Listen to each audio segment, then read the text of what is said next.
Hello there, I am Sir Internet, and I welcome you to the adventures in Dundras.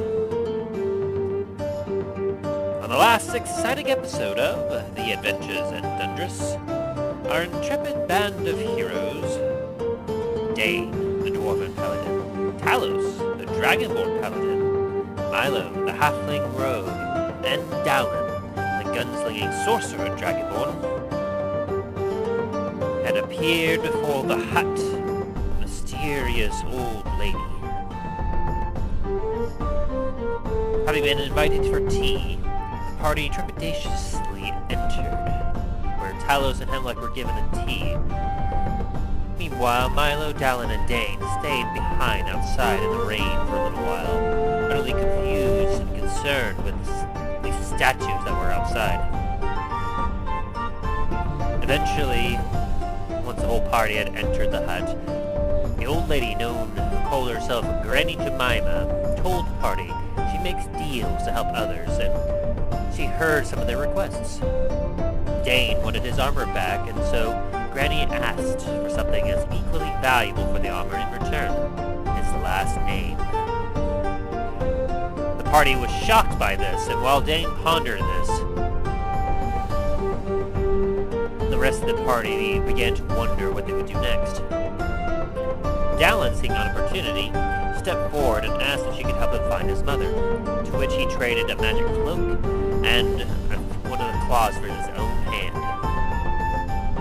From this, Dallen learned vital information regarding his mother's whereabouts, being somewhere northwest of their position, west of the large Dwarven Mountain. After hearing this, Dallen's mind began to fracture a bit, and his personality switched to Voidscale. As Voidscale somewhat backed up and took in everything a little more on the defensive side, Dain continued to try and change the bargain for the armor, not wanting to give up his last name for it.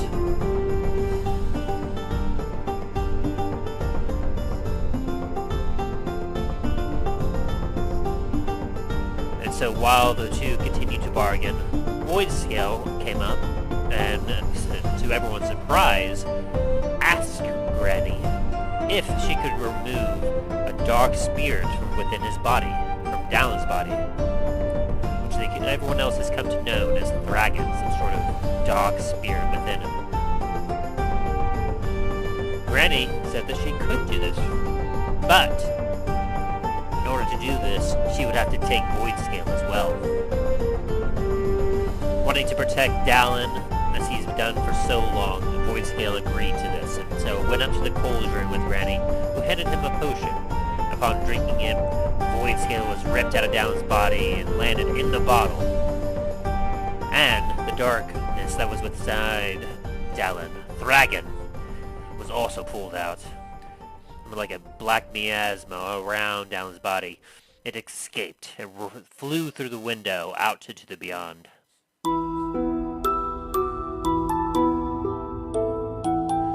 As Granny took the cork and placed it into the bottle where Voidscale's essence was, she stashed that away in her hut. Before returning back to Dain, knowing she could get something of great value from him. He continued to put pressure on him until eventually Talos had enough, and he cast dispel magic on her, revealing her true form. As she disguised herself as some sort of kindly old woman, now her form was revealed as a green-skinned, ugly hag. As she turned to Talos, a little disappointed by him doing that, Milo took her distraction to advantage and stabbed her in the side. To which, as she kind of sighed and looked at them all, she turned invisible with a cackle, as the statues from outside began to become undone, and the Bullywugs and Lizardfolk that appeared from the statues began to attack the party. Meanwhile, Dain and Talos attempted to kill the hag, managing to catch her in her invisible form, and a huge fight broke out. Just as things were starting to look up for the party, though, a horrifying crack in the air was heard, and the crumbling of stone and a roar revealed that there was another creature the hag had petrified to her will. Horrifying creature was a Hydra with 5 heads, terrifying smell about it, and a poisonous bite. The party begin to fight for their lives against this Hydra, while Talos continued to struggle with Granny, refusing to let her escape. With his righteous fury, Talos dealt a final blow against Grannie Jemima, ending her. And carrying her body back to the rest of the party, the rest of the party managed to finish off the Hydra themselves. And as things begin to calm down, some more cracking can be heard as the last of the statues, free of the spell, broke free, and the Orcs were revealed. As they looked around confused, the leader of the bunch happened who was wearing the armor Dain was seeking, looked at Dain, and in horror realized who he was, as he said, Blackspire. What will happen to our party of heroes? What will happen to these orcs? Will Dain get his armor back? Find out on this exciting episode of The Adventures in Dundras. But first, let's just go meet with our players and see how they are doing, as it has been about a week or so since we have seen them and talked to them. So, let us see how they're doing.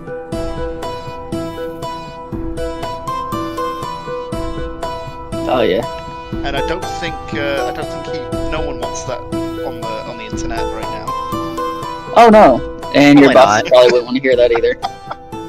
And Tim, Yeah, before not you here. I was going to say, before you ask what's going on, I will explain after the stream. Sounds good to me.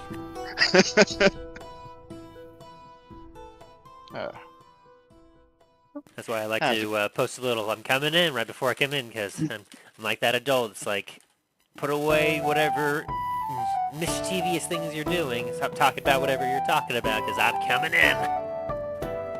Just boots the door in. Roll Have initiative. the cigarettes, guys.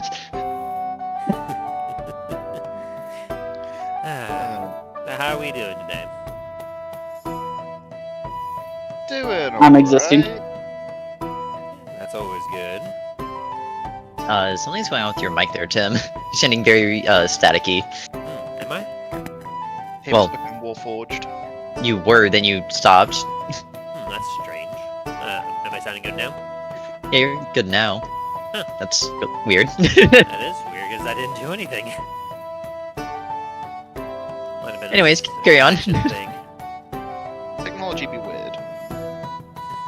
Technology be whack. That's what the true thing is. We could do whack, yo. Looks like Talos just got here. Just as I was Yeah. saying.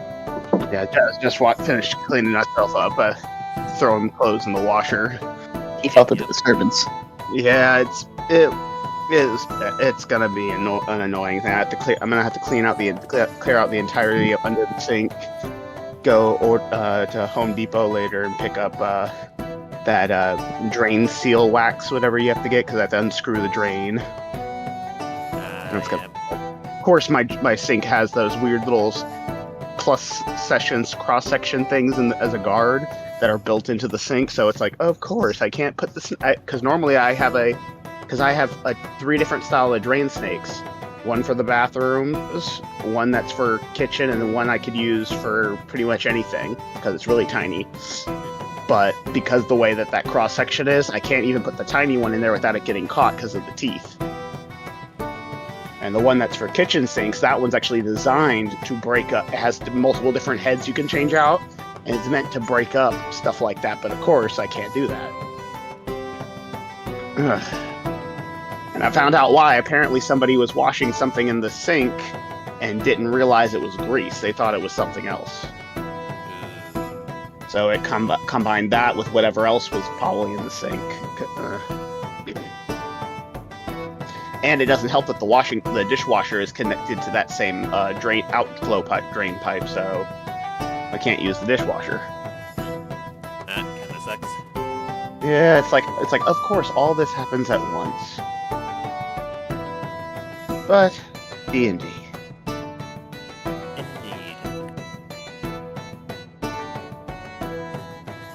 Well, that's how your day is going so far, it sounds like, Talos.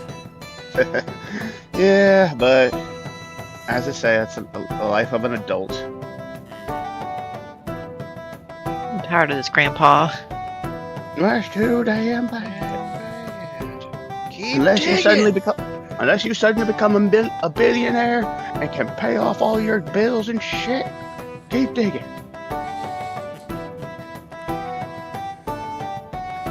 Become like dwarf. Keep digging. His mine's down there. Hey, it could be worse. You could be that guy that found out that he had something that's like super expensive collectible now that could have set him for life, and you find out his mom sold it for $5 at a garage sale. Yikes. Ouch. Yeah, I found that out. There was two stories. I found that I was just scrolling through Reddit, and the guy had receipts to prove both stories were real. One story, the guy that bought it, the person that bought it, they bought it just because they thought it was cool. They're not really, and when they found out what it was, they contacted the mom, who luckily the son was there, and he actually brought it back, and they split the profit of it. The other story, however, the guy that bought it was the victim of that guy's bullying all throughout high school, and it was a guitar that's worth almost $900K. Whoa. Jeez. Oh. He got it for $6. Oh. Yeah, that's a real kick in the teeth. Yep.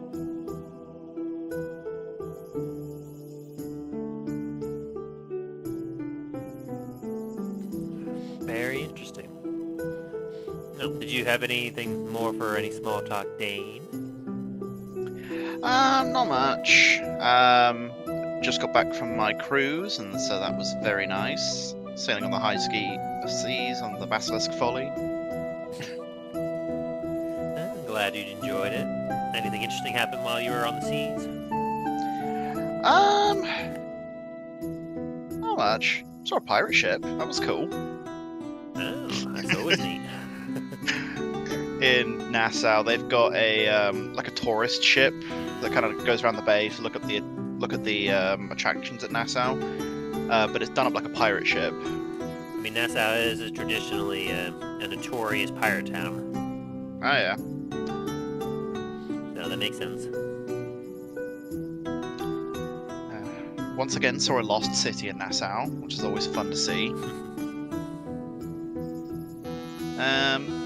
Apart from that, it was just a lot of chilling around, really. It was nice. Nice. That's always good. It's nice to just take a bit of time off and rest and relax. Oh, definitely. What about you, Dallen? How are you this week? I'm doing alright. Week's been a week a bit. I've told Aaron about this, but I did have a bit of an annoying conversation with one of my friends earlier this week. I'm not gonna get too much into that. Fair enough. Oh, that conversation. Yeah. Fair enough. That was kind of like the highlight of my week, to be honest. Not much really happened. No, I mean, so long as like nothing else happened, I mean, that doesn't sound like that bad of a week. Not really, no. Which is good. Speaking of, how about you, Milo? How was your week? Next question, please. Oh boy. It was not good, to say the least. Yeah, I mean, I remember a few of the things that you mentioned earlier.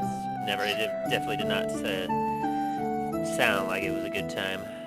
Yeah, so there was that, and then Friday, since I'm still the only one doing my job there, when we could arguably have we should have two, arguably three people, and Friday was just a day of constant go, go, go, and I think I might have had like 10 minutes to myself the entire day to take lunch and all that. Oof. So, yeah. Sorry to hear that, and I hope this next week coming up fares a little bit better for you. We'll see.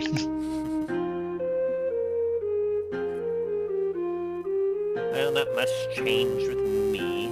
Pretty much had another long week of taking care of things, dealing with work. I guess yesterday I did do kind of a garage sale, or yard sale, because I don't really have a garage. I have a garage, but it was transferred to a part of the house. But I did a yard sale yesterday. It was about like $30 total, which wasn't too bad. But aside from that, I didn't really have anything else that interesting happen. Not much happened this week for most of us, I guess. Which is not a bad thing. I mean, it just means like, sure, wasn't that terribly exciting, but sometimes it's kind of nice to have that, so you don't have to worry, like, deal with a bunch of things too much. Yeah. Bullshit is bullshit. You don't want to deal with it.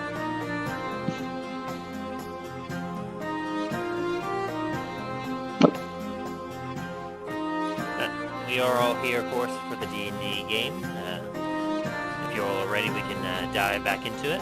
Oh, your voice just went very crackly. Hang on, let me take a look inside my connection to see if maybe my USB connectors on this back of this PC's gotten loose. That's what it sounds like. Alright, give me a sec.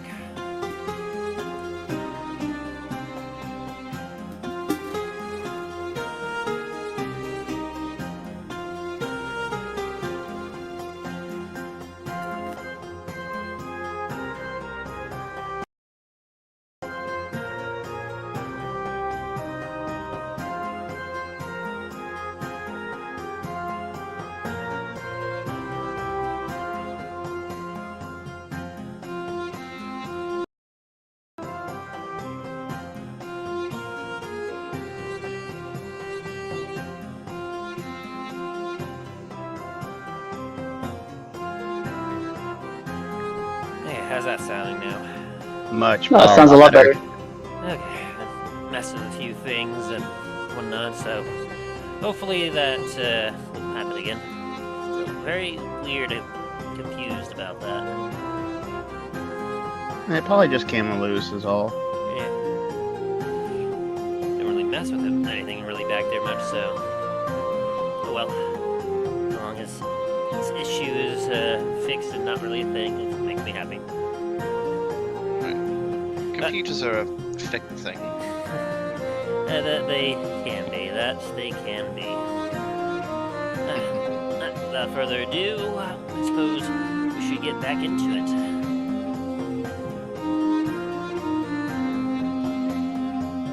Alrighty. Without further ado, let us dive back into the adventures in Dundras. Woo. Last time, No. on the adventures in Dundras, our intrepid band of heroes, Dain, the Dwarven Paladin, Talos, the Dragonborn Paladin, Milo, the Halfling Rogue, and Dallen, the gunslinging Sorcerer Dragonborn, had found themselves in the clearing of a strange old lady. With rain pouring down and strange stone statues scattered all about, Talos and Hemlock Domes, the intrepid detective that is accompanying the party on this quest of theirs, entered the old woman's hut in a tree and received some tea from her. Meanwhile, the rest stayed outside for a moment, investigating the surrounding area, while Dain looked on in shock and awe at seeing the armor he's been searching decades for in front of him, and yet not so, as it was petrified in stone. As the party began to question this, they realized that perhaps there was more to the old lady than met the eye, and so everyone entered the old lady's hut, who introduced herself as Grannie Jemima, and told the party that she makes deals to help with others, and asked if they had something that they were looking for. Dain immediately came forward with the armor, wanting it back. And Granny, who was understanding, offered a trade for it. As the armor and the individual that it was attached to technically belonged to her. And so she wanted something quite simple in return for giving him this armor of such value. She simply wanted Dain's last name.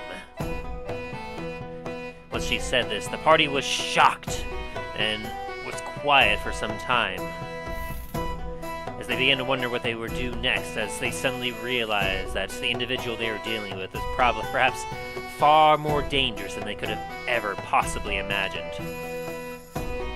Hemlock was intrigued by the strange lady, and Granny essentially told him that she could give him more strength in exchange for a little bit of his knowledge. And so Hemlock went ahead and took the deal and found himself certainly more stronger, but to the rest of the party's concern, his intelligence and wisdom seemed to have degraded a little bit because of this deal. Far more than what they believed should have been. But, well, Hemlock went and admired his newfound strength. Dain and even Milo attempted to bargain Granny for perhaps some sort of cheaper or different price in exchange for the armor, to which she was not really interested in too much of what they were offering at the time. And so while the two stepped back for a moment to rethink their strategy, Dallen stepped forward and asked if Granny could help him find his mother, to which she explained that she could. And Dallen offered him up a magical cloak, the cloak of the manta ray, and a single claw from his hand. Granny took the claw and added it to her cauldron of ingredients, and was able to determine a location, as she told Dallen very vital information about the whereabouts of his mother. From what she saw, she was still alive, somewhere to the northwest of where they currently were, but west of a large Dwarven Mountain. And upon hearing all of this, she was also confused, as, according to her, Dallen's mother appeared more humanoid, more like a human, than a dragonborn, which confused her. It also quite confused Dallen as well, as his mind began to race with what was going on. It shattered a bit, and Voidscale's personality took over, and immediately went on the defensive, backing up into the edge of the hut to look at his surroundings and figure out what was going on. Meanwhile, while Voidscale was trying to figure things out, Dain tried to make a few more different offers for the armor. But Granny was steadfast on what she wanted, and so things were looking a little dire for a party. But then Voidscale made a surprising move, as he came to understand that what Granny was doing, what she could do. He stepped forward and asked if Granny could remove the dark entity from within Dallen's body.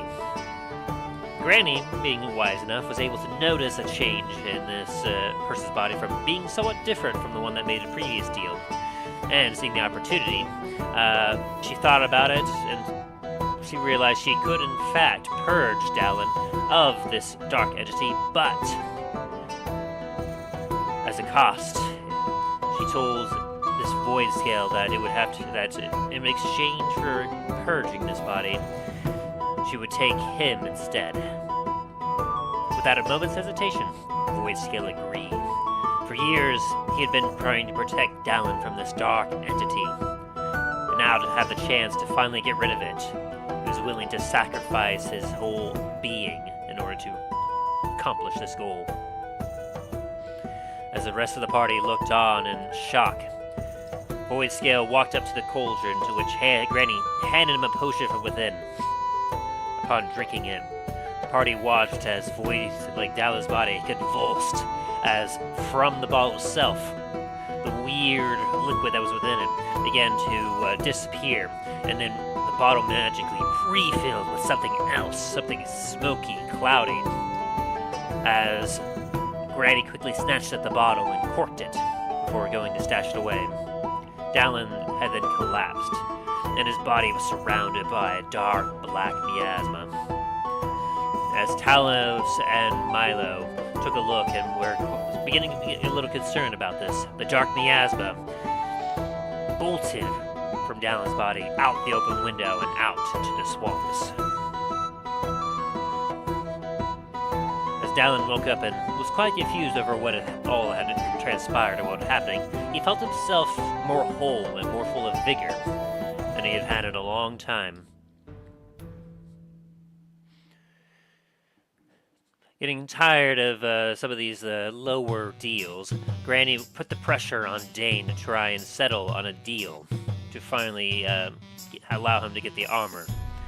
But not coming to any sort of deal, Talos was finally done with the games, and he cast dispel magic upon her, feeling that there was more to her than met the eye. To everyone's shock and horror, the kindly old lady melted away, and in its place revealed a haggish form, taller than what it was before, with crooked back, warded face, dark green skin, and a wicked smile. Granny's true form had revealed. And as she looked over at Talos, disappointed, and was about to scold him, Milo took the opportunity and attacked, stabbing her in the side and unleashing a devastating blow, to which Granny sighed and, with a cackle, vanished into thin air. Then, sounds could be heard from outside as Dallen had noticed that the statues that were outside began to break apart, and enemies were approaching the cabin.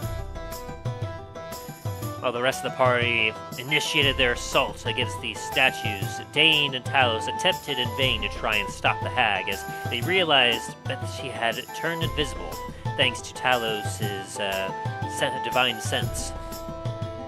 And so, after a few blows, the hag seemingly had escaped, but Talos went off in pursuit. Meanwhile, Dain, Milo, and Dallen were outside fighting these Bullywugs and Lizardfolk that appeared from the statues. Eventually, though, as the hag began to get weaker and weaker from Talos' onslaught of blows, a horrifying crack was heard in the air, and the crumbling of stone before a large roar filled the grove. To the horror of everyone, one of the statues off in the distance revealed itself to be a Hydra, with 5 swinging heads and a terrible smell about it. It approached the party, looking for a meal.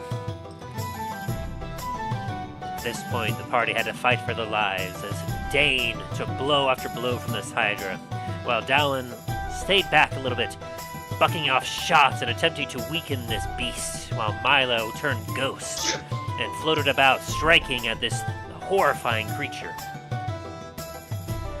While they fought, Granny and Talos was having an epic struggle, fighting invisibility, fighting blindness, and fighting the terrifying magic of Granny. Talos eventually caught up and managed to corner her before putting a final blow to her skull and ending Granny for good. As he then dragged her back towards the house and towards his friends, the rest of the party managed to finally kill the Hydra using a combination of fire and cutting off its heads. And just as the party finally had a breather, the stone statues of the Orcs broke free. The Orcs, looking confused, looked around until the leader, the one wearing the armor, looked at Dain and stepped back in horror as he looked at Dain and realized just who he was. What will happen next? What will the party decide to do from this point? Find out on this exciting episode of The Adventures in Dundras. Dun dun dun.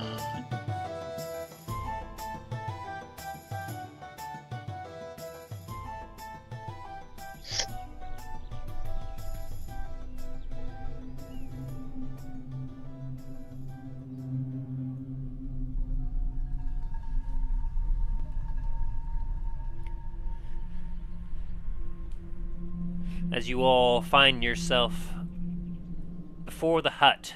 Dain, very bloodied and very much injured from the fight that just broke out, with Milo also not looking too good. His ghost form starting to flicker a bit as it's about to expire. Talos huffing and puffing as he's got the heavy body of the hag on his shoulders, while Dallen, also quite injured, has been hanging out near the entrance of the hag's hut. Before you, you do see the orc leader bearing your ancestral armor, Dain. And a little bit distance from him are his two other allies, and behind you, near the edge of the swamp of the grove, is one more that is quite injured, missing an arm, as is currently barring a spear, ready for whatever might happen next.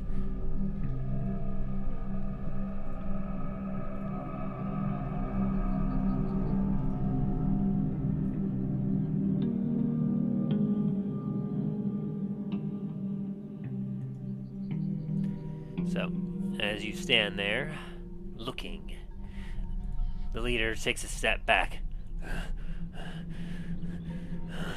How is this possible? You're Blackspire. How are you here? As he looks around, his eyes catch a look over at Talos off in the distance and sees Grannie. And he looks back at you. What has happened? Who are you?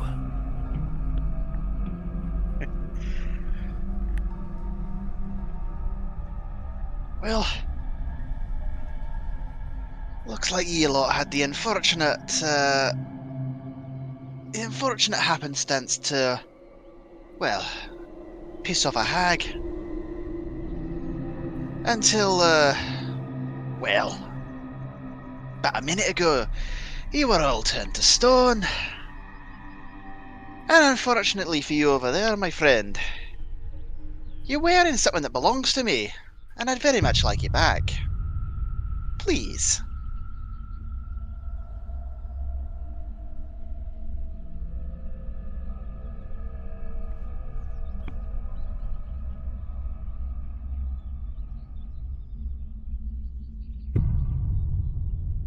Hello?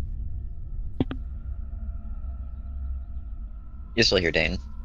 Okay, it's like, it all went quiet. He looks over at you, looks down at the armor, looks back at you, and then looks over at the hag, and then looks back at you, Dain. I see that. I suppose that makes sense. He kind of rubs his arm a bit and feels a little bit of scorched skin right there. We tried to break free from her.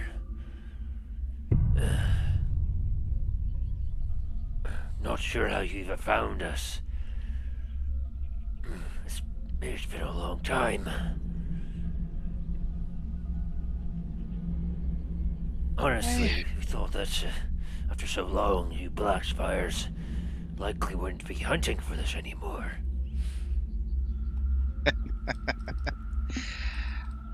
Unfortunately, you thought wrong. I suppose that's fair. It was never meant for us to take it anyway. Father.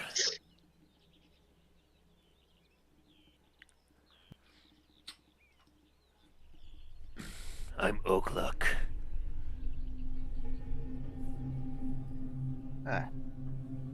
O'Clock. A pleasure. Well, you already know my name. You're a Blackspire. I can see it in your eyes and in your beard. Your face. It's very much like hers.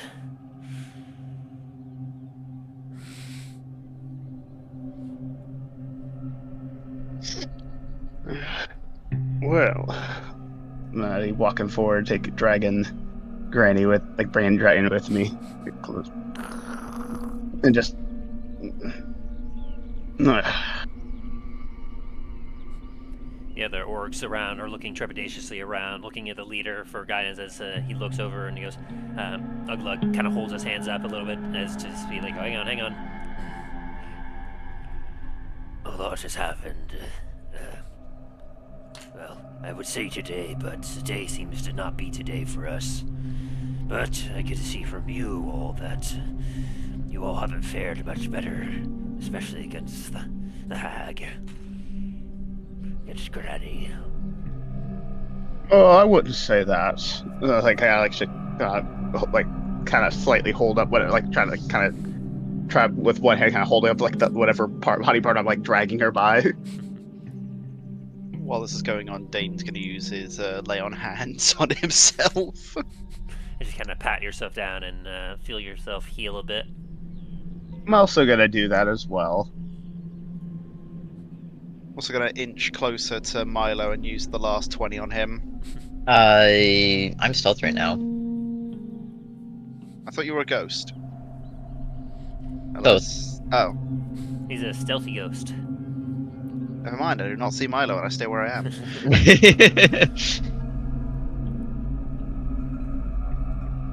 Yeah, I'm gonna use about 30 of mine.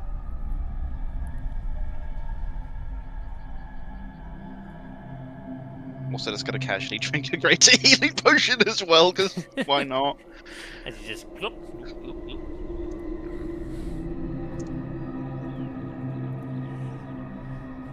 As the orc kind of takes a step and another step back as you're doing this. Now, this armor, I know it belongs to your family, but it's still got some magic left in it. What sort of guarantee do I have that as soon as I give this to you, you all are not just going to kill me and my men? As he's saying, like, Milo's gonna inch even right up next to him. Do you remember Pull what out his stealth dagger. was? 23. Let me roll for him real quick to see if he can, if he notices you ghosting up. Let's see. As Milo's doing this, I'm gonna be like, alright, let's see. Like, our purpose here is just for the armor. Yeah, he doesn't see you. Like, So as Milo He gets kinda closer gets- to the orc, he's gonna pull out his dagger, put it right up next to his neck, and say, "You don't." But either way, you won't leave here alive if you don't give us this armor. He steps Your up best- and the other orcs, immediately upon seeing you, they draw their weapons and are looking a little more aggressive. Down points one of his guns at the furthest orc. easy now. As our friend said, you don't. But, as you can see, we've dealt with all these creatures. The hag, I shake the body, and and a damn Hydra. Yes. Would you rather take the chance, or the guarantee of death? We know you're capable, but even after dealing with all that, you all must be quite tired, especially after dealing with whatever that is. As his eyes flick over to the large Hydra, I can see that there's plenty of blood on you all. I'd say our odds are pretty even in terms of combat, but that one, the Blackspire, we killed his leader. We killed his kin. To come all this way to find us.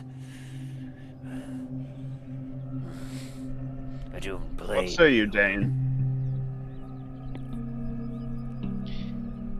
Now, it is very, very much a fact that you did, as you did, kill Thudgard. However, as much as it pains me to say, I am willing to spare you and your men's life for the armor. and the whereabouts of her hammer. His eyes widen a little bit when you say that. The hammer. He looks to the rest of his other men around. Still have their arms at the ready, just looking, waiting for a signal. Give me a persuasion check there, Dain. That's the first time I've actually used persuasion. Oh, damn. It's a shame it wasn't to dwarves. I get an advantage on that.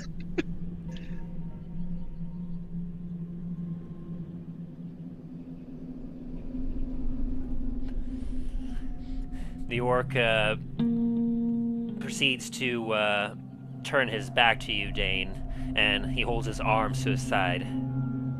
Take it.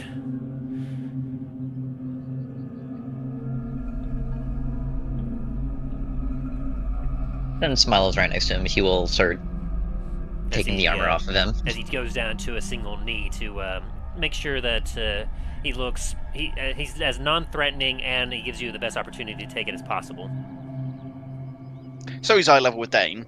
Pretty much, but his back is to you, so that way you have access to like the parts that are really required to be able to get the armor off. Dain's gonna sheath his axe and start taking off the armor from him. It takes a few minutes as there's quite a bit there. And the armor is significantly larger than you remember, but you also know that it's infused with magic, so it's likely to change shape depending on who has it. But even with how much larger it is, you could tell that it's not built for his sort of body, as it looks awkward on him, but it seems that he was trying to use it to be effective. And after a few minutes, the armor comes off completely, and he stands there in a loincloth and bare-chested, as he then turns and looks at you. I do not quite know exactly where your hammer is. It has been a long time. I know who had it, though. Hey, pray tell, who would that be? As you look closely at this orc, give me a quick history check to see, like, real quick, Dain. As he says he doesn't know, Dallen's going to use his second wind. Go for it. With the 15, you have the unmistakable scent of sulfur coming off of his body now that the armor is no longer blocking it. It seems to almost like he'd be coming from his sweat, in a way. As, like, both he and you can get a smell from the other orcs nearby that they also have that sulfur smell. But at the same time, as you're looking at this orc, you have had some dealings with orcs in the past, and you have the half orc from well, he traveled with you, obviously, as you remember, of course, the smith that helped you forge your weaponry. But yes. comparatively, this orc in front of you looks incredibly old. Like, you'd have to say that they probably are on the verge of being, like, well over 60. And let's see, would 15 give you that information? Let me double check. I think it might.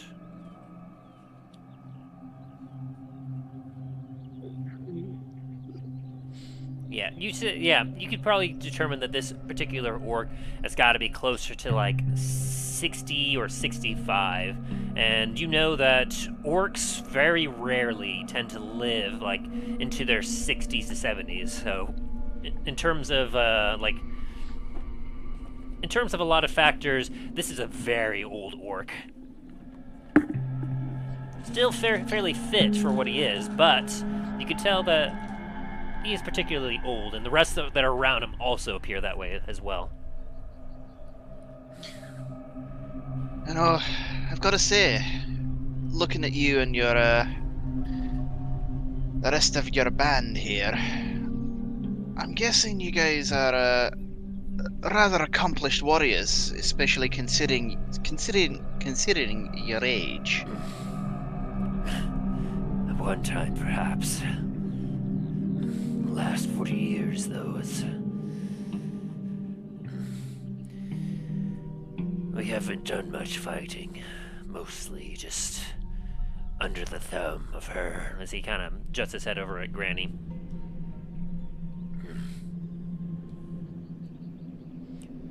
It was a long time ago. Long did my tribe used to live in the shadow of black spires. In the sulfur flats. Deep, deep at the base of the mountains.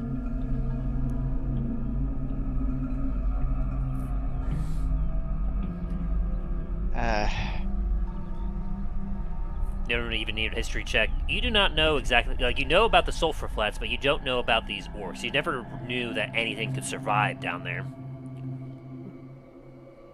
I didn't know there was anyone who lived down there. Like, not even our greatest smiths or even those who delve deep into the mines could go out there. Survived more than lived. Our tribe was raider-like. We moved around the base of the mountain, hitting different villages, travelers, caravans. We always knew about the Blackspires, always avoided them. But one day, it happened so quick. My father, he had a raiding party going through one of the tunnels through the mountain. Came across a new tunnel. Was unfamiliar, and so they went to investigate. Came across some miners, dwarves. It was dark enough we couldn't quite tell what or who they were, but a fight broke out. As they tried to defend themselves, we fought back. A cry for reinforcements came out. A terrifying warrior appeared. After a few minutes of an intense fight, much of our tribe had been decimated, but the dwarves had retreated. And my father claimed a warhammer and armor that was shining even in the dark from the terrifying warrior he had bested. A cheap move he did. He had some of us serve as cannon fodder, distracting her while he came in for the killing blow. Upon heading into some light and realizing what the armor was and what we had done, we knew we could not remain. Father led us away from the mountains. His eyes kind of go downward a little bit as he seems very reminiscent and sorrowful. There's a lot of sorrow in his eyes.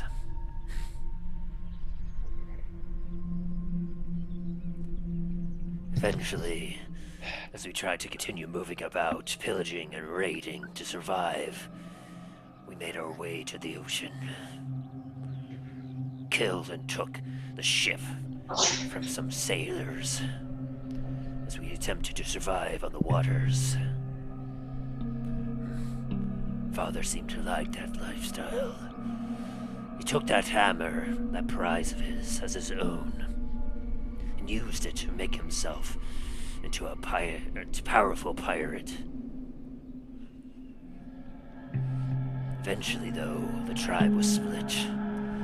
I and a few others wanted to return to land as we had tired of the life at sea. The armor was useless for him. He never used it, so he gave it to me and said to go ahead and abandon the tribe if he wanted, but they would continue being successful as pirates to their dying days. And so he left us on the shores to the west of here, as each went off on his own. Haven't seen from him since. And did your father had a particular name that he was going by now as a pirate? Ridiculous it was. He used to have a proud orc name. He used to be honored to be known as his son. He kind of grits his teeth a little bit. But once he took to the life of piracy, he took on a name that best seemed to fit his lifestyle, instead of strike fear into the names of his enemies. Ridiculous, really. As he took a look at you, that's right in the eye. I know not where he is. I hope eventually that you might be able to find him and that hammer of yours. But perhaps by knowing the name itself, you might be able to find out where he is. Hey, would help to track him down. He called himself Black Wolf, the wolf and scourge of the seas. It began to started calling the rest of his men, those that of their tribe that remained with him, his wolf pack. Is it okay if I roll history real quick to see if I remember that being mentioned in the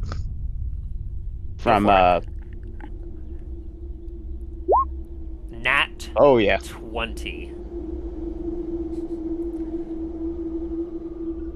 Yeah, from my research, plus the from my research on their trip, plus our experience with Dread Rogers. You remember that in the journal of Dread Roger, one of the first that he had mentioned was an individual known as Black Wolf, that he needed to keep a close eye because he was the closest threat of a pirate lord, but he was awfully reclusive. And according to what you remember from the ledger, Dread Roger knew that there was something weird about him because this Black Wolf seemed to have some sort of curious condition about him, and he needed something in order to counteract it. Otherwise, he would have no chance of beating Black Wolf if they got into blows. Well, isn't that a coincidence? Apparently, Dread Rogers had mentioned about him in his ledger. Aye. Said he was one of the few. Yeah, if I remember correctly, he said he was one of the few pirates that could threaten him. As Ugluck looks over at you. Threaten? Actively? Are you telling me my father is still alive? Possibly, but we're not quite sure. The letter was was a bit old, so it could have been something from months or maybe a year ago. Not sure. Well, save But with that natural 20. You remember that when that note was taken, the date on it was 6/1/3424 of the Second Age.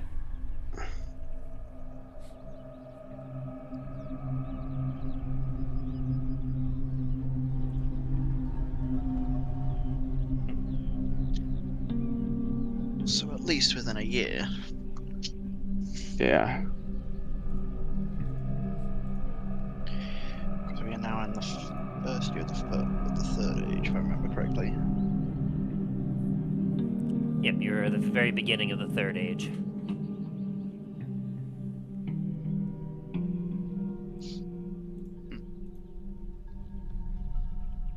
Well, Because, when you disappeared originally, 40 years prior, it was the Second Age, 3384, which would indicate that 40 years later, it would be 3424.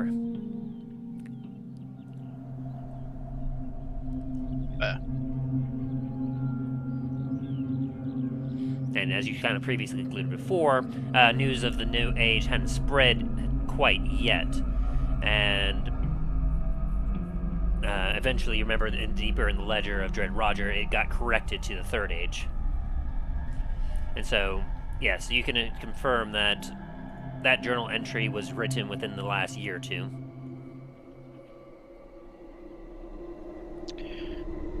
Good to know. That'd be impossible. I am very nearing the end of my life myself. As he kind of coughs a little bit. My father Oh, it could. was If anything, it over could. 20 years older than I. Well, it could be someone that's taken someone a replacement, kept the titles from the research I've done on some pirates. That many pirates seem to do that. That when their leader passes, the next leader will take on the name to keep the legend going. So it could be that. As he kind of like puts his head down and thinks a little bit. For your sake, I hope that is true. My father was a fierce warrior. As he looks over at you, Dain. Being able to kill yours, you should understand.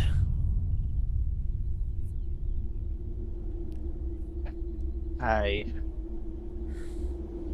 If you were to figure out where this Black Wolf is, I imagine if they took the moniker of my father, then likely they would have also claimed the hammer. Powerful thing that was. Devastating on the seas. My father would throw it into the hulls of ships. It would crack like lightning, shatter hulls and sink ships, before flying back to his hand, like the magical, devilish thing it was. Hey. So, kind of like this. And I'm just gonna toss my shield past the Hydra and then catch it as it comes back. As he kind of like jolts, he's shuddered a little bit, and it's like his eyes flutter for a second. Yes. Sorry, that gave me some bad memories. Might have a similar enchantment on it. Hey, I never did. I know that my father commissioned the armor and the hammer, but I don't even think Diathor knows who made it. I know he had a hand in it. He's a very capable smith. After we had lost the armor for some time, we made a go of it trying to be raiders on the mainland, but as we kept going deeper and deeper into this continent, we found ourselves attacked from above.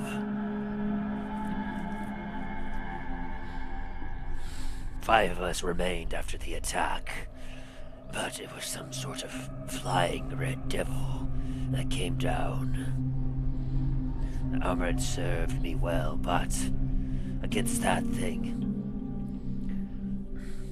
nothing A before dragon? had damaged the armor, but as he kind of looks over at the Blackspire symbol there, where you see it's been kind of scratched off a bit, that thing's claws was sharp enough to render damage on the armor. Knocked me out, it did. Apparently, one of my tribe hurriedly took the armor off of me so they could try wearing it to face this beast, but when I woke, there was only 5 of us left, and the armor was gone.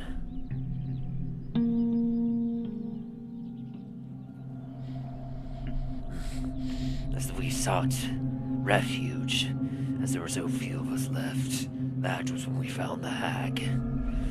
As we found ourselves in the swamp coming from the north, she offered us a home, protection, and safety, and all we had to do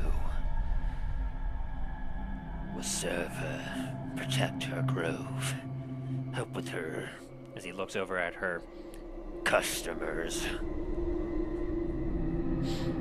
But after so many years, it gets tiresome serving a creature like that. Hey, She tried to make some deals with us, and would not have ended well We have for the seen majority of her deals. many that have made deals with her. It always was malicious. That's why I never truly want to make a deal with hags. It always ends up badly for somebody, usually yet the person making the deal.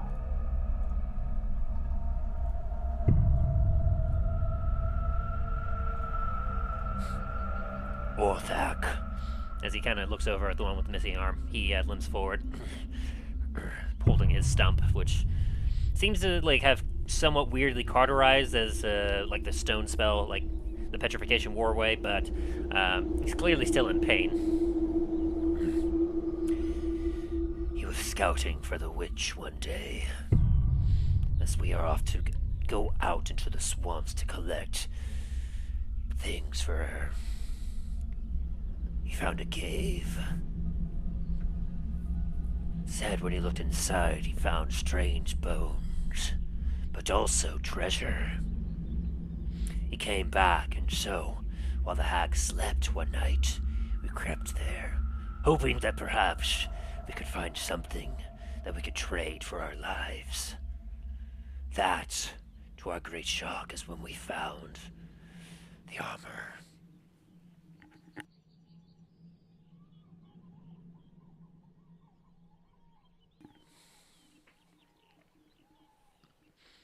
He hands you a parchment of paper.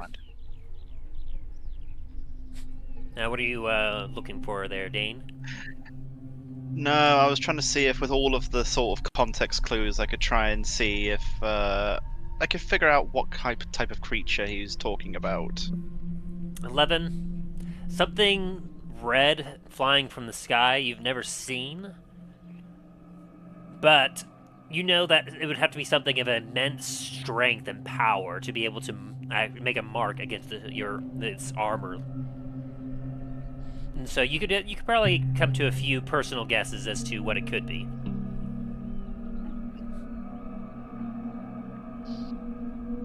Oh dear. The cave seemed empty. Seemed as if something had occurred long ago. From the bones that we'd found, it was rather strange. They looked lizard-like in some way, but they're far larger than normal lizards. But as he looked over at one of the other lizardfolks, far smaller than those. But they had some strange broken weapon and armor near their skeletal bodies. Indicated that they knew how to fight. They weren't children. And even stranger still, perhaps what killed them was a larger body. Strange, it looked almost humanoid. Some sort of cow skull. Cow skull? I can't explain, only what I saw. As he looks over at you, Talos.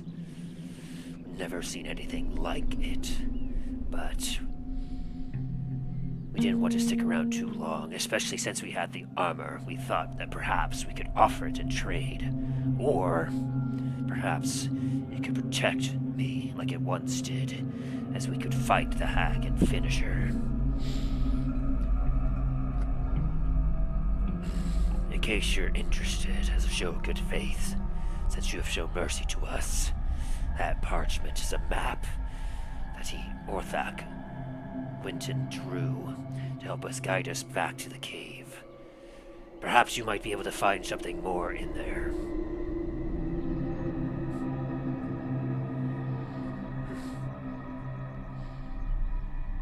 As he kind of gathers the rest of his men to him.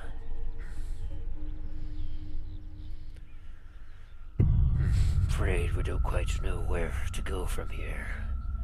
I suppose we could stay here in the hag's hut, seeing as how she's not here anymore.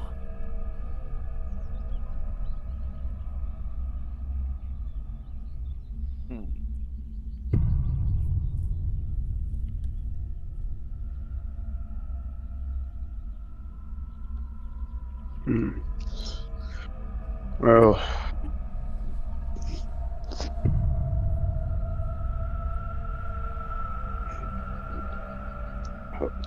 that might be best, because especially after that, your little.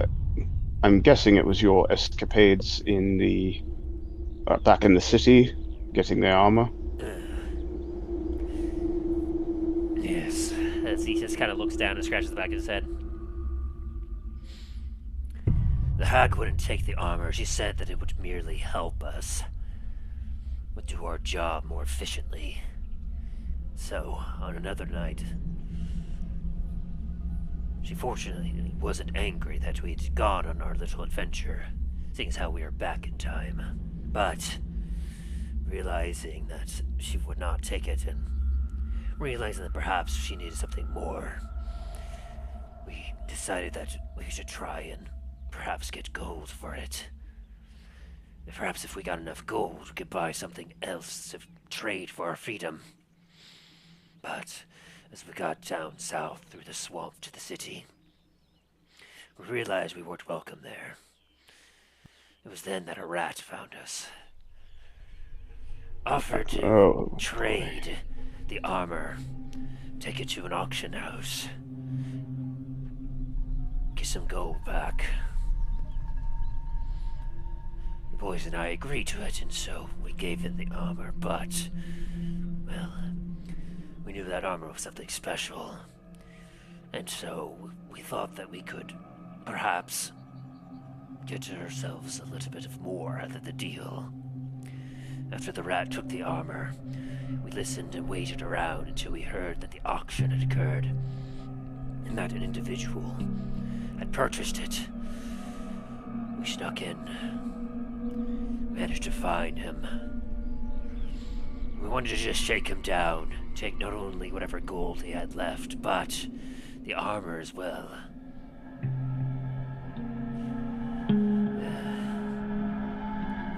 Well, things got a little out of hand, and he ended up dying. The guards were then coming. We had to run. We found a weak point near the wall. A single guard had just arrived just as we were getting over the wall. Had to take him with us. And when we got back, he kind of looks down and is a bit of ashamed. Things hadn't gone quite well for us the last few days. So it was so the guard was an accident. He got in our way. We panicked as he looks over at Ugluk. Ugluk happened to push him as we were trying to get over the wall.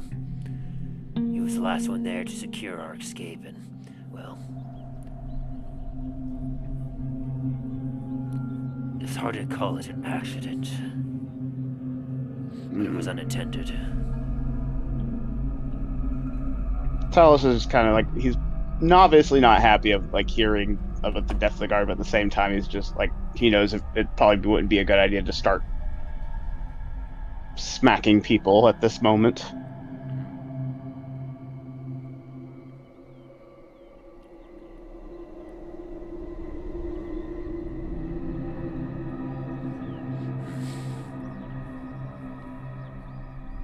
We don't really have anywhere else to go. Nothing left for us. We can remain here to ensure that we slowly destroy any of the hag's magical stuff. We've seen what it could do to others. Don't want it to harm anything else or anyone else further. Well, before you do that, we'll take a look around first. There's a few things that we need to recover. Then you can do what you will. That sound all right to you lot? Dain? Dallen?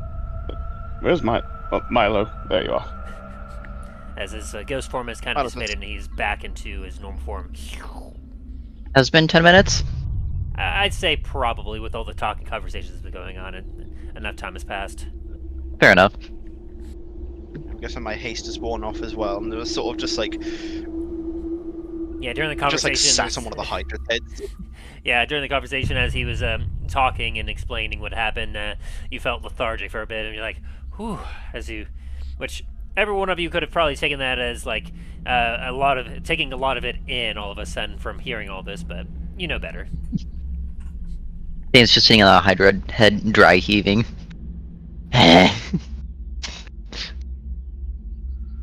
Yeah, pretty much.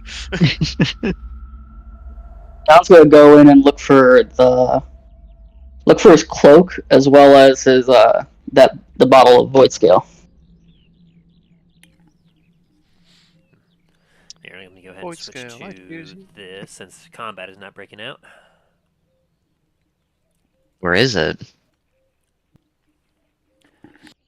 As you enter, you see Hemlock getting up, rubbing his head. Oh, good heavens. I'm just gonna walk past him. I'm not gonna acknowledge he's there. You're right, mate. Oh. How are you feeling?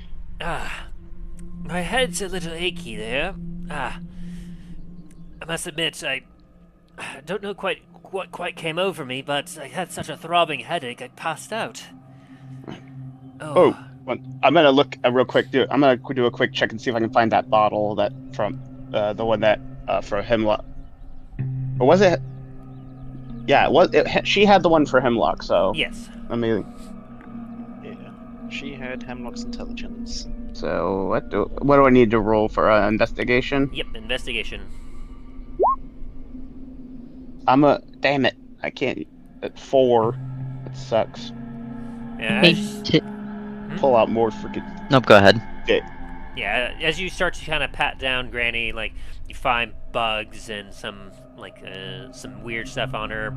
It's a little hard to find like stuff on her because you crushed her pretty good with your warhammer, and she's a little mangled up at the moment. Yeah, I'm like, ugh. Can Milo go over and take a look? Absolutely. 16. As you have a good check, you definitely find the vial that, like as you see, it has almost a swirling light, smoke within it. Before Milo pulls it out, he's going to put it in his cloak. Go ahead and do a perception check, see if you notice that, Talos. Perception, sure. 18. You don't notice it. I don't. We gotta find that damn vial. I may need his intellect later. You Fucking find trying to anything? search for it. Haven't found shit. Beat the shit out of this old hag. I was mainly aiming for her arms, legs, and head. I was trying to avoid her chest. Didn't want to risk crushing any.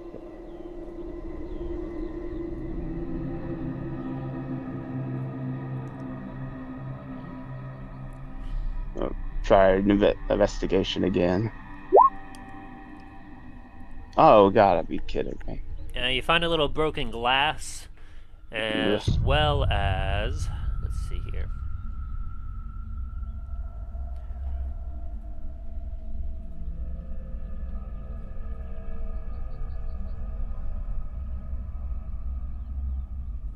You find a magic scroll.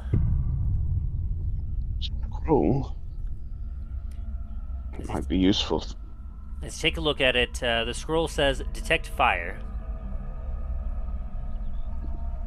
Detect. What the? Might come in useful. Maybe. And I just kind of put it in my satchel and find anything.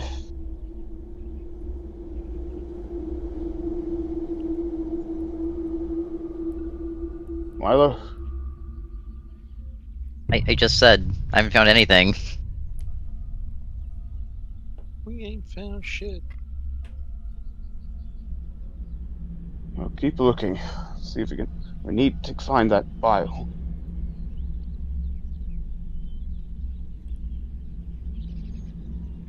I mean, there's broken glass right there. I'm assuming you didn't connect to just the arm when you were attacking. It's probably the vial. Are you sure you didn't find anything? I'm just looking at him because, like, no.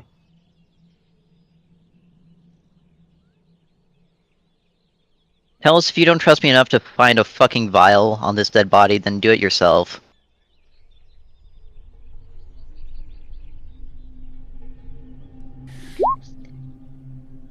Why am I getting 20s on the other side, but not on this side? It's not fair. And I can't and I have no lucky points, so ugh. Yeah, you don't find anything else, unfortunately. Which, by the way, Damn you it. and Dallen and Dang. Maybe she Dain stowed are it all inside. still at disadvantage with checks as you are exhausted. Maybe she stowed it inside while she was invisible. Come on, let's go check the shelves. As the orcs kind of meet up outside and just kind of sit on some stumps, kind of breathing, and just one of them has some cloth that they're starting to wrap around the stump of the one orc that lost its arm. As they begin to talk in Orcish with each other, trying to looking still a little confused, and then trying to they have the faces of someone or some people that are trying to figure out what to do next. As I'm walking by, heading inside, I'm like, if her body starts to move, shout. Don't want to risk any weirdness happening. The leader kind of looks at you, looks at the body, and then stands up, goes over to it, and then proceeds to take out a great axe and makes a couple swings at the body. Which those definitely hit. As you watch as he takes off both the arms and the head. That'll What's do. left of the head?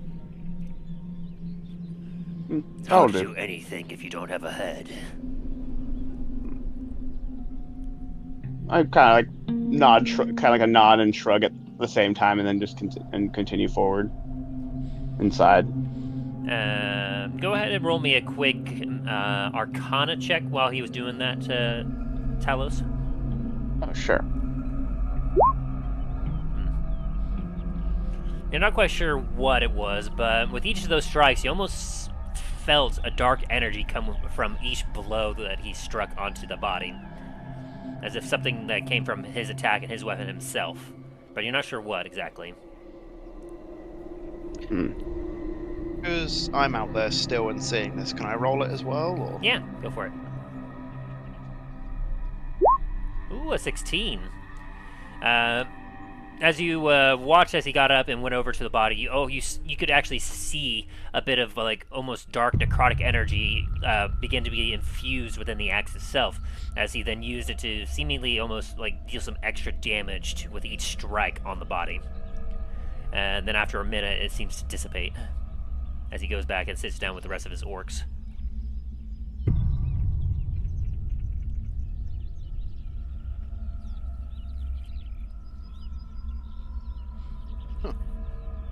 Quite a weapon you've got there. Not so much the weapon as the one who wields it. I thought I felt something a bit off when you delimbed the corpse over there. Power I've gained from Grumsh grants me the ability to defeat my foes. Hey, sounds like it could be definitely useful in a battle. It has been. Well, I'm glad that this interaction didn't come to blows then, because I'm sure we would have all put up one hell of a fight. Anyway, let's check inside.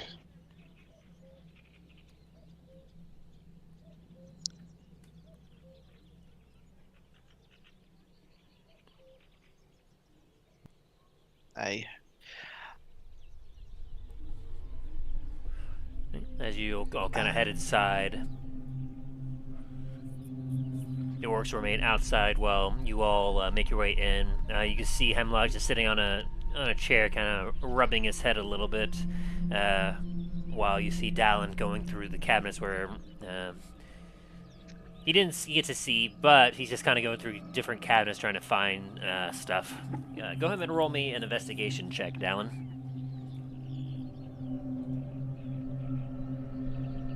All right. Investigation. What shot?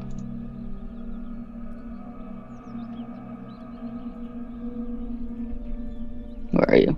There you are. Ooh, very nice. 24. As you open up a cabinet, you see what looks to be like a bug. It's currently just kind of standing there with its wings gently fluttering, but it looks like a dragonfly.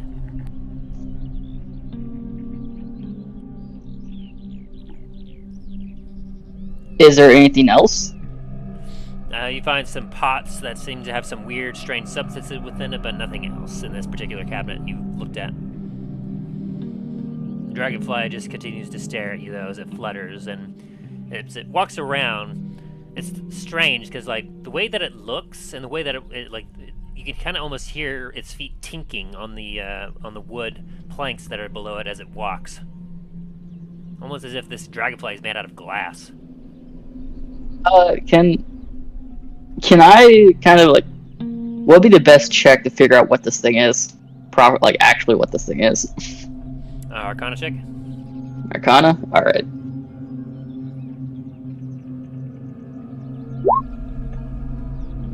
$17? Oh no, yeah, 17. Yeah.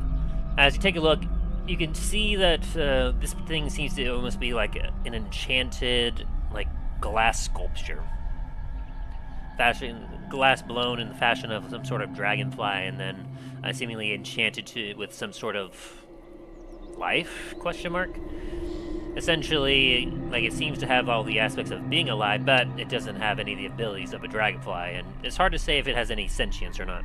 But being if it was supposed to represent a bug, probably doesn't.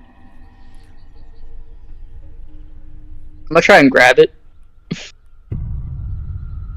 It allows you to pick it up as you feel the smooth glass carapace on it. I'm gonna put it in my bag of holding. You now have a glass dragonfly. Gotcha. Alright, I'm gonna go look somewhere else now. Well, what are the... Do I see what the pots are, like, what's in the pots? Some of them seem to have some mushrooms in it. Others have some powders that I can't quite identify. Lots of smells.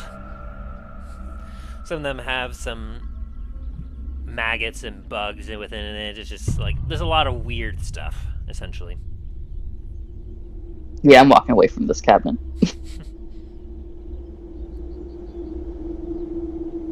Yeah, I'll go to another cabinet and start looking for Voidscale's potion, whatever it was called. Okay. And then Talos, you went in there as well. What about Milo and Dain? What are you two doing?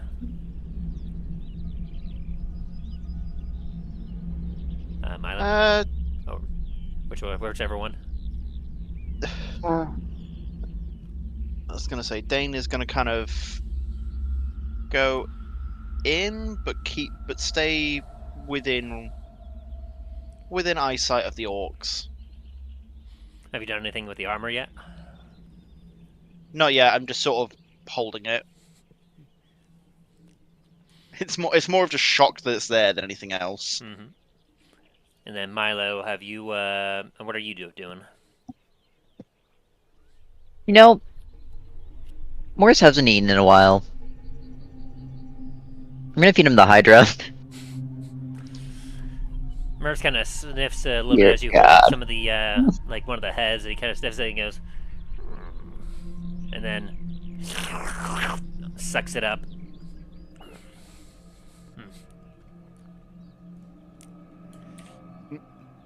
The orcs are just looking on terrified.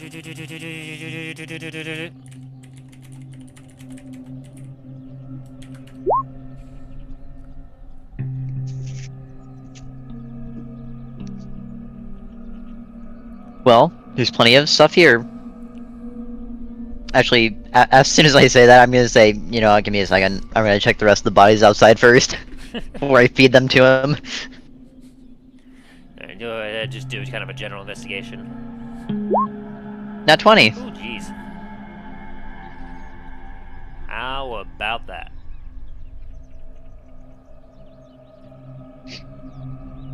Orcs, go eat food. Nope, never mind. Loot. Alright, with that, as you kind of go through the bodies, you'll find about 80 gold pieces, about 1,300 silver pieces, and 1,400 copper pieces. Okay, hang on. Mixed up within each and every one of the bodies. You said 1,300 Yes. silver? 1,300 silver, 1,400 copper. Just Okay. kind of like between all the different bodies. Mm-hmm. You also do find yourself a potion of superior healing, like the big chief bullywug. Very nice. And that's pretty much all you find. I'll take it. And then I'm gonna set Morse down and kind of just look the other way. As sounds of disgusting consumption can be heard off in the distance. I'm gonna turn to the orcs and be like, just don't mind him. Their eye, it's like with some aspect of horror and like intrigue.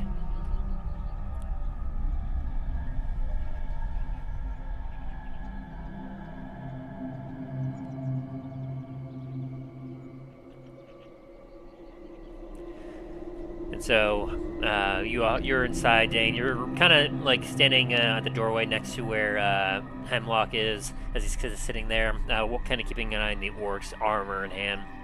Well, Dallen's currently going inside, and what are you up to right now, Talos? I'm gonna be trying. I'm inside. I'm going inside and checking the start checking the shelves. Sounds good. Give me an investigation check.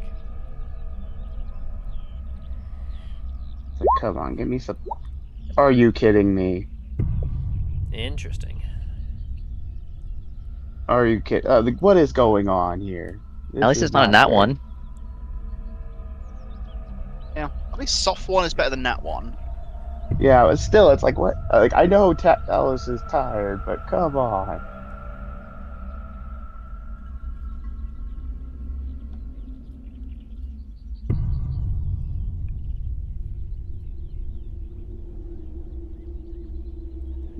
I'm pretty sure with a nat one it would be, you trip over and shatter one of the bookcases. As you take a look around, your eye gets caught on a particular candle that has a bit of a gnarly look to it. It's got a lot of wax that is eaten off it, but it still looks surprisingly well made. It has almost some carvings on it within the actual wax itself, and it's on a bit of a base. Well, go ahead and look at it. Like, we'll take a closer look at it. Yes, candle is candle. Yeah. As you take a look at it, it's a bit of a thicker one, like about probably half the size of the circumference of like one's arm would be. And it seems as if that if one were to light it, it could probably provide a little bit of illumination in the nearby to the close distance of you. It only has one wick, and the wax itself seems to be of a weird yellowish color to it, while carved onto the candle itself is a number of different rune, look like carvings and symbols and whatnot. It's kind of hard to determine like if it's decorative or if it actually does something, just by initially looking at it.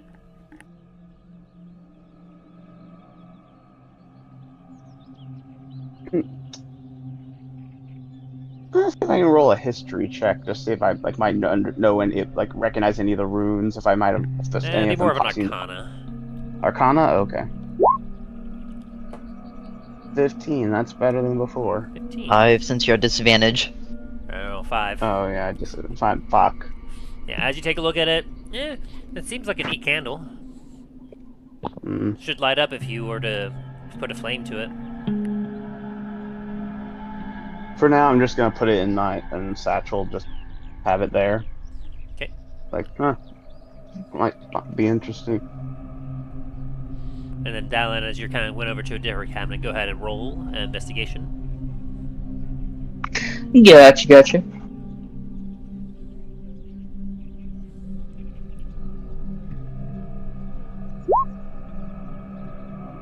A 13.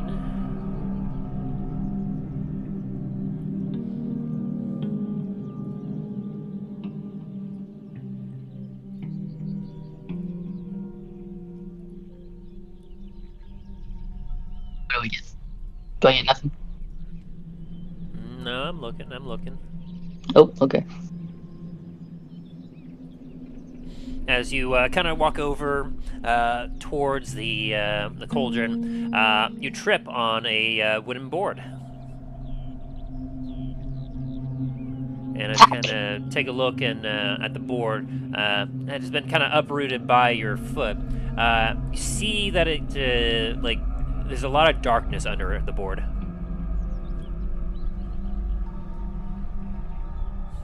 I guess we'll take a closer look at the darkness. As you move the board to the side, you look in, you hear what almost sounds like an echoey chamber as you kind of like squint your eyes a little bit, and you see that directly below where like that board you moved was, like it seems that there are a couple other boards that are also not board nearby, and as you kind of continue to move them to the side, you discover that there's almost like a nice circular like section of wood here that could be removed to reveal what almost looks like a hole that goes down deep underground. Hey guys, I think I found a passageway.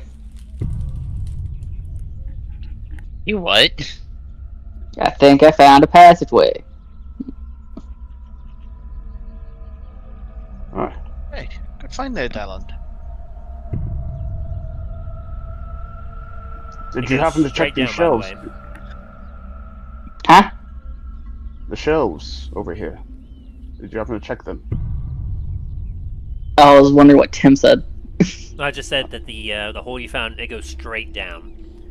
There's no ladders, no nothing.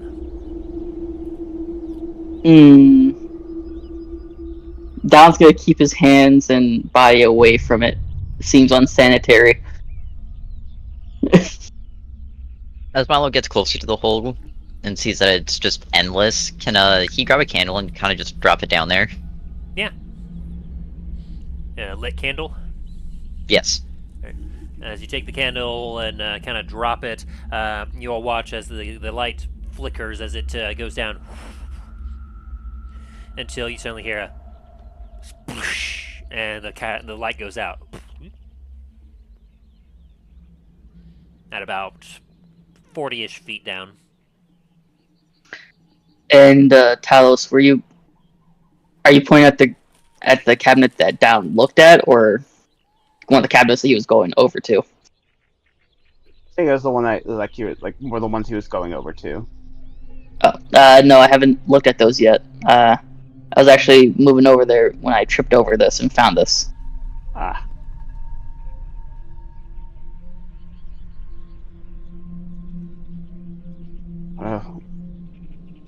Might as well get to it now.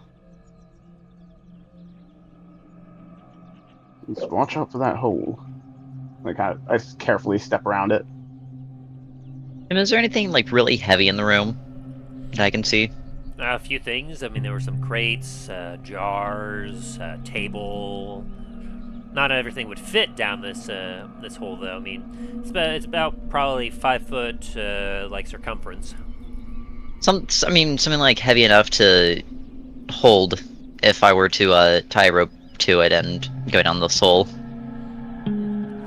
Certainly. I mean, nearby there is like a support pillar that seems to be holding up part of the makeshift ceiling within the room. Good enough for me. I was gonna tie a rope to that and throw the rest down the hole. As the rope goes down, eventually you hear it kind of splash. Well, wish me luck, guys, as Milo goes down the hole now. Okay, bye, Milo.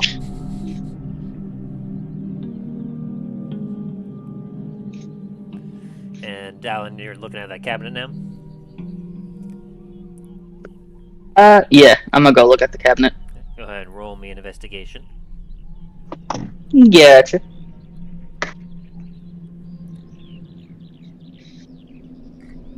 Investigation.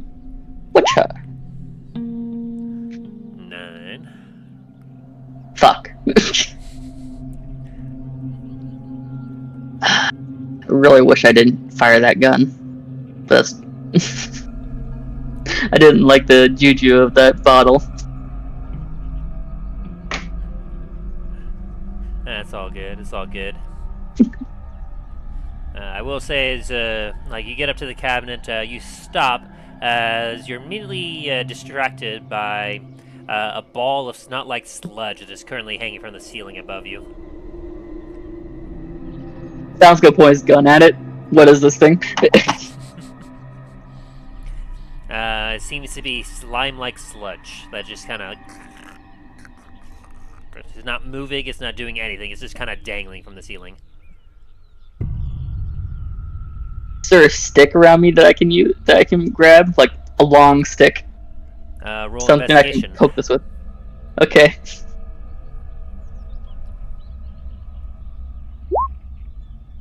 Yikes. You find on a nearby counter a short, gnarly stick. Short, gnarly stick? Alright. Yeah. I'm gonna pull out the greatsword from my bag of holding. I'm just... I was about to say, like, I will say that the short, gnarly stick it probably is about less than a foot long, if that helps you. Yeah, the greatsword's gonna be longer. I'm using the greatsword. We'll pull out the greatsword, and I'm just gonna poke it with the end of the blade, like a light poke. As you do, it just it leaves a little bit of the ooze on the tip of that greatsword. Where's Aunt Jemima? She was outside last that you left her. I'm gonna go to her dead body and kind of just wipe the ooze off on her. You see it sizzle a little. I don't know what the. Okay. Is the blade intact?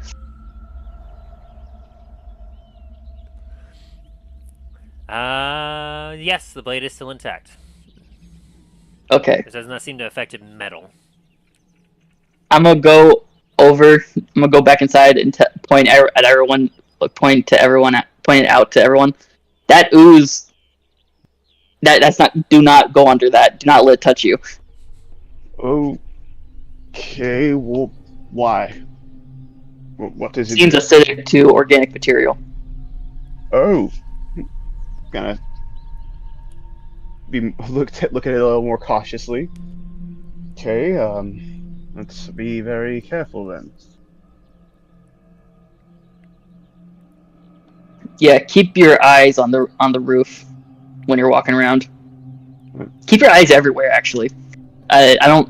It seems like there's stuff around here that can hurt you. Good thinking. As Milo hears this muffled chatter between Dallen and Talos, Milo's gonna look up and make sure that this ooze is not directly above this hole. It is not. Okay. But as you kind of make your way down, like, using your hand of glory, you can see that it is a bit almost like weird stone, but mud, like walls around you as the hole goes down, until eventually you find yourself above the surface of what seems to be water. And how far down would you say this rope goes into the water? Since it's 200 feet of rope. Well, I mean, that is a long feet of rope. The well itself, like, seems to have gone down about 40-ish feet to the water's surface. Mm-hmm. And so at this point, you probably, like the water is a little on the murky side, so you're able to see about 5 feet further down into the water until you see that it just kind of like the water's murkiness kind of vanishes. Gotcha. And Do then I see any? further. Oh, Like you don't see Like- the rope further down in the water, like it just vanishes in the water. gotcha. Okay. Do I see anything else on this hole, or is that it? Nope, it's just a straight down hole with somewhat jagged, but like it's like roughly made sides. And it just seems to almost be like a well. With a bit of smell coming off the water.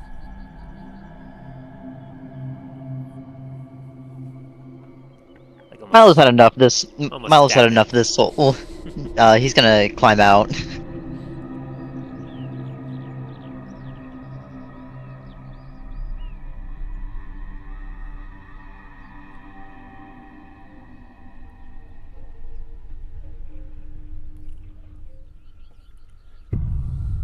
Anything you're doing now, Dain?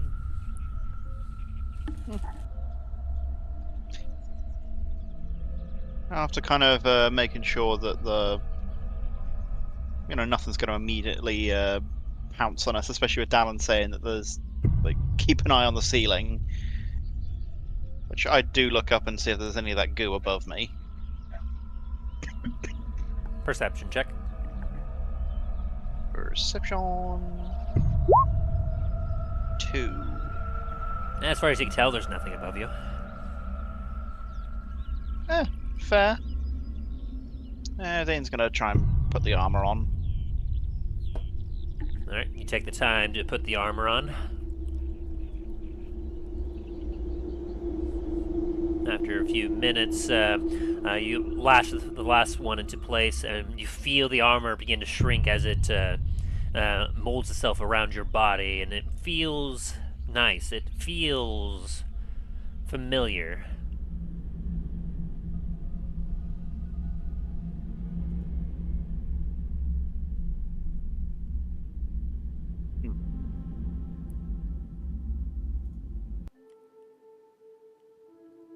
Dain, you're at the counter, talking to an individual. You've been searching for a long time with no leads. You're kind of at your wit's end. You have no idea where the hammer of Warhammer could be. I'm terribly sorry, sir, but we've just heard no rumors about anything like that around here. But, you know, we do know someone. They've come around from the guild from time to time doing odd ends and odd jobs, but they have proven themselves to be a very capable tracker and quite the treasure hunter themselves. Perhaps they could... we could probably get into contact with them and see if they'd be willing to help you find the armor. Hey, sounds like a plan. It would be an immense help. Yes. Give us a few days, and we'll see what we could do. Hey, thank you. A few days has passed. Yes. I knew you'd be back soon. Good news. We did get into contact with him. It turns out that he's actually requiring help himself in regards to something else. And said that while he's a little busy right now, if you were to perhaps join him on helping him retrieve this particular artifact, your interests might align. As he's currently searching for some sort of artifact in some sort of cave.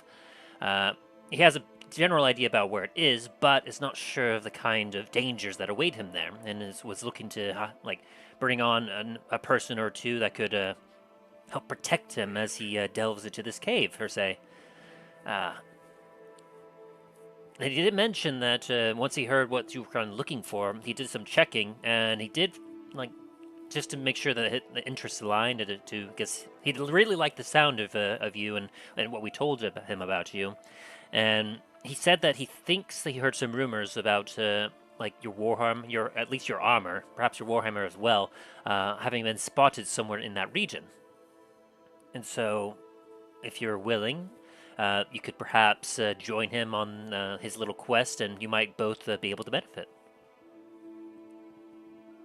Hey, sounds like a plan.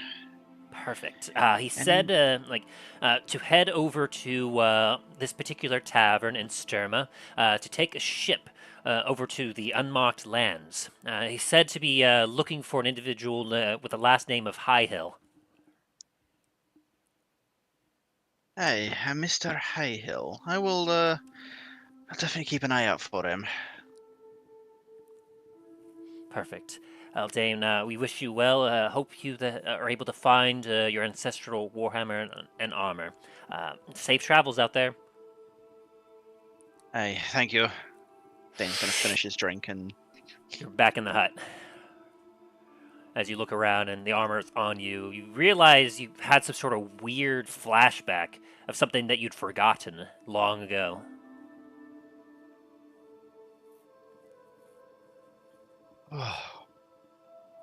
Well, that was weird. Anything wrong? No, nothing's wrong. Just a weird feeling. I feel like I've just remembered something from before everything. Oh.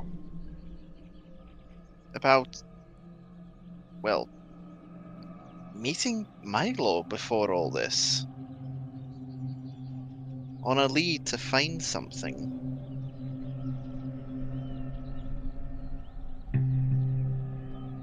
But it wasn't in Duskwood. It was in Sturma. Really? Hey. Which is weird, because before this I don't remember anything from before Duskwood.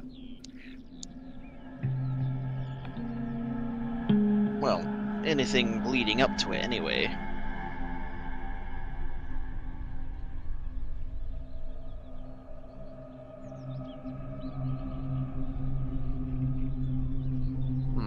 Curious. Very curious. How goes the search on your guys' end? Still looking. Hopefully we can find the bottles for both Dallen, for that bottle for Hemlock here.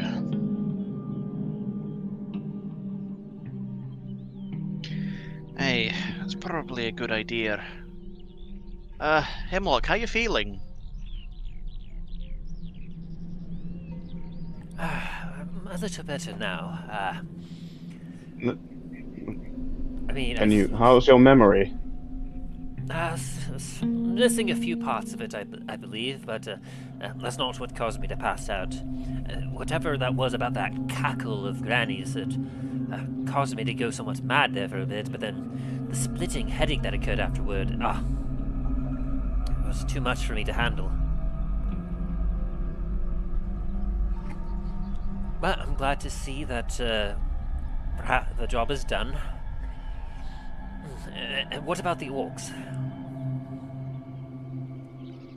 They have been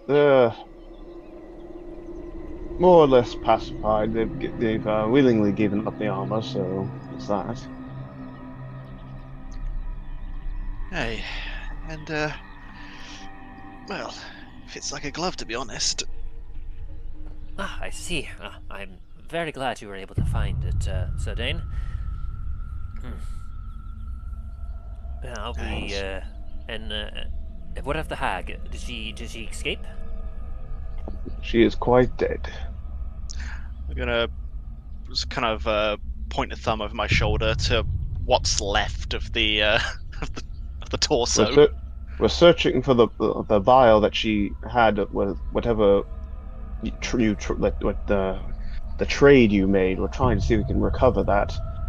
And we're wondering if she might have put it away in here when she was invisible, because we couldn't find it on her body. I see. He kind of like strokes his chin a little bit and thinks. And so the Orcs are still alive, yes? Yes, they have willingly given up the giving the armor back. Aye. And besides some, well, old age associated with them, and the fact that I'm guessing during our battle with the Hydra out there,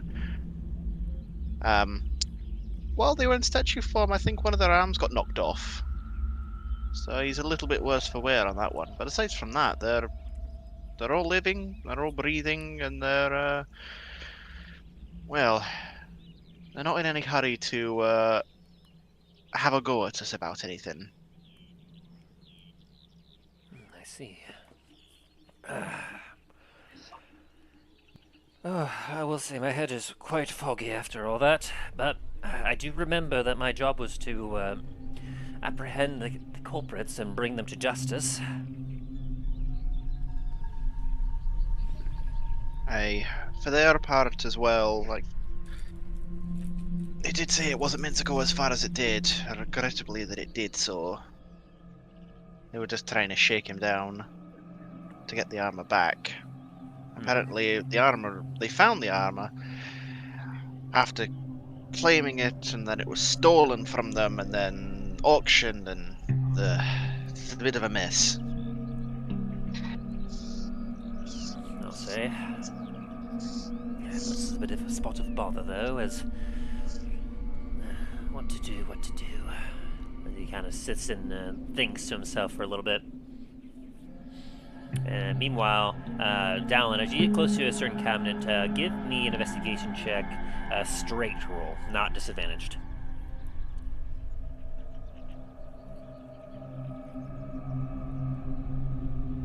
Got it.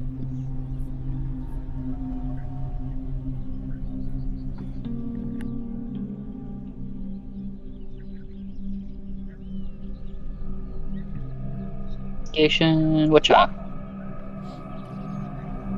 9. Fuck. As you Kind of had advantage. well, I gave you straight because of your exhaustion. But as you take a look into the cabinet that Talos pointed out, you see a number of different jars. And as you look at them all, you see a bunch of some that has some dark, wispy smoke in it, some that has some light, wispy smoke in it. Like, this particular cabinet seems to be filled with a lot of different, like, things in it, and you're not quite sure exactly what you're looking at. Alright, Don's just gonna stare at this for a few minutes, in case he can go to someone else.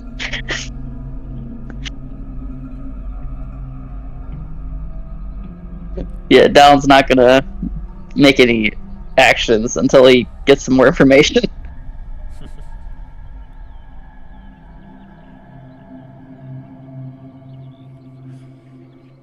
And meanwhile, Milo, you are now out of the well. Yay! Find anything important down there? There is nothing down there, and if you still don't believe me on that, you can go down and check yourself. I don't think I'd fit down there, but I believe you. Hemlock here is doing all right, at least for the moment.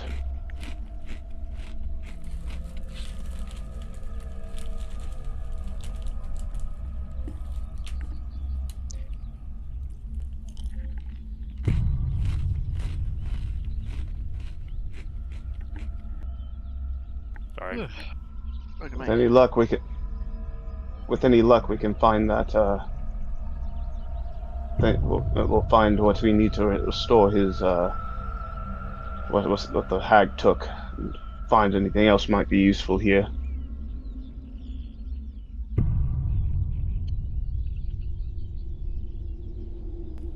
Hey, there's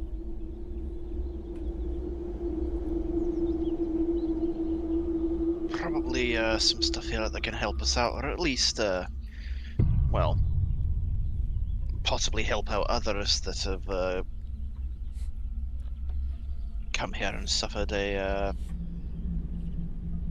slight same fate. Yes. Yeah, so Sure. you all going to do some investigating then? Yeah. I don't see shit.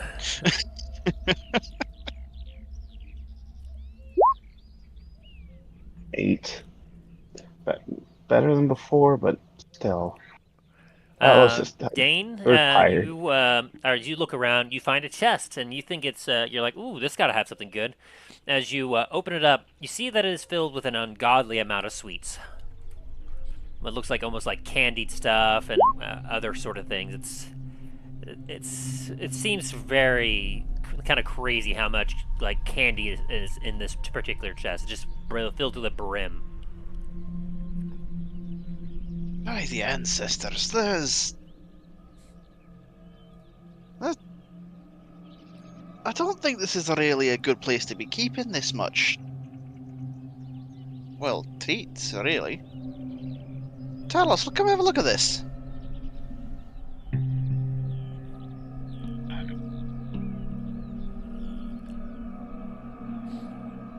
Now, Talos, as you're looking around, you find a decorative wine glass. It almost has like a crystalline look to it.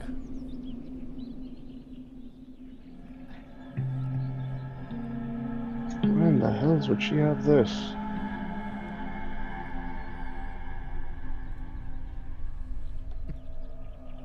Hey, what have you found over there? A decorative wine glass.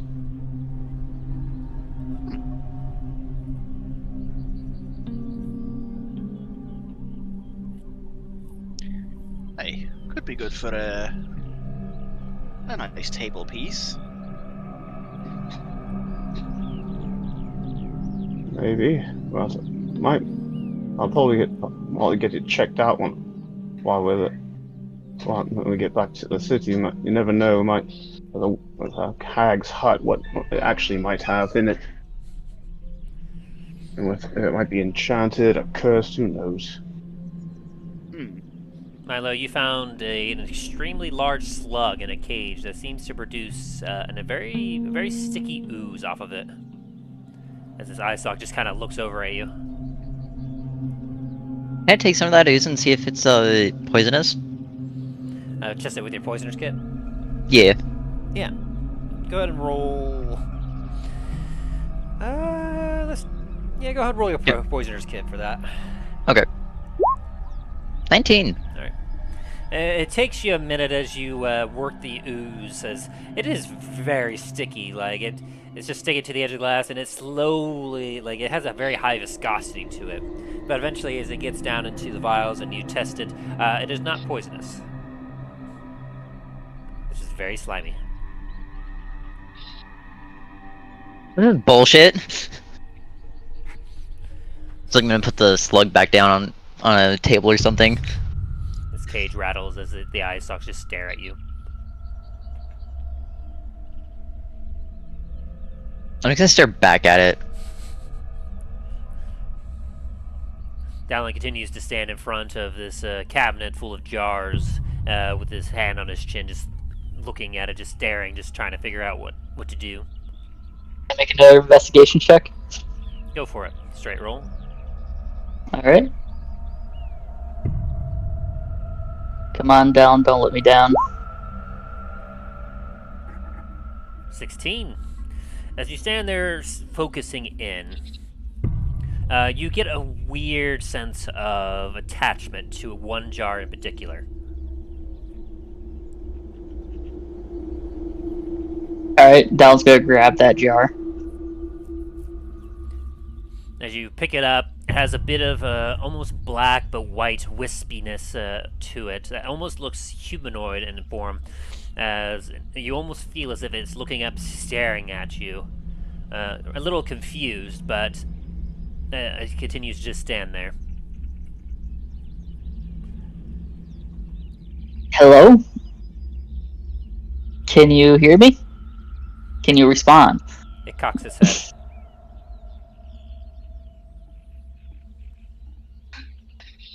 This is way too calm to be Voidscale. Alright. Dallen's You know gonna... yeah. Dallen's gonna put this jar in his bag of holding.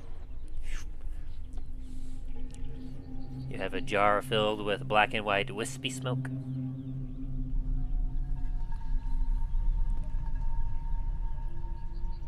Alright. Now I'm gonna keep looking at the jars, see what else I can find, because we're still trying to find Hemlock's intelligence, right? According to what Talos is saying. Yeah. I guess everyone else has can do their shit now.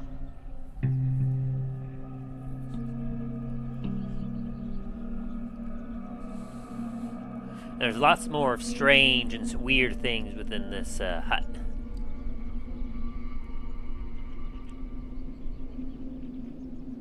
Anyone else want to do any checks? Dain, you haven't really done any checks. You've been just kind of over there with your armor. Mm-hmm. You found yourself a chest of candy. Yeah, and I'm gonna... Is there anything iffy about the candy, or is it just candy?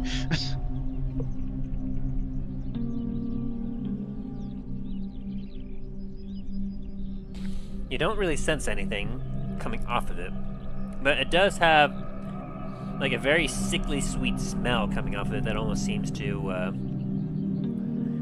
almost be attractive in some way, as if it's trying to draw you in. But you don't sense anything else magical or anything about the chest or the candy itself.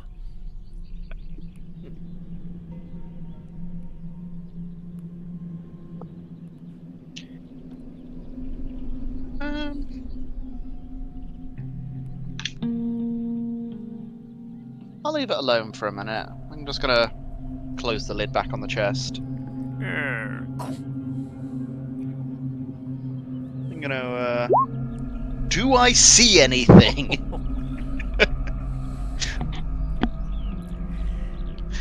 Well, do you now? I'll say that 15. it's with a 15, not a nat 20, but I mean, still a 15 is really good. I forgot about the disadvantage to checks.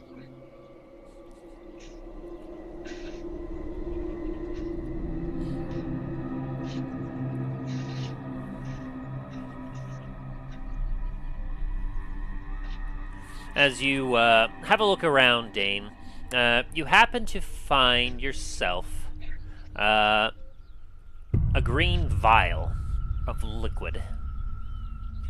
It seems to almost be a syringe of sorts, as the syringe itself seems to be covered with what looks like a little bit of sheepskin, just kind of covered up, keep it from penetrating something that it shouldn't.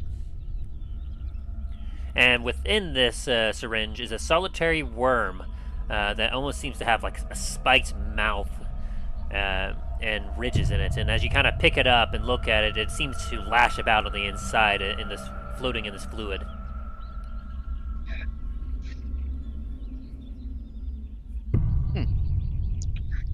Well, this is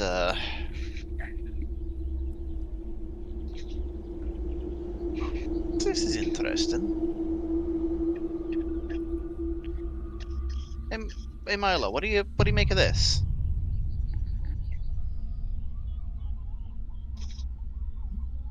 It's a worm or something? I don't know. Let me take a closer look at it. Yeah, 13.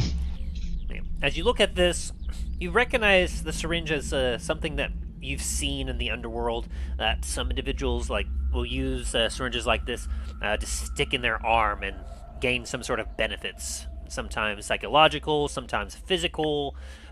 You've never seen any that had an actual live worm creature in it. And the way that you can see it, it's definitely not intended to be used in combat, so it's not something that you would stick into someone to harm them. But it is still odd. You're not exactly sure what the intended purpose of this is, other than that it's definitely intended to be injected into the arm to accomplish something. Can I roll a nature check on this worm that's in the vial? You can. Yeah, as you look at this, you've never seen a worm like this with spiked mouth and ridges along its body. It's a very strange looking thing, and it's not giving you too much.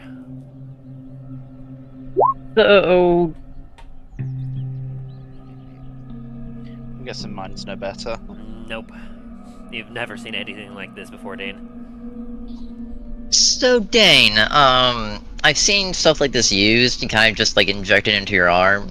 Are you wanting to give it a try?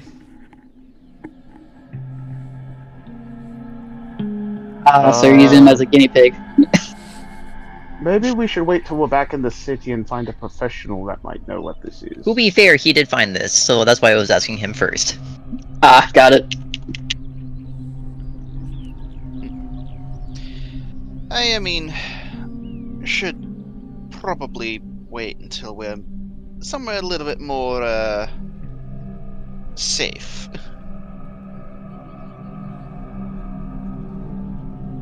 Afterwards, we can try it out, see what it does. I was gonna say, if you don't want to try it out, I can try it out right now.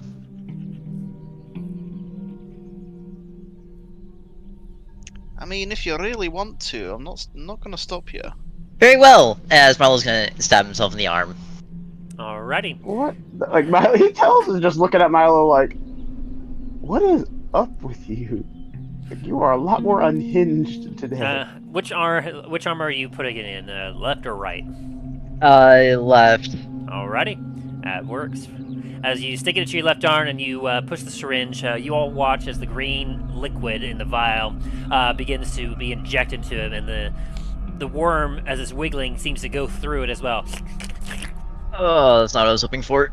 And you feel a weird sensation as your arm kind of convulses a little bit, and you feel a weird sensation as it almost feels as if that worm is kind of running around your veins inside your arm. And after a minute, though, it seems to stop, and you have a bit of a throbbingness in your arm for a second, but after a moment, you kind of flex your hand a little bit, and you feel, and, well, everything feels alright. That's it? Like, I don't feel any different or anything? Your arm feels a little sore and feels odd, but you're not exactly sure how or why yet.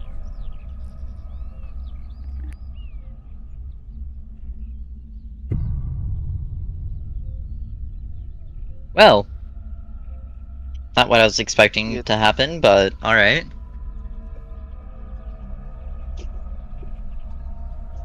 You feeling alright over there, Milo? Yeah, I mean, where I stabbed myself with this syringe, arm's kind of sore, but other than that, nothing. Ah, boy. Hopefully there's no massive side effects. After injecting Milo with drugs, can Milo look for more? Drugs. Yep, you on roll investigation. 13! Alright, let's see.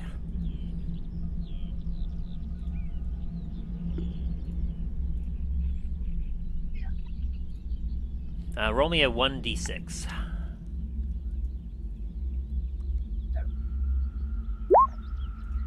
A 2.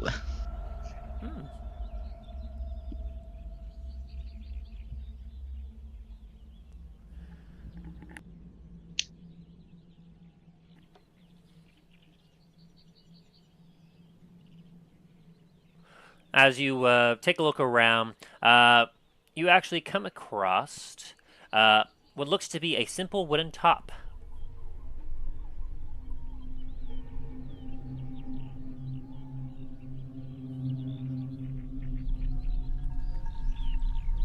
That doesn't sound like something I can inject into my body. No, but it's something that you found.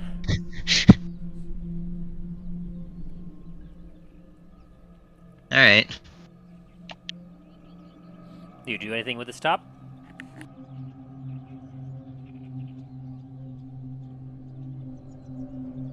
Milo make an, like, investigate it a little bit further before he does anything with it. Alright. Are you just investigating? You go on Arcana? Like, how are you investigating it? I'll do an investigation from now and see what happens. With the 18. As you take a look at this top, you can feel that there seems to be some sort of enchantment on it. You're not sure what kind of enchantment, unless you did a specific check, but it does not seem to be anything much more than just a top. Well, in that case, I'll do an Arcana now. With a nat 20! Oop, I don't see it on my end.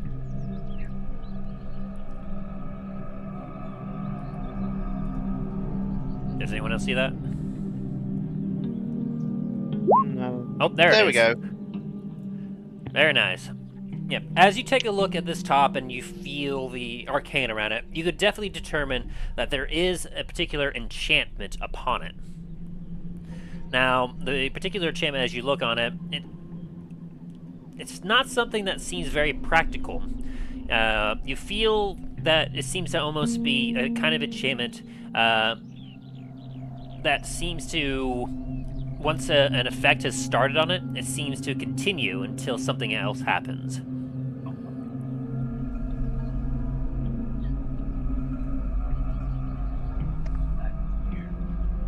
Huh.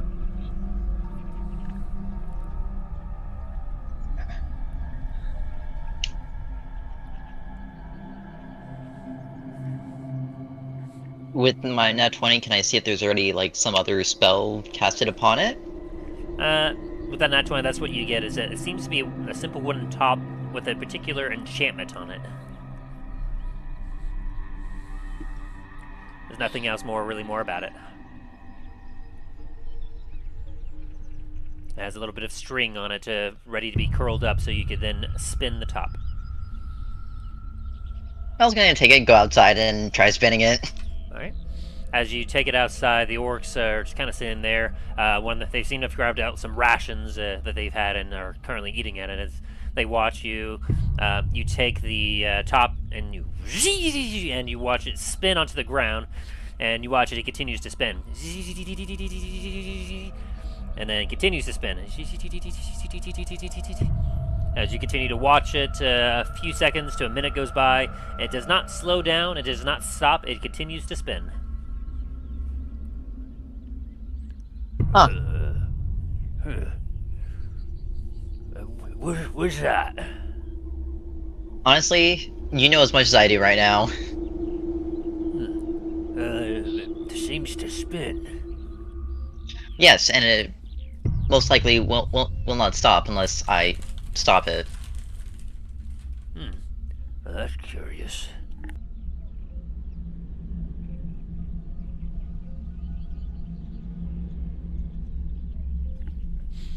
As another couple minutes goes by, it just continues to spin. Well, I'm gonna take one of the arms from Granny and kind of just use it to try to stop the top. Once it comes into contact with it, it slows down and then comes to a stop.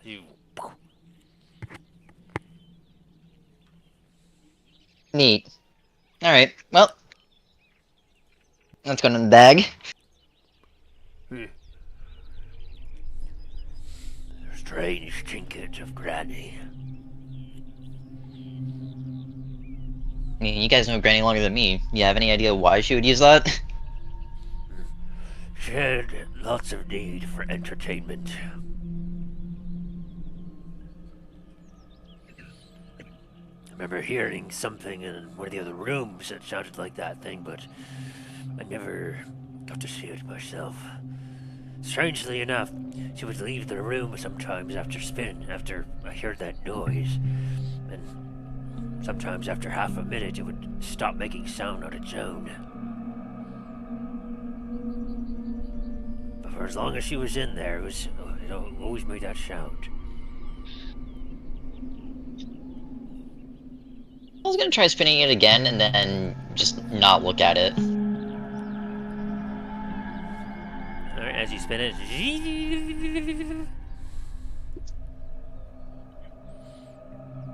it continues to spin and spin. After about half a minute, since you're not looking at it, it's you hear it and clopper on the ground. Much quicker than it did before when you just kept staring at it. Huh. Interesting. As you have acquired Zimmerman's top.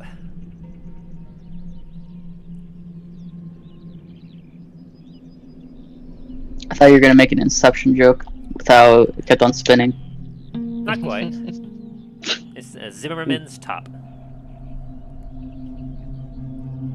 And so, essentially, so long as something or someone is watching it through magical or non-magical means, it will continue to spin. Once someone is no longer watching it, it will fall in 1d4 turns.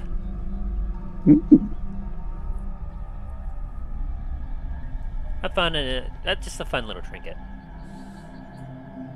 Gotcha.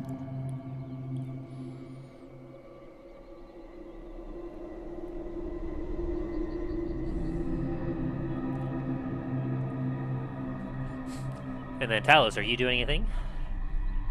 I'm still looking around the area, see if I can find anything. Investigation. Oh. 10. No, I thought I had it on disadvantage. Or is that just checks? No, it is Well, checks. It would be a 2, so that still Yeah, checks. Roll me a 1d6 yourself. 1d6, alright.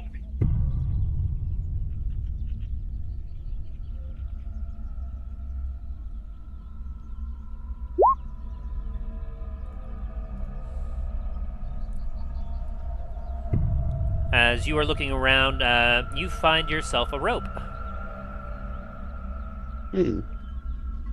It seems to be rather unremarkable, but it has a strangely expressive frayed end on one point.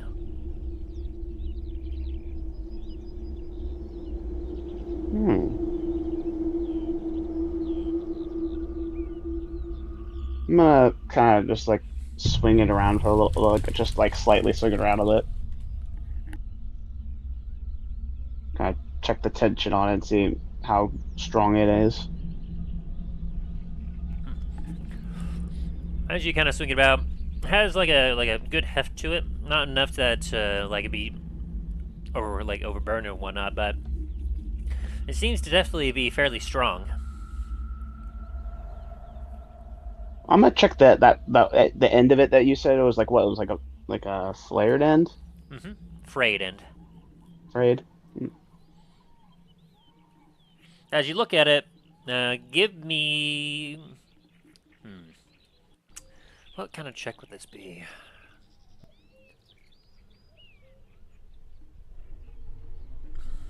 Give me an insight. All right.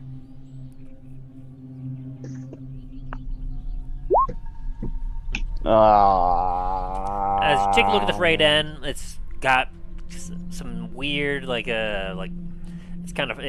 like how a frayed rope would be. It's got strands all over the place. It's strangely expressive. Like, it makes you feel a little weird looking at it.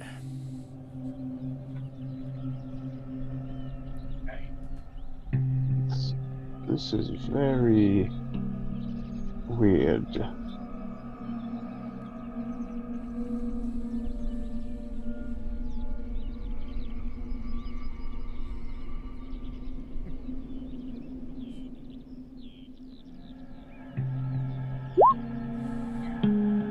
Do I see anything on this rope as I walk over the Talos? Yeah, as you kind of walk over, you see Talos staring at this frayed end.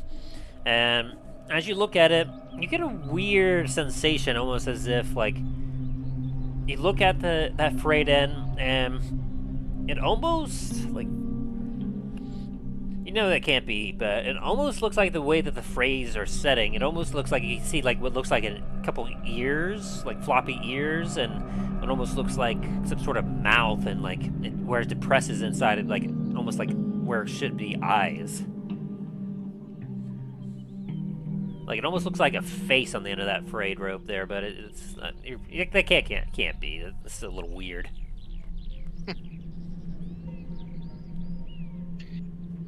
Hey, well, that looks weird.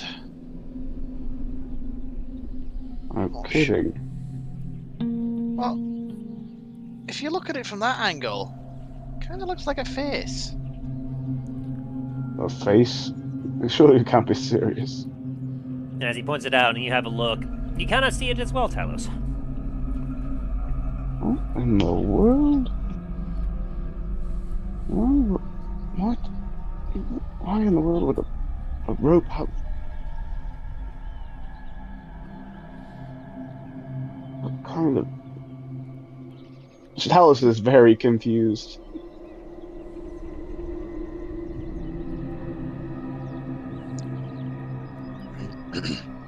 Hey, maybe it's like, well, when you're going down in the mines, or even looking up at the mountains, and you just see that particular rock face. It kind of looks like a nose. One next to it looks like an eye. You know, after a while, you start making faces out of the rocks. You know, as long as it doesn't turn out to be a stone giant, then you've got issues there. Does Down hear that? I say you're nearby, so yeah. Down's immediately gonna perk up and immediately just move over and so you guys talk about stone giants. Yeah. It was more of an analogy than anything else. Talos has found the rope over here, and if you kind of look at the end over here, it kind of looks like a face. Down's gonna take a look at the face. You get the same kind of like a weird expression on it that makes it like you can determine like you see exactly what the rest see. It has almost a weird like weird face within the frayed end of that rope. Make like a Arcana check on that. Go for it.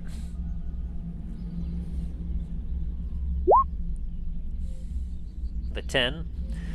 As you look at it, you do feel a weird sense of enchantment and possibly transmutation on this rope. Well, I don't know much about this thing. Seems like there is magic coming off of it, and I think it might be transmutation, which makes me think Aunt Jemima turned someone into a rope. And if you said something about a stone giant, maybe.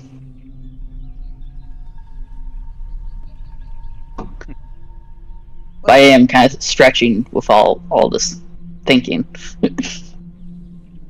That is a bit of a stretch. I mean, all I was saying was, you know, kind of when you're looking up at the mountains or delving in the mines, like after a while, you kind of start seeing patterns and faces in the rocks. Well, there has been a tale told at least once of looking up at a mountain, seeing what looks like a nose, an eye, a mouth, and then before you know it, there's a stone giant in your face, looking not too pleased being spotted. I don't know if I told you this before, but my clan was actually, was kind of allied with a stone giant clan. Well, a group of stone giants. I'm gonna use one. I'm actually gonna just to check. I'm gonna use a dispel magic on this. Can you tell? Are you telling us this before you do that? No, Talos is just gonna be like just holding, just puts his hand over and just starts seeing if it'll work. Oh no. Interesting. Let me see my notes here. Alrighty. So dispel magic works on how powerful?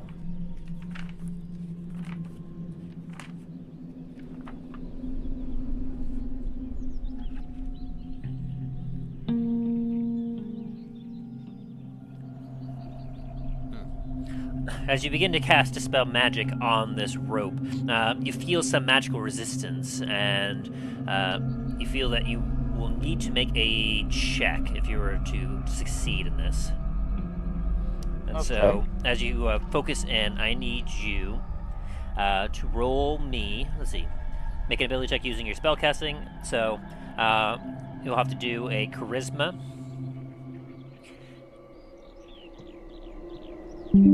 Yeah, make a charisma check, like charisma spell check.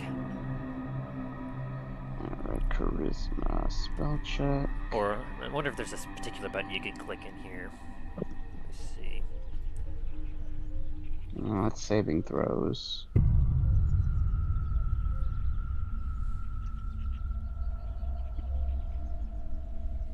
Maybe that. Will that work, or? I mean, that's a charisma check. Let me double check, make sure I got this right. Because it said here that in order to do this, so you use your spellcasting modifier. Make an ability check using your spellcasting ability.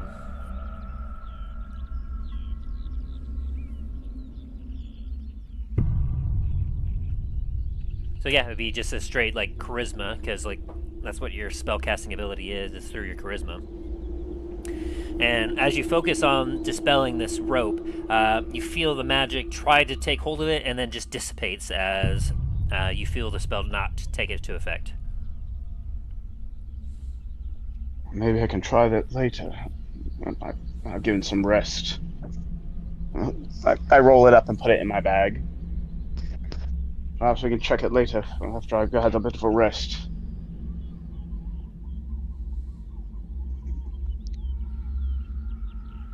Hey, sounds like a plan. We Still no luck. we still have no luck finding that vial. Really want to find it. Rather have Hemlock have his full faculties back. Hey, Dain's gonna turn back to the case. Ah, bugger. You're turning back to what? I turn back to one of the bookcases with stuff all over it. Gotcha. You roll me a 1d6 now, Dain. Ready? 6. Ooh. As you take a look, you actually see another chest.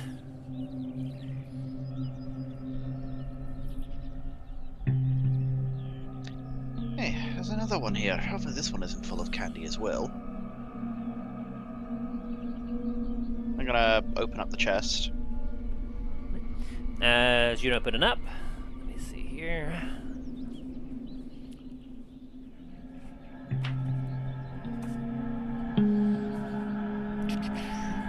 As you take a look inside this chest, the chest itself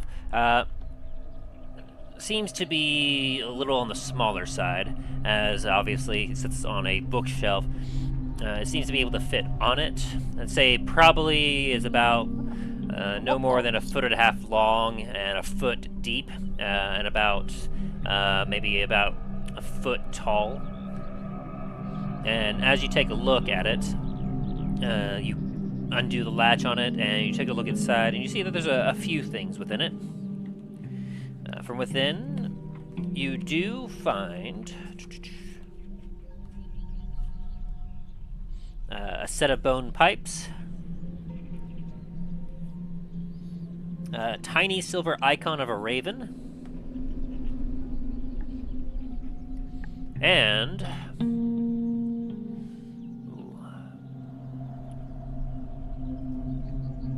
let me roll for that.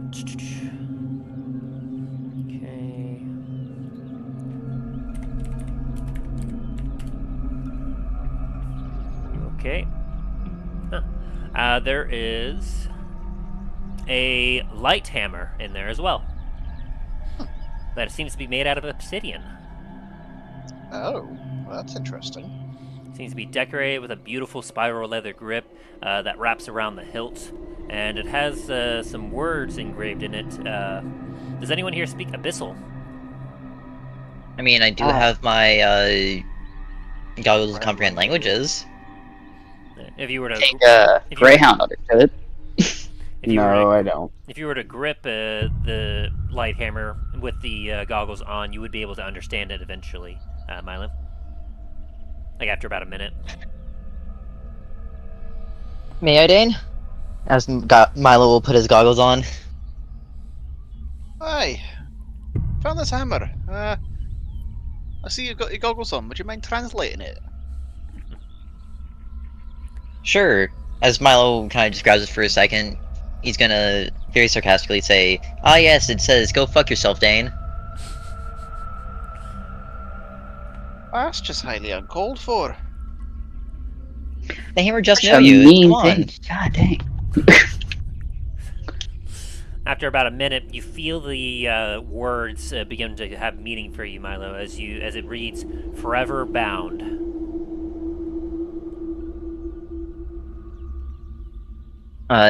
Dain, I think this hammer is bound to something. Whether that's you, someone else, I don't know. But Merry Christmas. What is As I this hand it back to him. Christmas you of? Like Talos was like, It's a saying from my hometown. Ah, understandable. Hey, interesting saying. I'm gonna take the hammer back. As you kind of feel it, like as you're in resting period, you feel as if it's trying to attune to you if you allow it to. So you would have to attune to this thing essentially. Hmm.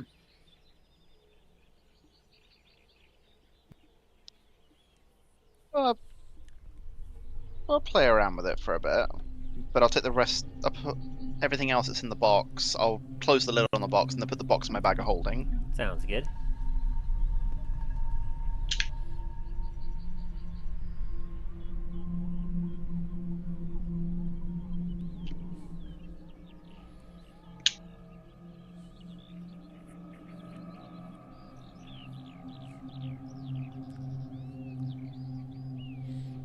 Anything else anyone else is doing here? yeah, I'm gonna try looking around one more time. I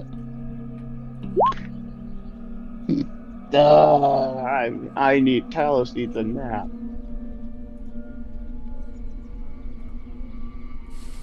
Bro, all of us need a fucking nap. Well, we did just Yeah, beat we up all a need a Hydra. nap. Yeah. As you look around, Talos, you see what looks to be a blood-red lily flower, perfectly pristine, sitting in a what looks almost like a vase. The water within the vase seems to also be a blood red. Interesting flower.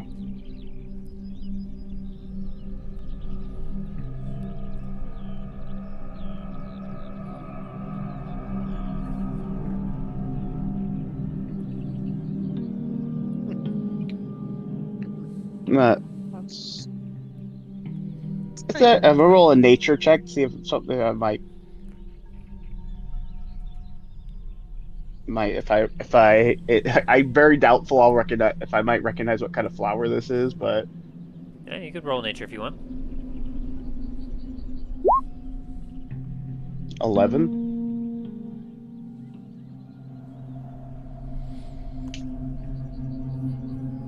As you take a look at it, you can see that the flower is definitely like a lily flower of some kind. It's kind of pretty amidst all this dark gloom and whatnot.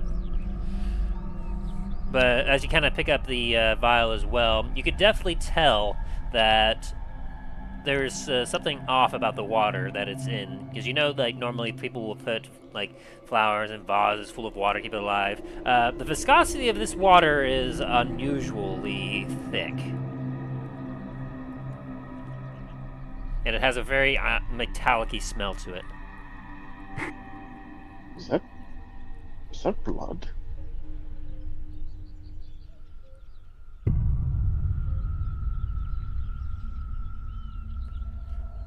Poor flower, as Hemlock kind of comes over and grabs it.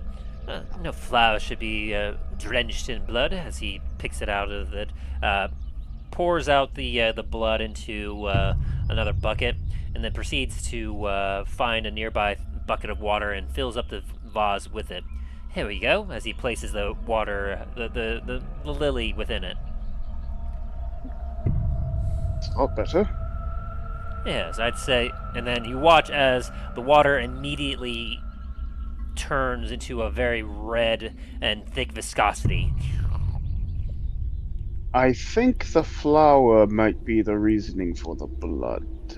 Good heavens, as he just kind of puts his hands up and steps back. I'm starting to think that I should not be touching anything in a hag's hut. Might maybe agreed, but we have to find that vial of yours. Don't feel comfortable leaving here without it.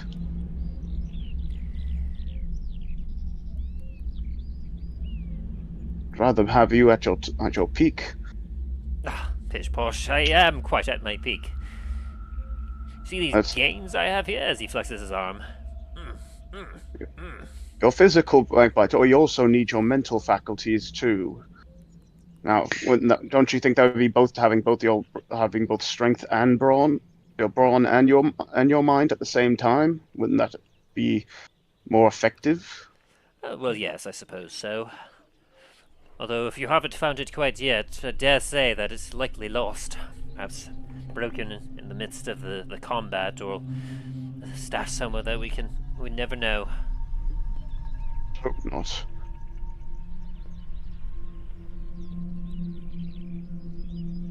With any luck, we might be able to find it. But if not, then we may have to find a way to find another means of returning your mind back to its original state.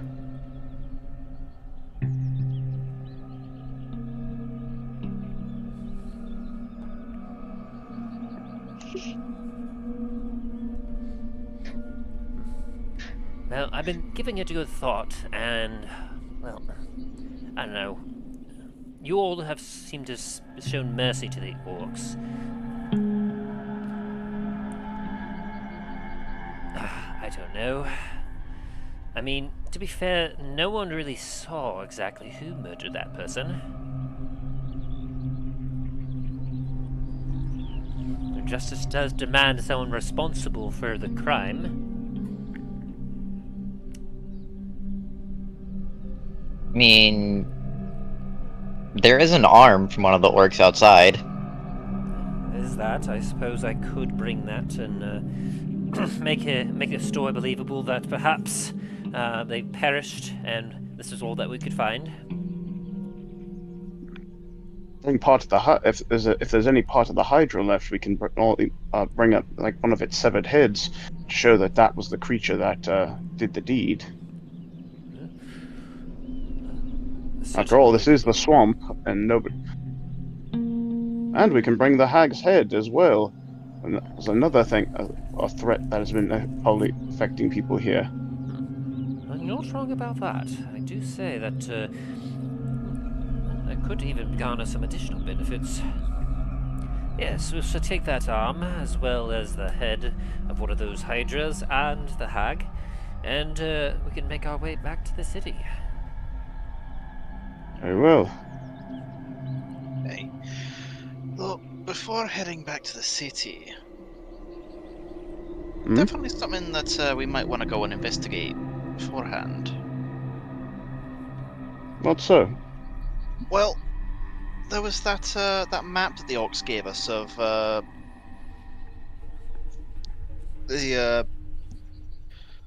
supposed cave nearby that that had the armor in it, but also apparently was had a little bit of potentially other items as well. First, I think we should rest first. Oh, aye, definitely. After today, I don't think any of us are going to be up on are going to be very useful if we get any more exhausted. Agreed. Perhaps we should try to make this a bit more secure and take a quick rest. Hey, sounds like a plan.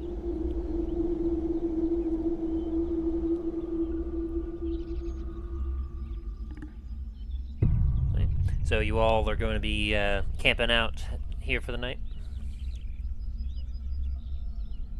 Yeah. I think that's going to be the plan. Sounds good. So, as you all proceed to find yourself like some spots in this cabin, everything about it still seems rather odd. Like you just have the unnerving feeling of just eyes all around you, but it feels secure and safe enough that you don't feel like you have to have a night watch if you don't want it. Just make sure we don't need a night watch. Can I pay the orcs outside to just protect us during the night? You certainly can try, as the orcs are in there moving some of this stuff around that is not very pleasing, and you can tell that they're doing a few things that they've been wanting to do for a while, as they take a couple of items out and smash it. As you kind of approach with them. Yes. Something we can help you with. Yeah, listen, me and the three of them are extremely tired, and we don't really want to do a night watch. Can I just pay you guys to make sure no one's gonna fucking murder us in our sleep? Oh, certainly. Yeah, we can take turns ourselves. Usually it's fairly safe around here, except for when some nasty start to, some animals or something come nearby. Another thing's to know to stay away from the hag. Well, maybe with the hag being dead, it'll start changing that. I'd rather not take any chances tonight. That's fair. Don't suppose you have any food that isn't swamp related. Mel's gonna go into his bag and pull out 4 rations. This is what I got. That would work for us. We can accept this as payment. Getting tired of eating slugs and snails and mud feeders. I mean, there's a nice Hydra outside. I don't know if we want to eat that. It's got a bit of a smell to it, and, well, I've got to say, it looks as if you and that Blackspire got bit from it, and, well, you got some weird circles and coloration to your skin. It might be poisonous. Miles gonna take a look at himself and be like, "Oh, shit." Hey, Dain or Talos, can you get this out of me? Whatever the fuck this is. Dain's gonna walk over and sort of pat Milo on the shoulder. Do you have any lay on hands anymore? Oh yeah, it's the last 20 of my lay on hands to him. You used the last 20 to heal him, or...? Because I remember earlier you said that you unloaded a bunch of lay on hands on yourself, and then you touched Milo and gave him 20. No, he didn't do that since I was invisible. Or not right, invisible, yeah. I was hiding. Right. Yeah, so that was rescinded. Gotcha. Yeah. Well, I use tend to heal and tend to expel the poison.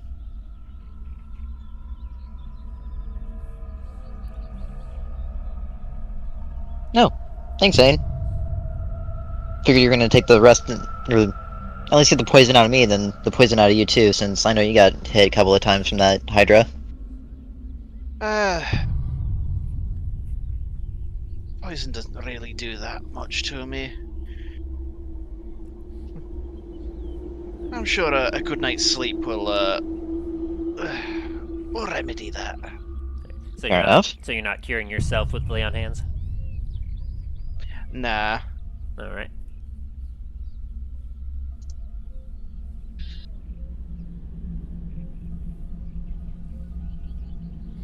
And so, as you all just kind of get settled for the night, anything else you want to do before you go to sleep?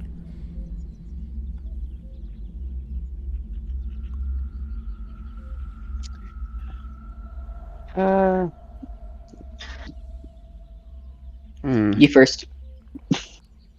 You can go ahead. I'm still thinking. Okay. Oh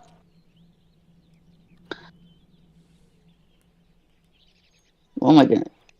Can I do Arcana on the jar? Try to figure out, or is there a different check that I would need to do to make sure that this is like Voidscale?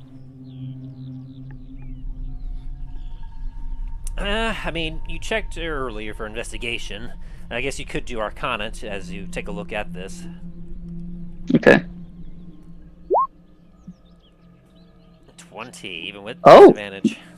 Okay. Yeah. As you take a look, like, you can see that the wispiness, while you can't see any physical features, no eyes, no nothing, it just seems to be smoke that seems to almost form into like a weird humanoid-like shape. You can definitely feel it as if it was looking at you, and the more you stare, more you hang out with it, the more you feel a connection to it, as if this almost, like this, it feels as if this might have been a part of you at one point. But as you continue to try to communicate with it, it swirls around a little bit and makes some gestures at times that are almost impossible to decipher. It seems as if it cannot communicate in any other way.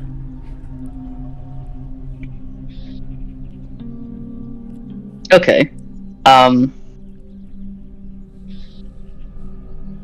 If there's any time, Dallen's gonna spend the rest of that time trying to make kind of a communication system with the entity in the jar. Alright. And then anything you're doing, Talos? Talos is gonna go out to the hag's head and take her head and find something to put it in. Sounds good. It's easy enough. There's a basket, it's a sack, just whatever you feel like keeping it in. Yeah, I'm gonna tie it off and put it somewhere where I'll be able to find it, but at the same time the smell of it won't affect us.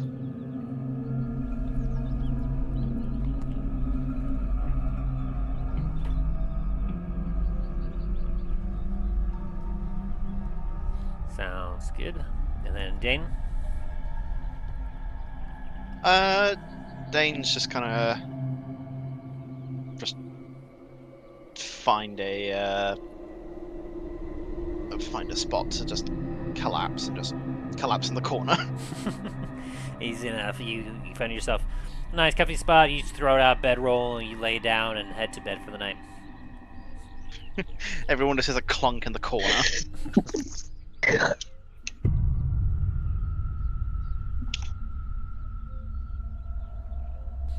Then Milo, anything you're doing? Can Milo take a look at his arm again, make sure it's not like gonna fall off on him or something? Sure. You want to roll investigation, Arcana? Would a medicine be better? You could do medicine too. I would allow that. 11! Yeah. As you take a look at your arm, the throbbing and the pain seems to have kind of stopped, and as you kind of flex, it feels different to you. You're not quite sure exactly how, but your left arm feels odd. You feel as if perhaps if something were to trigger, something might happen with your arm concerning like whatever you did to it. Can I do an investigation now for that? Sure. 16. 16. As you kind of like caress your arm with your other hand, and just kind of feel like the injection site and all around. It's odd as you kind of feel. You feel as if, like, while yes, your hand works the same as it normally would, and everything seems to be just fine. As you kind of flex and feel your muscles move and everything on the inside, it feels different than what it used to. It almost feels as if perhaps some things might have rearranged a little bit in some way. You're not exactly sure how, but it definitely does not feel like it did before.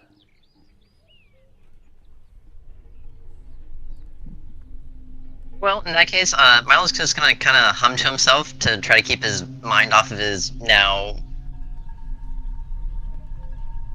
I don't know how. His arm.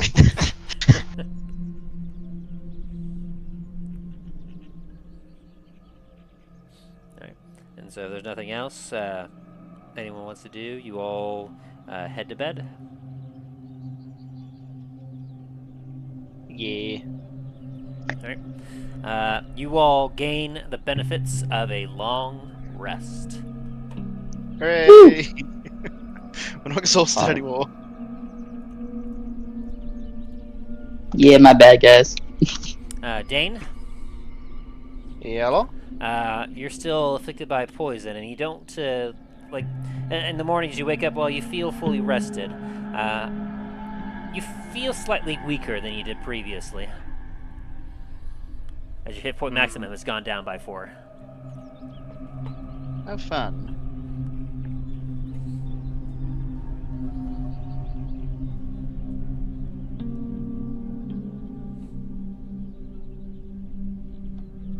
Is that just a temporary thing or a permanent thing? I guess give me a Constitution saving throw, I guess I should say, first. I've reread the thing, so give me another Constitution saving throw. 22? Oh, okay. In that case, you managed to succeed. You didn't previously, but this time you do succeed, so you don't lose that 4. And you kind of flex in a little bit, and after a little morning defecation, the disease is cleared from your body. Hooray! But if you kept failing and whatnot, there's a chance that you would continue every 24 hours to lose maximum hit points until eventually, if you hit 0, you would die. Fair. It would take a very long time, though. It would, especially with how beefy you are. I was gonna say, you see my hit points.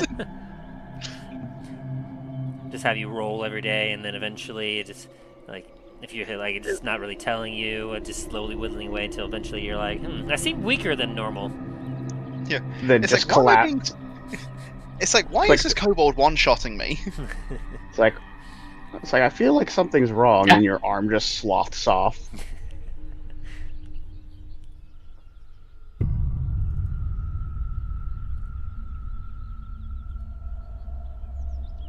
Like, something's wrong, I can feel it.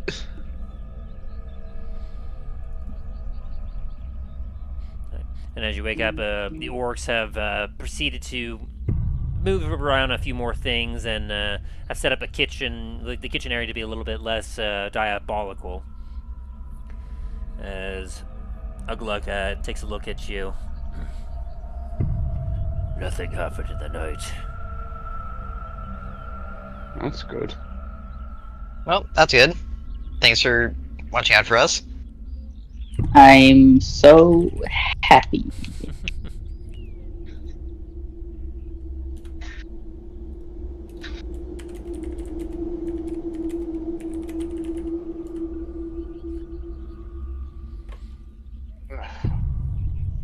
We'll proceed that's- to hunt the swamps around here. Try to live in what existence we can. We appreciate you sparing us. And hope that you understand that we have shown you the same mercy as we did not try to kill you in your sleep.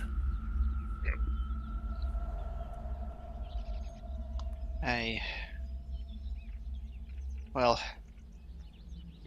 as an old saying goes, an eye for an eye just makes everyone go blind.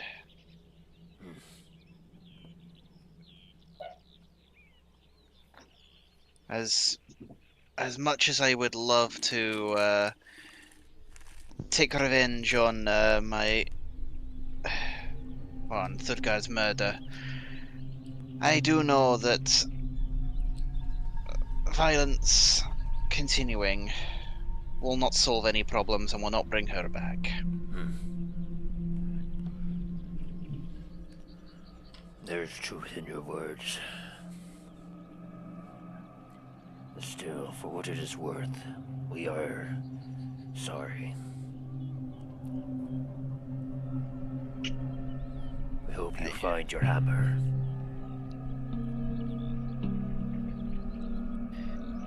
I hope so as well. Is there any words you'd like me to pass on to your father if it is him? If it is him, tell him that he can go to hell. I think I can do that.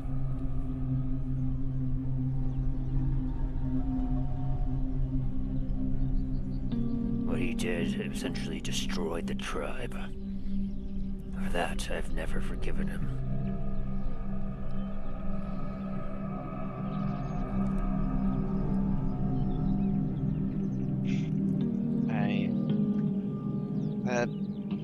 A destroyed family, tribe, clan and kin. That does more than anything can make up for.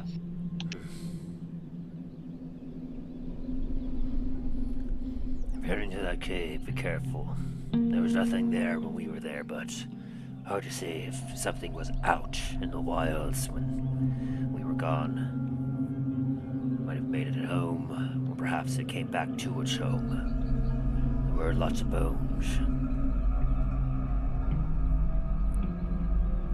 Strange smells in there too, but we didn't stick around long enough to investigate.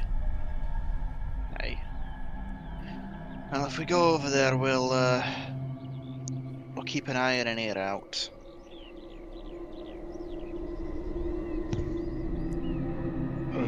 That we will.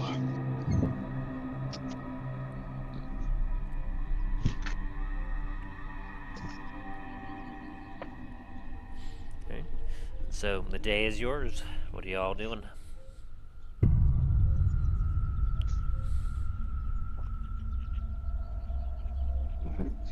Well, first, Talos is gonna go get that the sack that had the head, the witch's head in it, and he's gonna make sure it's not dripping or anything before he puts it into the bag of holding. His bag of holding. Sounds good. You have the hag's head. There you go. Put you in here. Ugh. Disgusting thing. And don't forget to grab one of the severed Hydra heads, if it will fit. If anything, that might be able to scrap like fangs or whatever.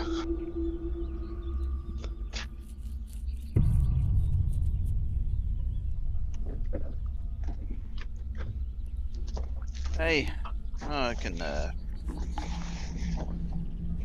see if we can do something.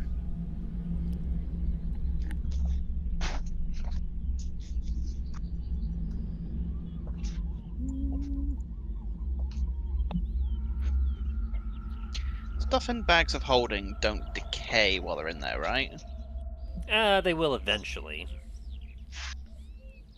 It just the bag of holdings don't preserve. They simply help just carry a lot of things. So eventually, like whatever's in it could spoil. Yeah. Okay. Yeah, kind of remember the Dread Rogers head, I think. If I remember correctly. That I think we didn't have in a bag of holding. Oh yeah, you're right. You're right. We just had it. Yeah, we just had it. Oh, here. It's like, ew. Well, I'm gonna find a tablecloth or something and wrap the Hydra's head in it. Or one of them. And try and put it in my bag of holding.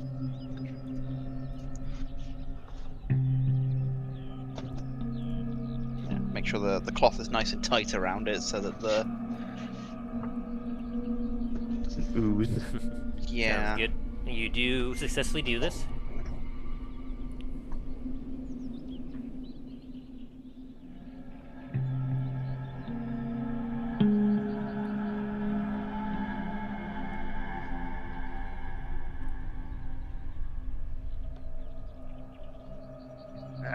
And while I'm doing my thing, I'm gonna take one last, very disgusted check of the witch's body.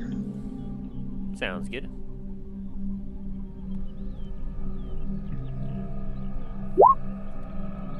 Oh, I'm using one of my lucky points to reroll that. I'm like, no. That's better. 10. And is there anything you're looking for in particular? Just looking at this point, as Talos is very as Paul is feeling that the vial is probably not on her. But yeah, as you take a look, you definitely do not find any particular,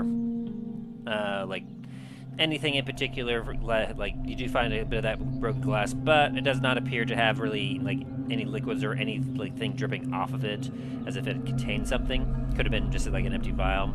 And the only thing you're able to find is what looks like a slightly straighter, but with some knotted parts on the end, stick that is tucked away inside her robes.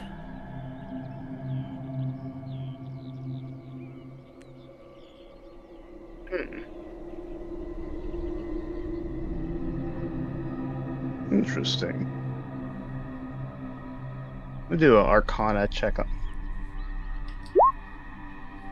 14. As you take a look at this stick, and you kind of hold it, you definitely feel a little bit of magical energy coming off of it, almost as if perhaps if you used it, something like you focused your energy and thoughts on it, and maybe swished it about, something might happen.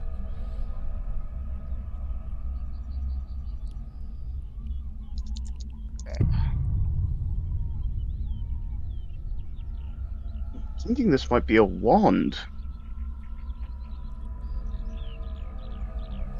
I'm gonna point it far something at one of the trees in the distance and focus, see if it does anything. Yeah, you're gonna try focusing as if you were using it to cast a magic. Yeah, just to see if it would do anything. Alrighty. Just kind of flick it, kind of a wave and flick it to see if it does anything. Oh. Okay. As you do, you feel some energy start surging up in it. And you feel it starting to work as if it was attempting to do something. And then...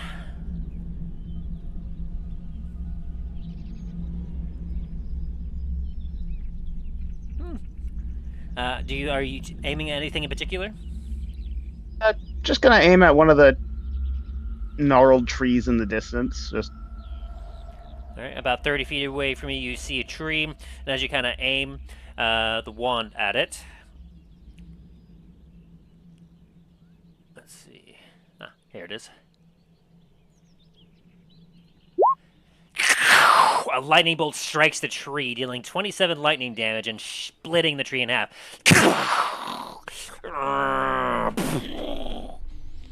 Oh. Well, wow. Well, that's interesting there, Talos. What the hell? What by the ancestors was that? I think this wand, and I think it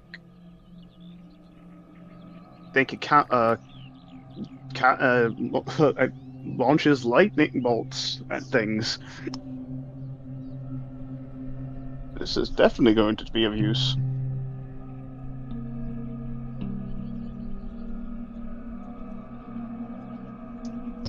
Definitely going to be useful. Hey, that should be interesting.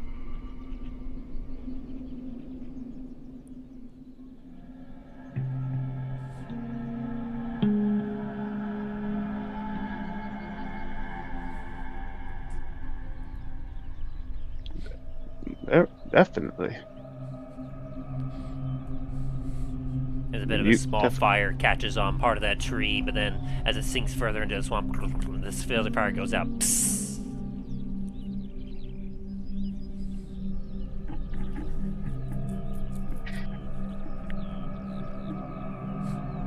Is Dallen going to react when he hears that?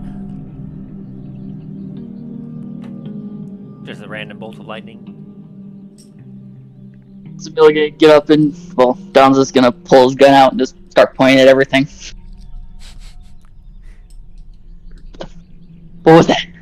Wind attack? No, we're fine. It was just this here. Like, what I hold up the wall. Well, I found a wand. It apparently shoots lightning.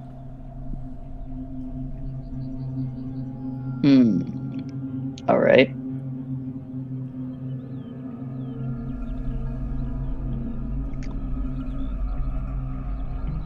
Can I see it?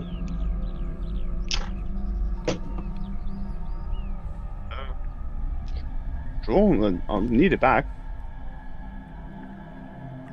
Don's gonna yank it out of his hands and do an arcana on it.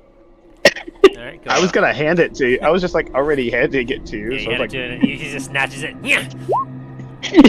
Well, it's magic, so he's really interested in it. looking at him like, calm down. Is there anything in particular you're looking for? He's just trying to figure out everything about this because it's something magical, which he finds neat.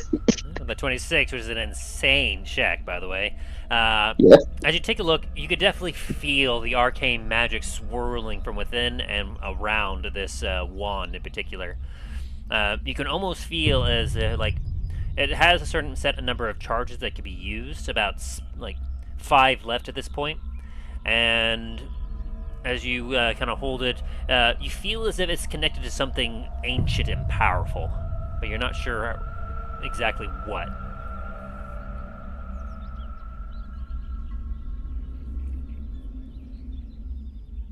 You might want to get this thing checked.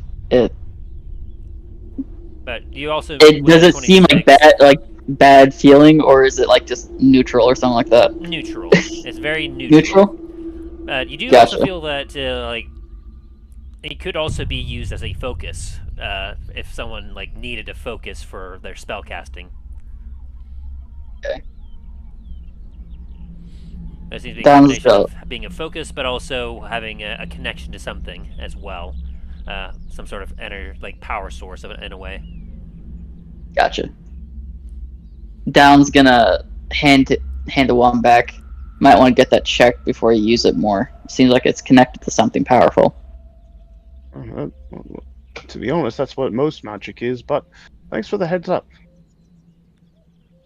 No, like how it doesn't give me the feeling that Dallen kind of just looks at Milo's amulet, and he's like, gives me a feeling like it's connected to something like that. Not like evil, but seems like something's behind that.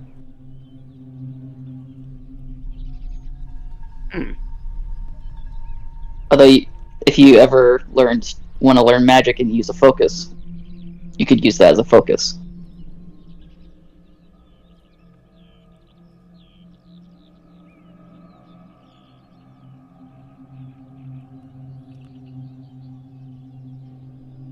I take your word on it.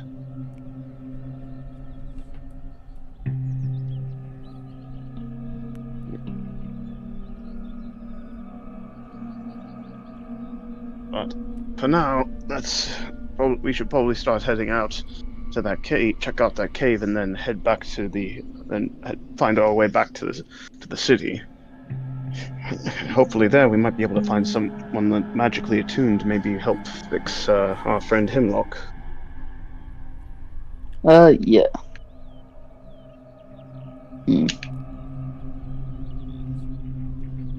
Think there might be an artificer around here?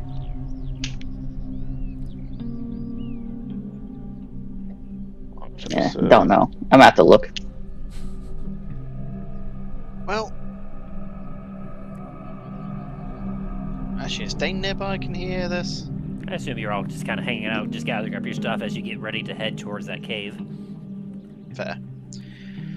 Well, if we're heading back towards Raven's Crest, Namful's over there. We could possibly have him check this out. Manford? Oh, that's a good idea. Haven't seen him in a while. Hey. Hey, don't know as well. He might also have some other upgrades for your weaponry. That is true. That'd be nice. Are we gonna get going now? Dallen looks very hyped up now. So, don't see why not.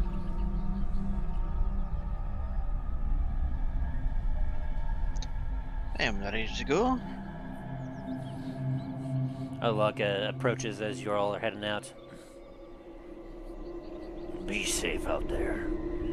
Lots of dangers in the swamp. The journey to that cave should be relatively peaceful, but you never know. That is true. You all seem capable. Hope you find something more in there than what we did initially.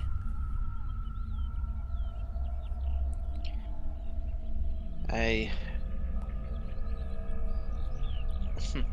well, I suggest taking this as a learning moment for yourselves, and hopefully better your futures. I'm not sure how much of futures we have left, but we're going to do the best we can to live it in peace.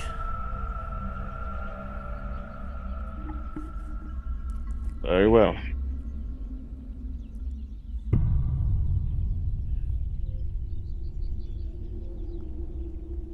Very well, then.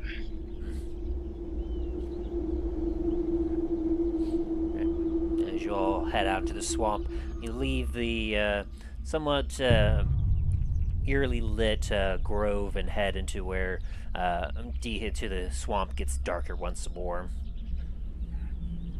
Using the map that was provided, it's a little crude, but it's understandable enough that you're able to follow its directions as you continue your way on a more northernly path, a bit northwesternly in a way.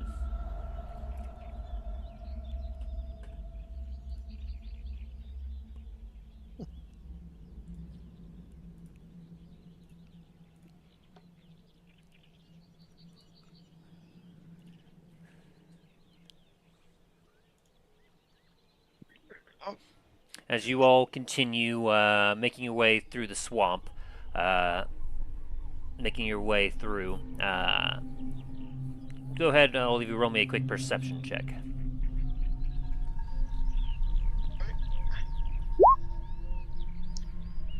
Welp.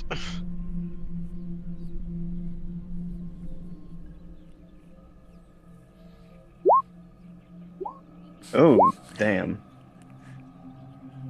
Dallen. Got the highest check so far. And anything from Milo? Interesting. 7, 8, 9, What's going on 15. today? Dallen. Everyone's just exhausted. They wake up, just can't see anymore. As you all are proceeding through, Dallen, you happen to look a little bit off the path in the swamp, and you see the water rippling a little bit, and you see what looks like a hand reaching out of the water straight up. John's gonna point his hand out and cast a firebolt at it. Really? Roll to hit. Actually, should I do this? But do I have a spell that could? I mean, you say cast firebolt. I use Mage Hand. Okay. So you cast Mage Hand over to it, and what are you doing with Mage Hand? I'm gonna grab the hand with Mage Hand and see how it reacts. Alright. As you grab it, the Mage Hand kind of pulls a little bit, and you watch as it pulls out a stick from the water.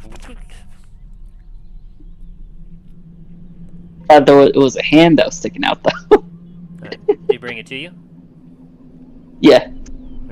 As the Mage Hand floats over to you, you look at the stick and it's gnarled up and whatnot, but the weird branches doesn't end From the angle you were looking at, it definitely could be mistaken for a hand, for those that don't do any other checks. Which check would we need to do? Well, you could have done an insight check or another perception check, but essentially he just kind of went for it, so... That's what Dallen No. does. With seeing as it like now seeing something floating toward Dallen, I'm gonna roll another perception on it. Yeah, as you look, you see the mage hand bringing over a somewhat medium-sized stick, gripping onto a part that looks like almost like a hand. But it's obvious the way some of the parts of the branches on it kind of stick around in little ways that it's definitely not an arm or like bone or anything else. It's just a weirdly shaped stick. They plopped out of the middle of what appeared to be some blackened water.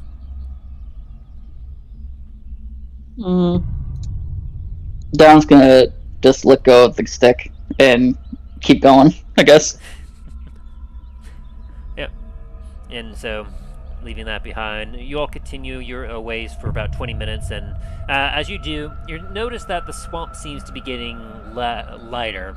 There's less pools of water. There's still some trees and plants around, but after about an hour or so, you get to a point that the swamp seems to almost dissipate entirely. There's a few trees here and there, and you come to a point where it's a little more clear.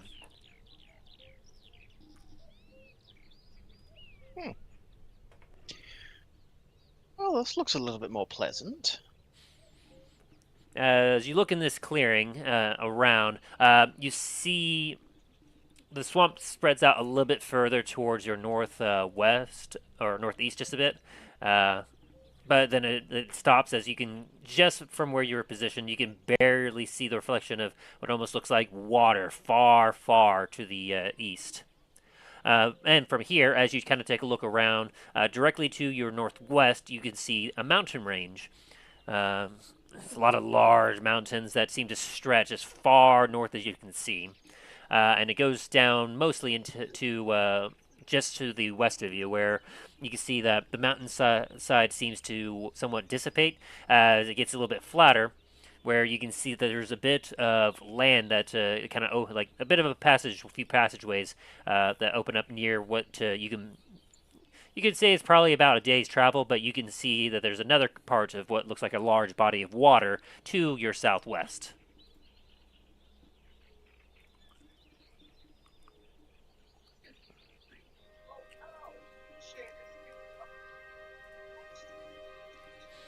And as you take a look at the map, you can see that you just have a little further ways to go, as you just have to travel a little bit more further northwest, about another hour or so.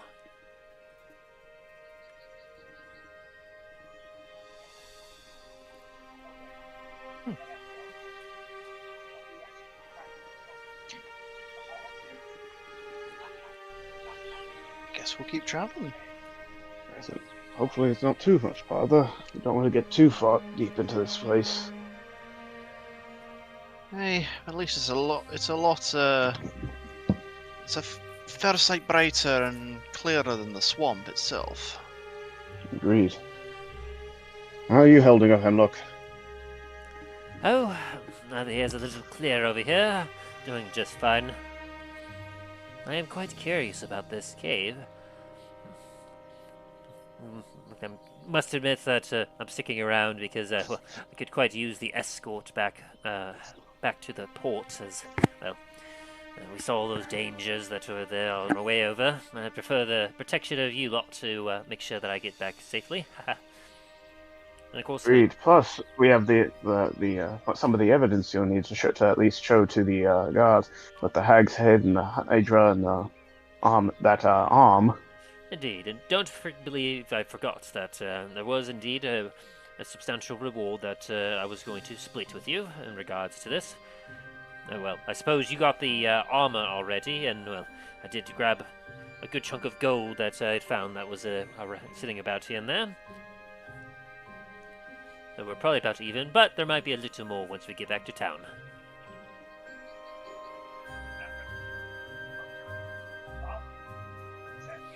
after another several minutes of hiking, eventually you come across a scene. Let me read the description here that I have.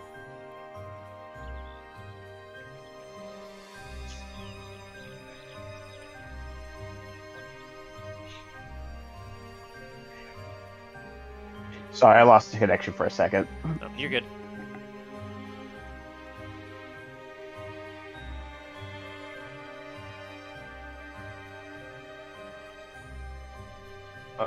I think I might have missed what you guys said because it literally like all of a sudden just like all the volume just suddenly dropped. Oh, it's all good. Basically, like I was just saying that after like another like 20 or so minutes of hiking, you come across a scene, and then I was about to pull up the description. Just gotta remember where I had in my notes here.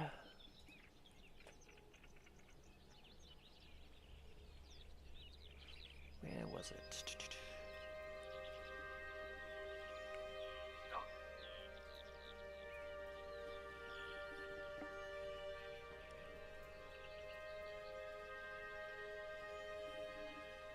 Sorry, I have a lot of notes I'm working through here. No worries. Yeah, there's that one there. Okay.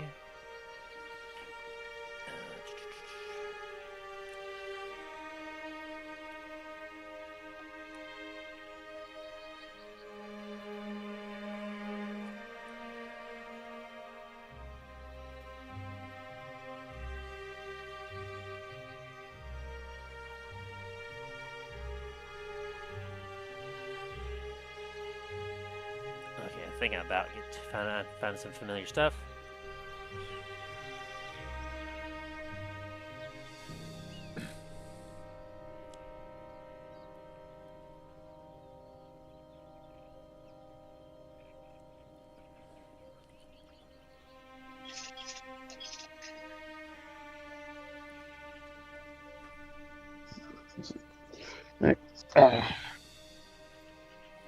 All right, so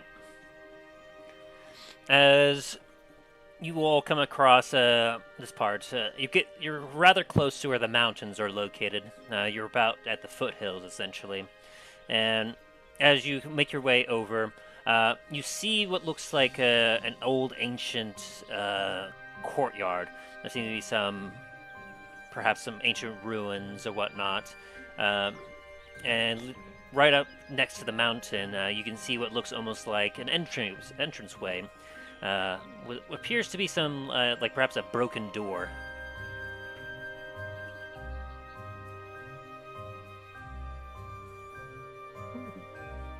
I think that looks interesting. Dain, Milo, and Dallen, you get a weird tingling in your brain.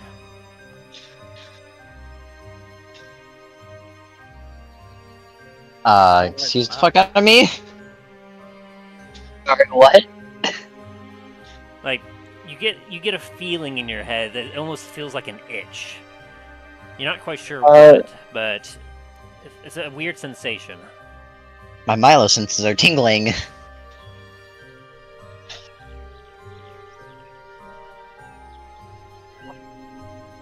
Is there any roles that you would want us to do? Like Arcana, Perception? No. Okay. Don's gonna pull his gun out and just kind of hold it. Try scratching your head with the gun. Well, lads, is this where the map directed us?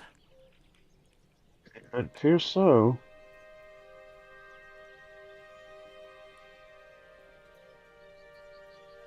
Well, Right. shall we That was- investigate further? Let's do so with caution. They didn't mention anything about a door.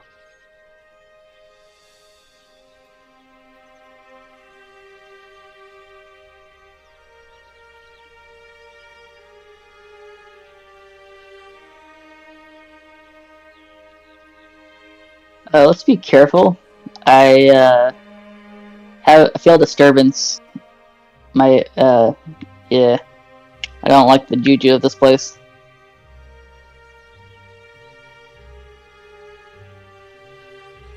Agreed.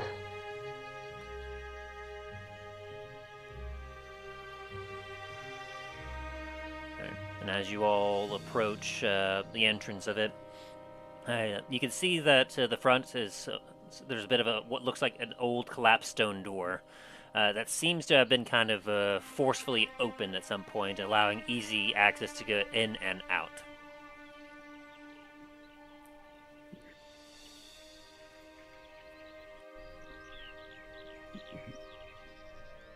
Let's all be caught on our toes.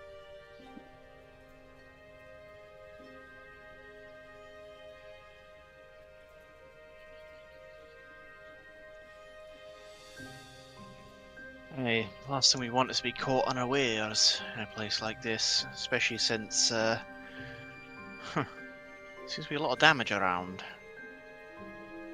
Exactly.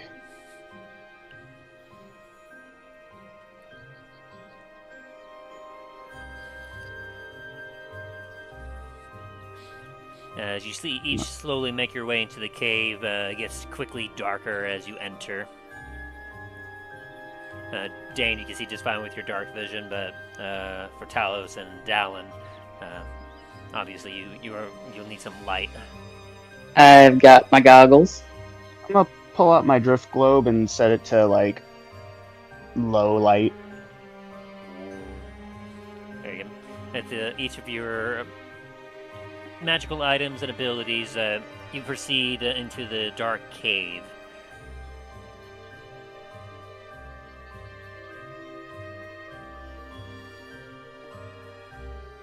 As the light from the outside disappears from behind you as you get further in. It's a very, somewhat shorter tunnel as kind of opens up a little bit as you will find yourself in a bit of a small antechamber with what appears to be a couple corridors that lead off in different directions.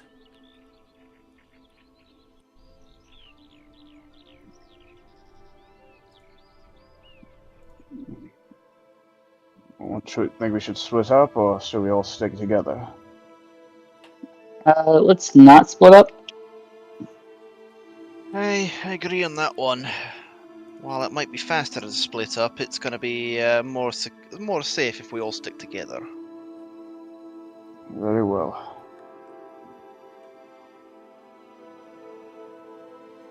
Which passageway should we take first?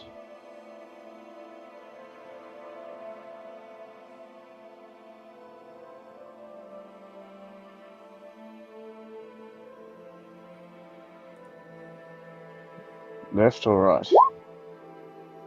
Hey, let's go left. And There start we go. heading that way. So as you enter here through the ivy-covered ruin,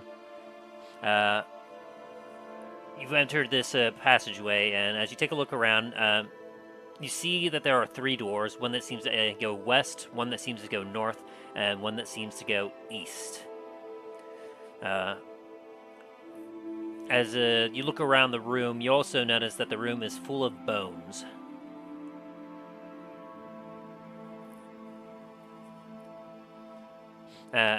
So is someone going through the east and north doors? Who is going where and what? I think we all decided we were going to we're all going to move together for safety. Sounds good. And which way are you heading first?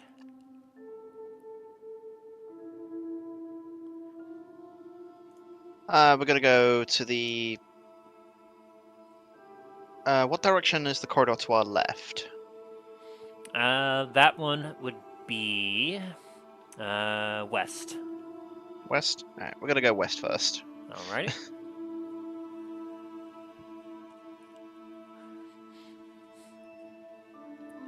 As you head through the west corridor, you see what looks to be more piles of bones just sitting on the side of this corridor, until eventually you get to a point where the corridor opens up into a larger room.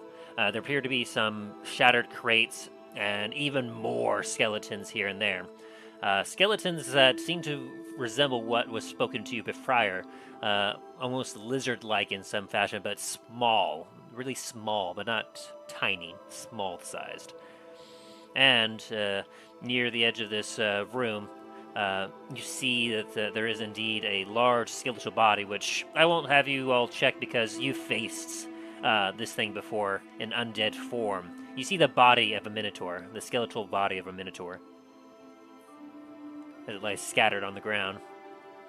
And behind it is a set of large stone doors.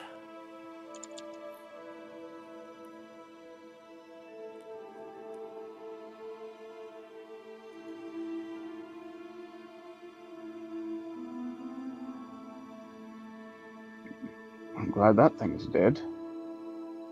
Yeah, but what killed it? Hey, now that is the question. But there's also all these other bodies as well. There's a lot of death in this room. Anyone do an investigation? Yeah. Yep. 17. Alrighty. Ooh, natural 20 from Dallen. As you're looking around, Dain, you count that there's multiple different spots where you can see the bones are there. They seem to have been here for a long time. Perhaps a couple decades, if not longer. You can see that the bones are like any sort of organic substance that's sawed off, and there's some spots underneath each of them where it's clear that they decompose where they lay. And you do definitely see dark spots on the ground that indicate blood loss. And then Talos, as you're looking around, you can see a lot of somewhat interesting looking armor, and not much really armor actually, but more or less some shields that are battered and broken, some spears and arrows. A lot of arrows all around. And with that natural 20, Dallen, as you're looking at some of these arrows sticking in some of these skeletal bodies, you can see that some of them seem to be of elven make.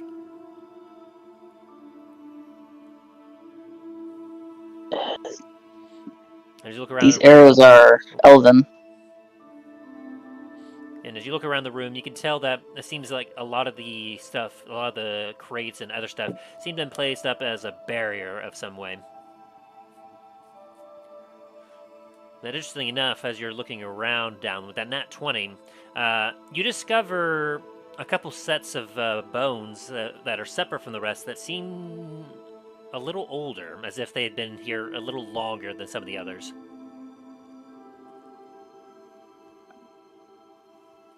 Can I do Arcana on them? See, would checking to see if they're undead. Would Arcana work on that? With that? Not quite. Okay, never mind then. But as you look at it, I will give you a history check to see if you've encountered something like these before. Oh, dang it! History. 12. As you take a look, it's hard to say. You don't recognize the way these bones are made up. It's quite odd. It's weird because the way they almost look like tiny dragonborn in a way, but a little different, a little shaped differently. And they have some, it looks like tail bones as well, like bones that Hey, kobolds. Has Dallen ever come across a kobold?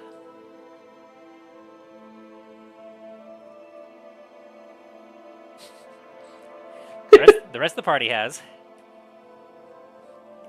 Dallen's come across Greyhound before. Dallen's met Greyhound. Well, then with that, I'll give you a quick history with advantage. Alright.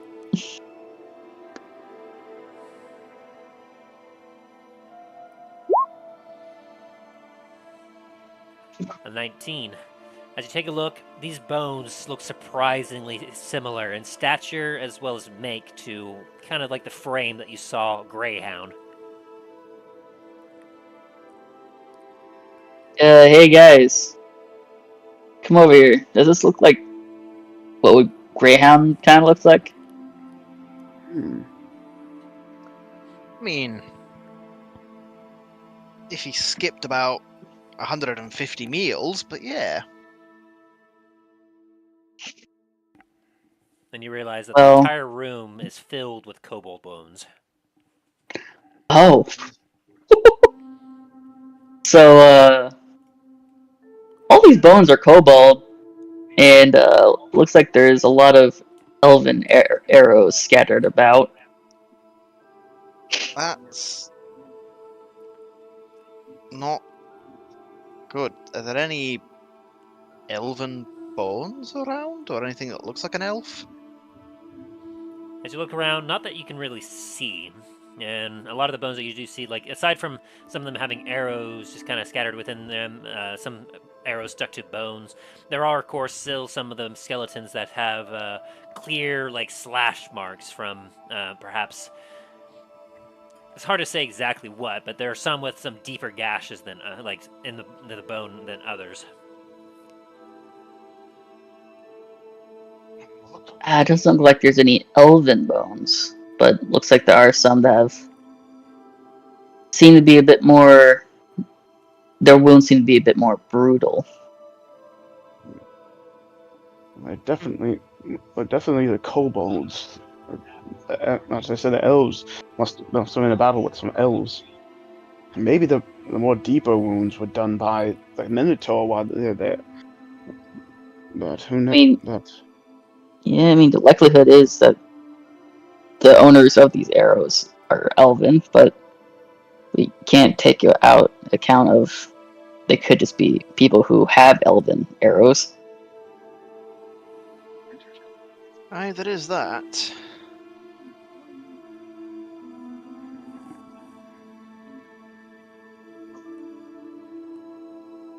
Can I do an arcana to see if there's any like magical sense around here? Go for it.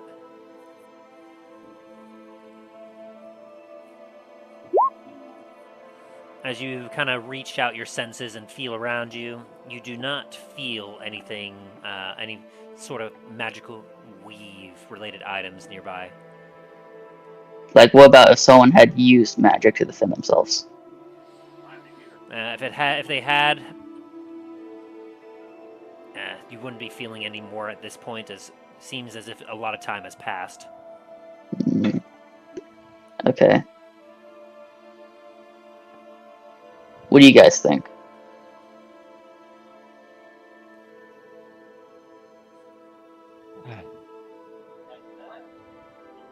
Not really too sure.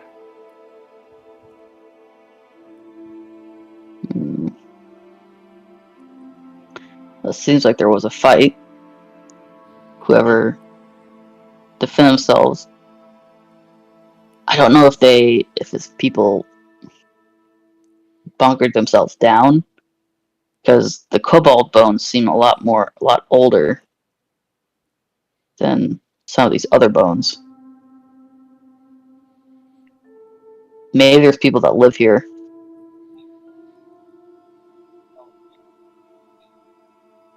Dark elves, maybe? I mean, we're in a cave. Cave system. Possible. We should probably move on, just in case we end up encountering people who live here, if there are. I don't know. What do you guys want to do?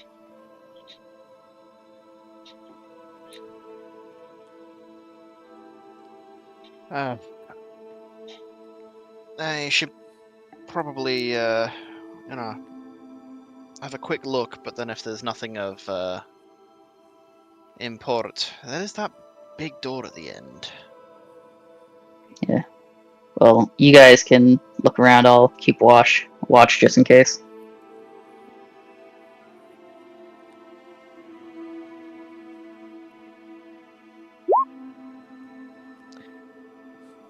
I'm guessing I don't see anything except bones. Yeah, just several broken weapons, some bent, bones of kobolds scattered here and there. You come across one that looks like its skull got almost cleaved in half by something sharp and heavy.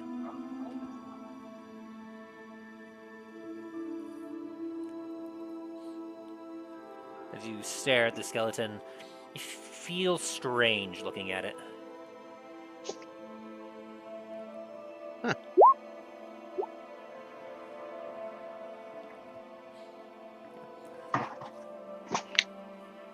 You look about and you see a weapons rack, Talos, that is completely empty except for a single short bow that is broken. Hmm. Might take a closer look at the short bow. As you have a look at it, you can see that like the haft of it is completely broken in half. The string that was on it seems to have like eroded a little bit of time, but it's still kind of remaining, as it's just kind of hung up, like it's two parts. Or like one part is hung up on the rack, and the other one is laying down right below it. Looks like it'd be about the perfect size for a small creature. I have a feeling this place was probably the kobolds were using this place as some sort of base.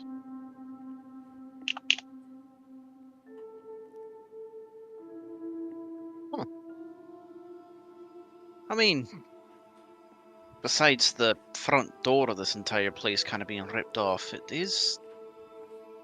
does seem like it could be a defensible location. Possibly.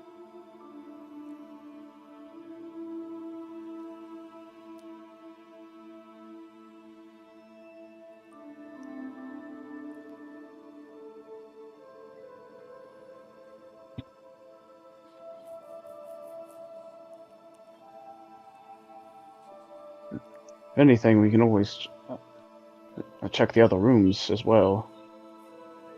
Hey, there's that as well. We should probably go do that before jump to any conclusions. Agreed. So where y'all heading?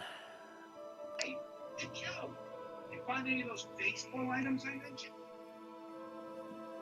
I don't know, did we find any of those items? Sorry, I just walked by the living room. My nephew's playing Fallout. I was about to say, you about to get yourself a genuine swatter? Yeah, he's playing. He's having a fun time. I thought I heard Vats earlier as well. Yeah. So where y'all heading to now? Well, we got the big old door in this room. We could go back into the corridor and go down one of the other paths. Are there also any other doors in this room besides the one that we came down and the giant one? Nope, just the giant one and the smaller door that you came through.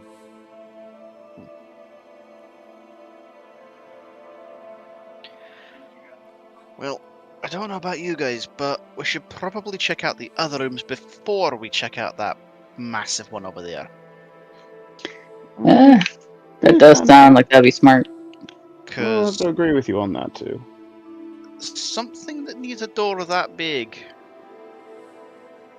is not going to be fun to, well, deal with if it turns out to not be friendly.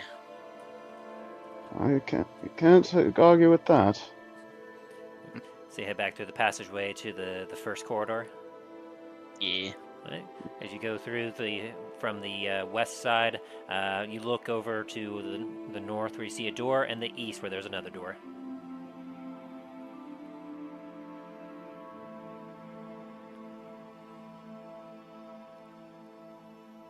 So you go heading through the north or the east.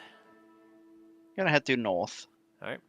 As you head over to the northern door, you proceed to kind of open it, and behind it is rubble, as it seems as if what it was past this has collapsed. Dang. No digging through that. Hey, unfortunately, I left my pickaxe at home. Well, let's check the other. Well, I could blast it open. Aye, true, but if it's if this area is not exactly structurally sound, adding an explosion into the mix is not going to end well. Yeah, you're true about that.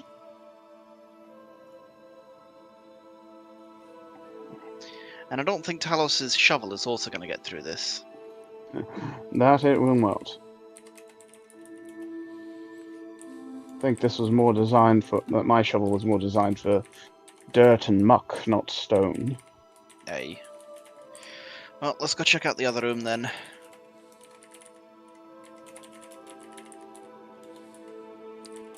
I'll head back into the corridor and go through the east door.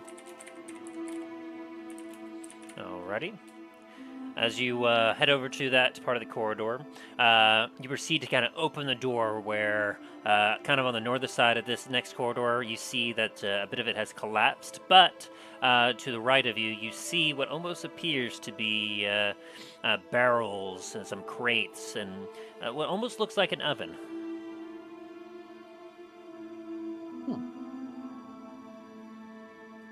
Here's a cooking kitchen.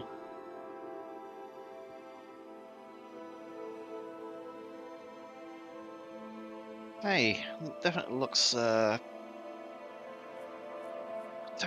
like somewhere food would be prepared. I'm surprised with that with kobolds. I think they know we are so tidy. Well, kobolds probably just took up residence where whoever's building this was beforehand.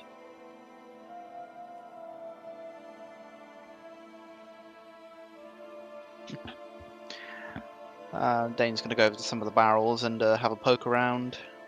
Right. As you take a look at some of the barrels, you find like one of the first ones you get to appears to be empty. But the next one, as you kind of like jostle a little bit, you feel it's heavy and it seems to have some liquid in it.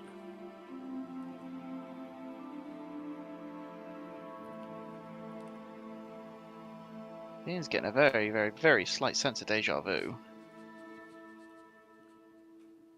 But he's going to pop open the lid. Yeah. As you pop it up and you get a very strong alcoholic smell, as if it has been aging for a long time. It almost is enough to kind of make the hairs in your nostrils shrink.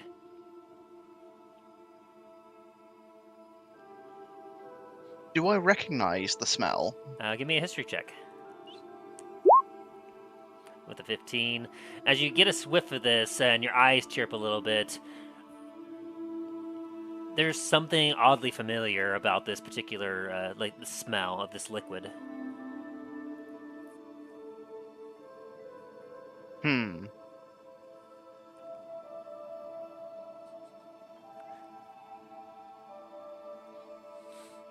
And as you continue to smell it, like it definitely seems that it was intended to be alcohol, but at this point, it almost seems to have like aged to the point of being almost pure ethanol in a way.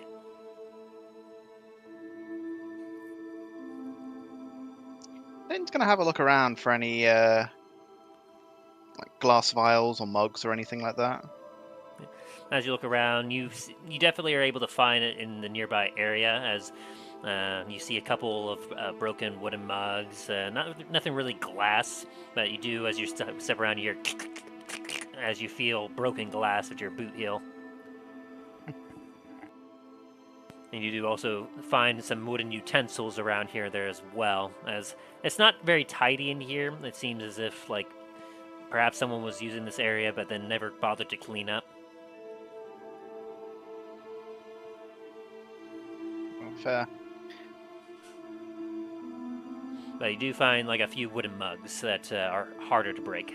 They also feel quite old, but dry. Dane's gonna take a one of these mugs and take a sip. All right. Constitution saving throw. course, the one time I get a nat 1 on it. God damn. That's oddly fitting, though, as you take a sip and it catches immediately your throat as it burns going down, and like it is a sensation that is awfully familiar. As ironically enough, there was another liquid in the past that you also got a nat 1 on that seems to be very, very familiar.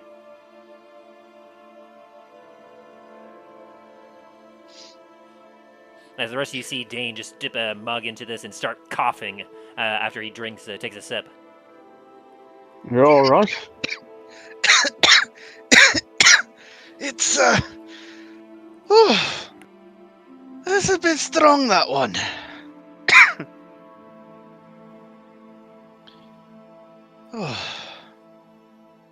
Well, if there was anything stuck in the back of my throat beforehand, it's not there anymore. I'm guessing you that it's going a bit to seed. No, it's perfectly fine. It's just strong. Even by dwarven standards, this is strong. And the rest of you just being in the room, you can start to feel the fumes from it filling up the room a bit with the casket being open. It's like you can feel that alcohol concentration in the air. Oh my. And Milo, as you get a whiff of it as well, the back of your head itches too, as if like there's something strangely familiar about it.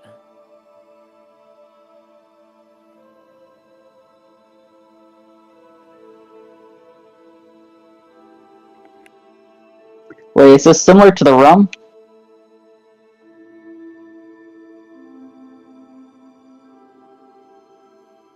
Hmm.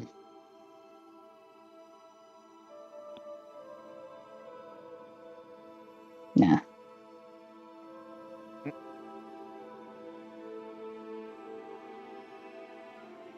Anything else you all doing in this supposed kitchen area?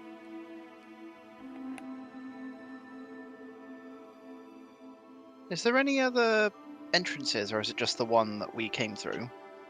The one that you came through, and it looked as if there was like the rest of whatever was in the other half of the room to the left of the door, heading north, it has collapsed. So if there was something there, it could have been something there.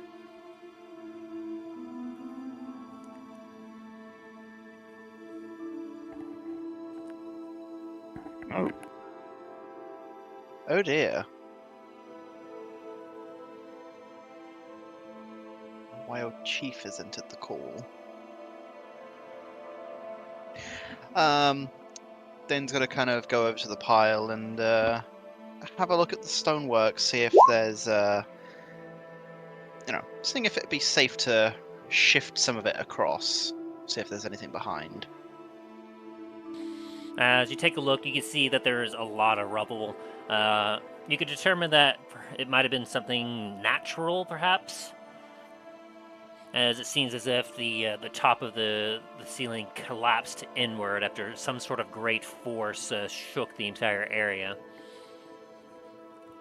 And with that 21, I will say that you can determine it's definitely not safe to try and remove it, because as you start to kind of move one, you see a few others of the stones nearby start to slide down, and you realize that it could cause more of a collapse if you try to move it. Yeah, Dain's gonna back off. I would not recommend moving any of the rocks.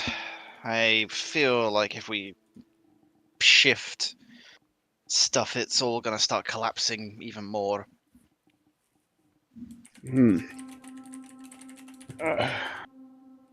Very well.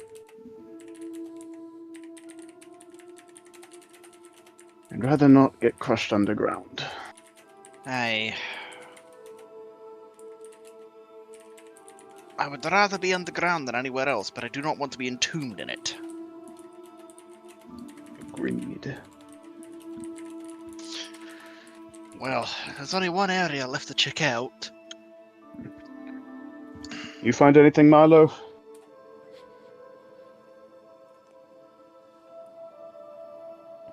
Alright, what's up? I was asking if you. I was asking if you seen anything yet in the place. Because anything shiny, he'll definitely. He's pretty sure that anything that might be of like shiny interest might definitely be catch your eye.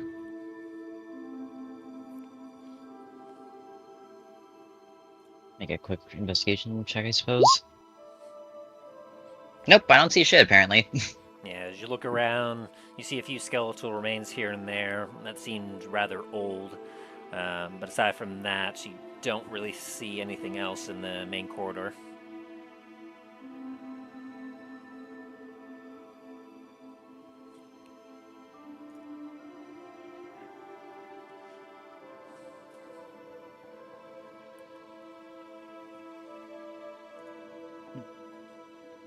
Well, the only place to check left is that big door.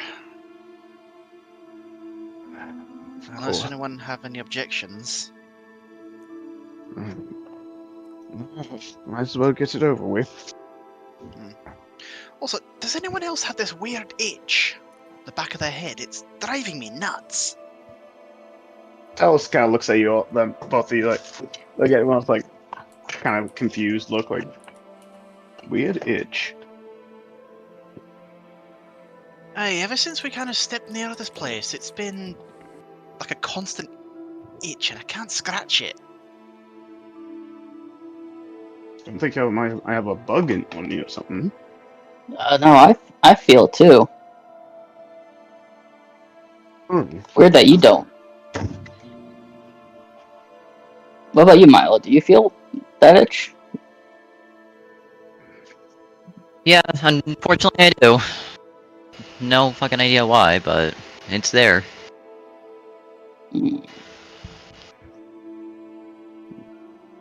Let's be cautious then.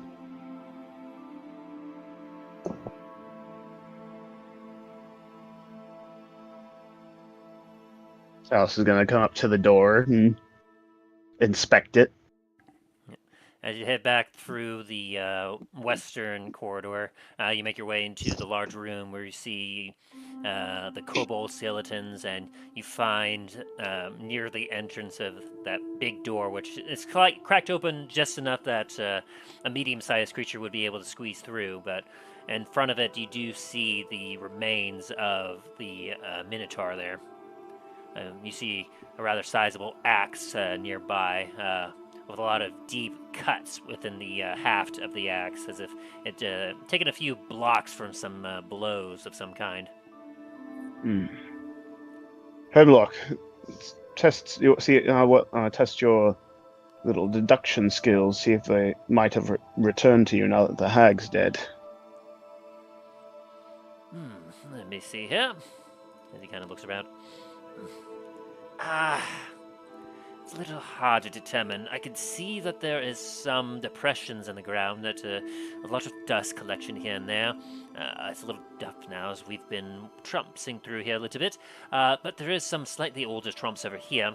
I could definitely see that there was indeed some newer footprints, but from what I can best tell, it doesn't seem as if anyone has been in here for a long time.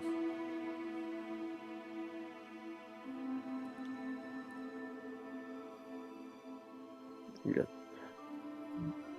Oh.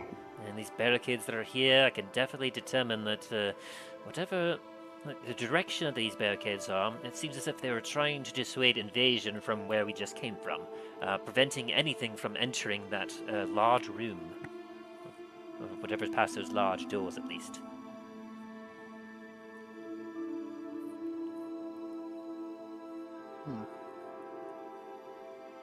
Well, it's the only way forward we've got right now, unless we want to leave this place. Well, I haven't heard anything, any movements or anything breathing aside from us. I'm assuming that this place seems to be mostly abandoned.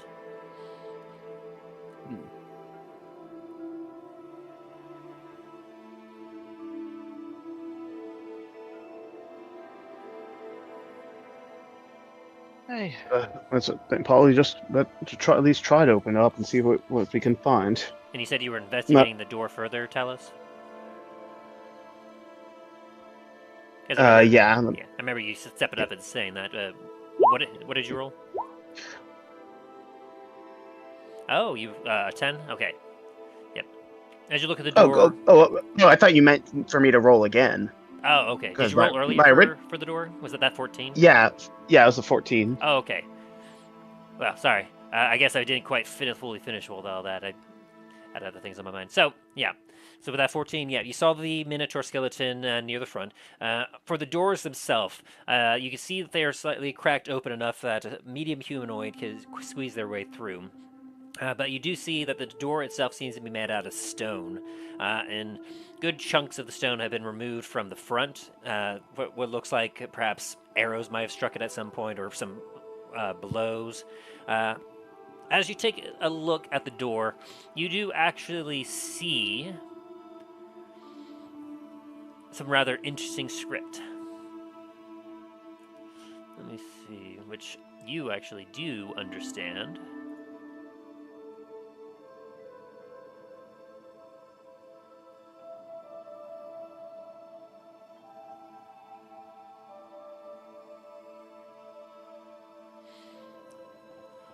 As you take a look at the carvings on this particular door, you recognize it as Elvish. And so you're the only one that actually gets to read this. As you read, they have displeased Baphomet.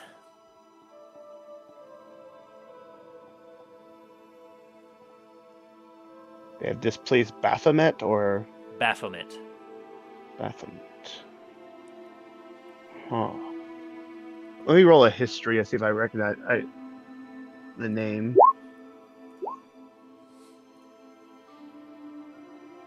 With 11, I would hope you would know. Make it with advantage.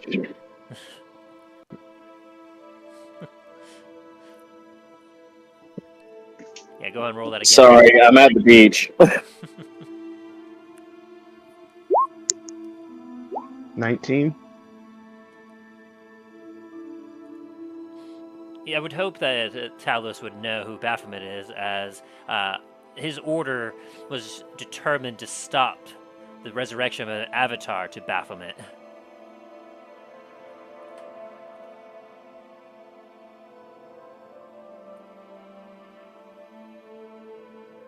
I'm gonna relay what this says to the others. You relay to the others, say they have displeased Baphomet. And so you all hear that? Baphomet. Well, who's that? But Baphomet was a deity of some.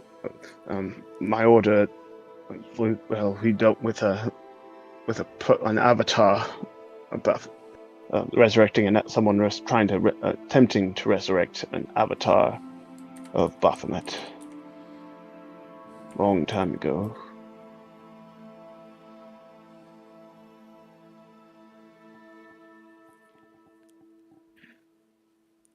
Like Talos is kind of a little bit mentally distracted at the moment, of the memory.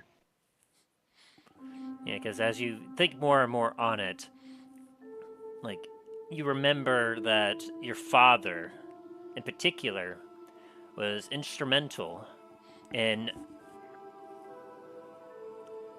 interrupting followers of Baphomet from summoning the avatar of Baphomet into this plane. And it was because of this battle with the incompleted avatar of Baphomet that your father had lost his left leg and left eye.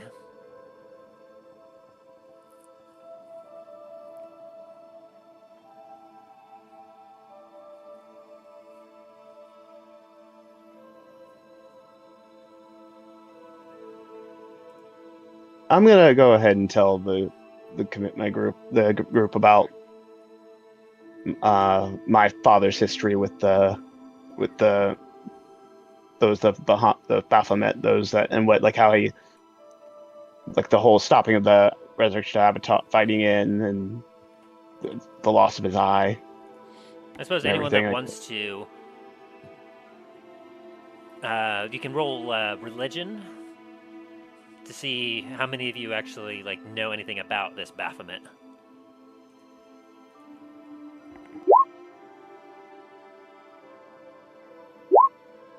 Somehow Dain knows?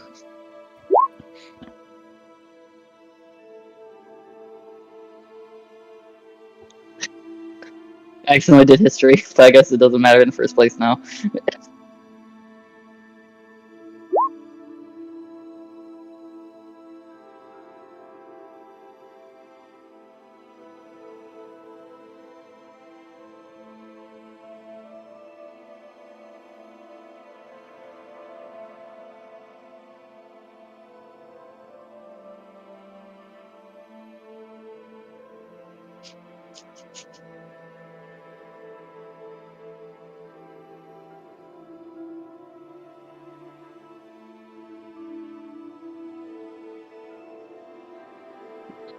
It was a vicious battle.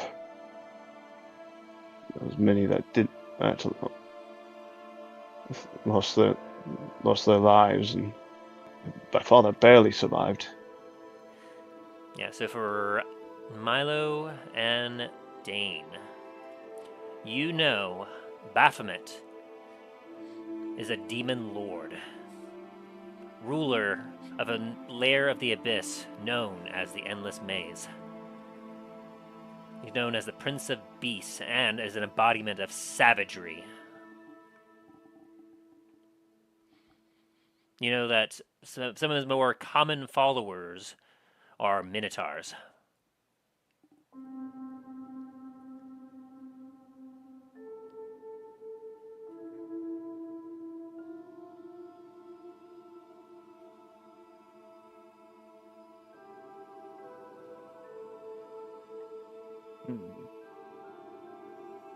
Well, that would explain why there's this many, why there's the skeletal corpse of the Minotaur over there.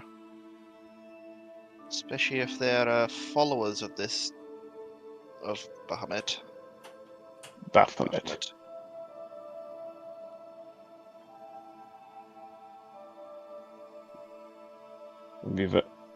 We should be very cautious.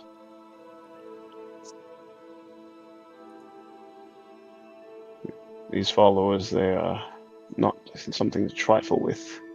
And they may have, and who knows what kind of traps they may have left behind.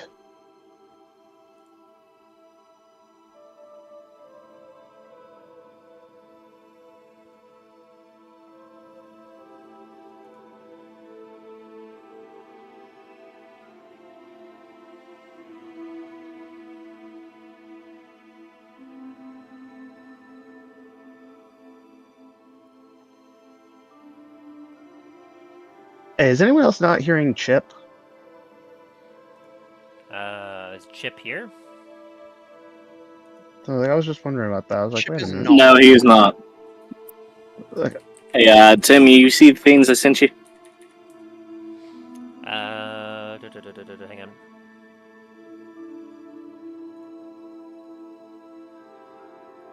And which part was that? Our chat?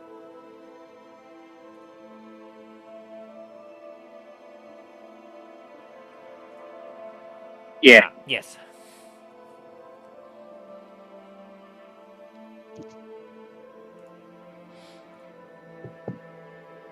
Okay. And so while you're explaining this, Talos, Dain, as you just kind of your eyes are wandering around,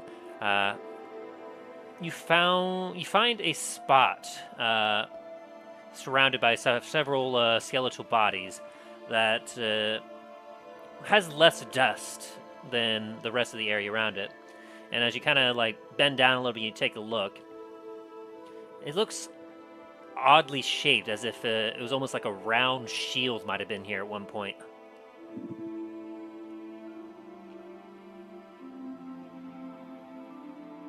Dain's gonna kind of get a weird feeling and take his shield off his back and kind of just place it down. As you place it down, it is a perfect fit in the area that the dust was. It covers up that spot perfectly.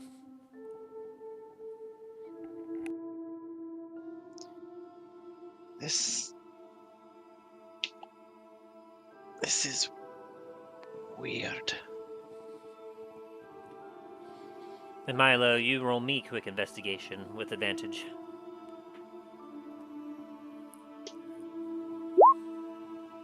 A 16. As you look across, as you watch Dain kind of bend down and put a shield in a particular area, and you get that weird scratching, you notice that nearby him, you see some splinters of wood. And as you kind of have a quick double take, you realize that these splintered arrows look very familiar.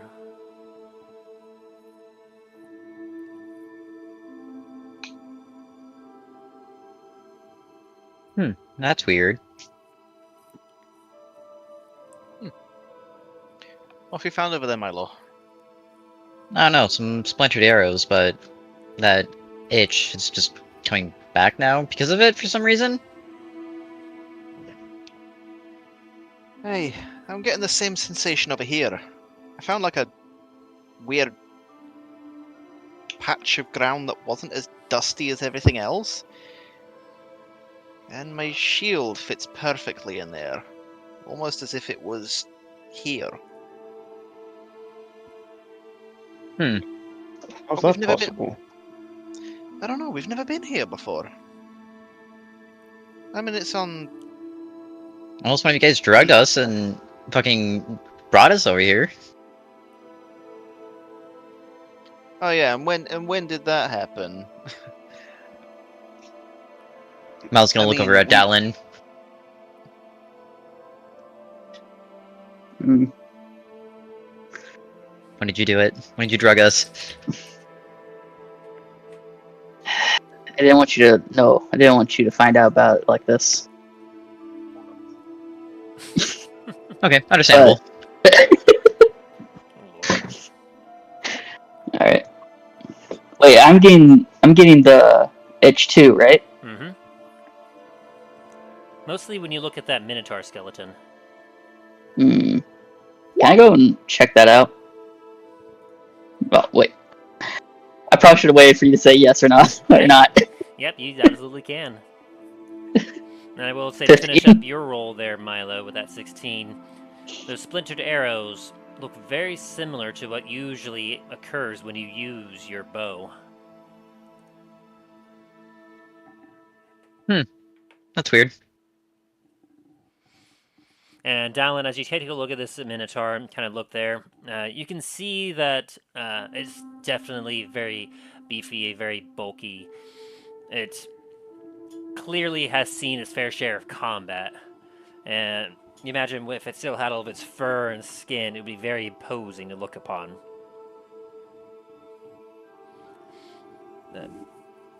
As you look at it, you do notice that it seems like there's a weird section of bone near one of its ribs. That as you look at it, it almost looks as if the rib has a hole in it, like almost like circular hole.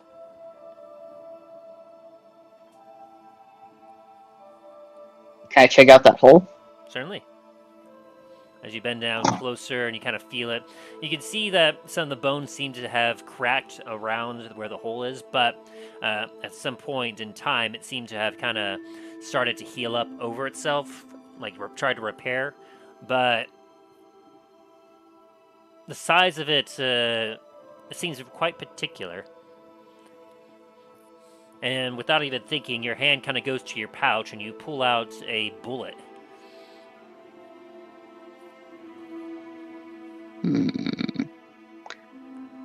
Yeah, I guess I'll just put a bullet and try to see if it fits in there.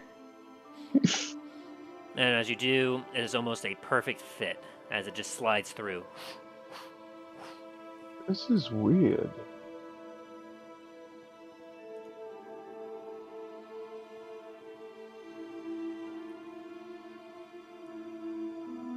By Winter's bite.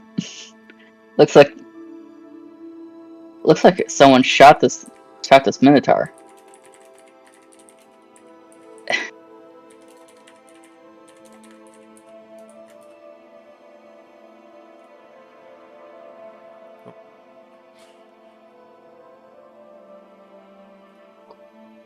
This is getting a little weird.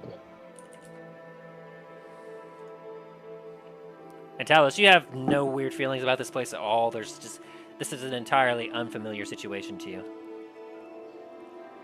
The only connection that you have is that saying of Baphomet, which makes your blood run a little cold as you see it, because you know that it's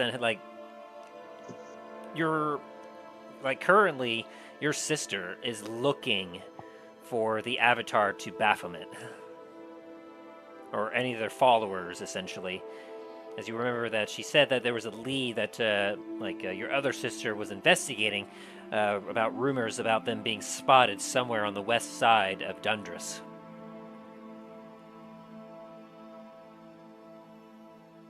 That Talos is definitely going to be a bit more on edge than he normally would.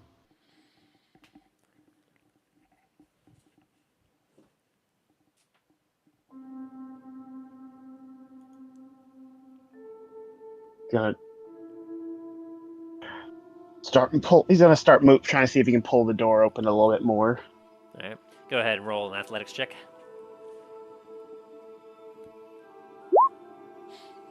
27. Easily enough, as you grab the door, you begin to pull. You feel it's with age, it has definitely become a little difficult to maneuver, but with your titanic strength, you feel it budge as you and you open it up to where basically anything could easily go through. Shall we?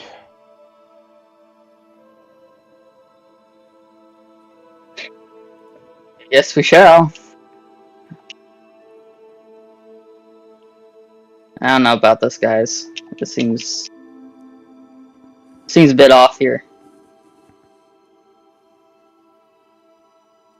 I don't quite know what you're referring to. I mean, you all speaking of strange feelings and whatnot, but well, I dare say that I'm not quite sure how strange it is for you all to be speaking here. I mean, it doesn't look like anything's been here in 20 years or so. 20 years? I'm gonna look over at everyone like, wait a minute.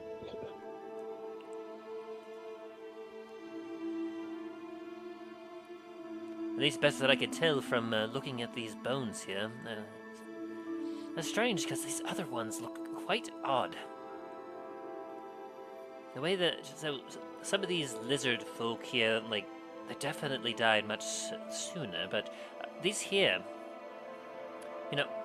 I dare say that these other bones here, let me roll for him just to see if he gets this.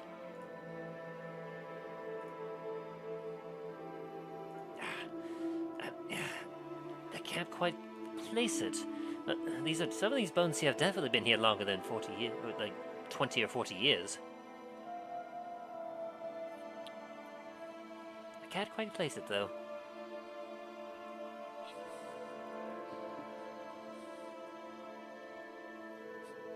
Have we told him about our time skip? You did.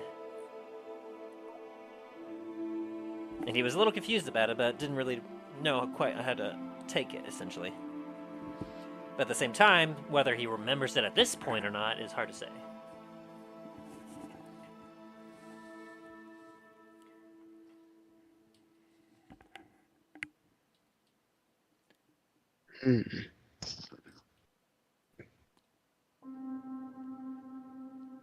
I'm gonna take a look inside. What's behind the giant door?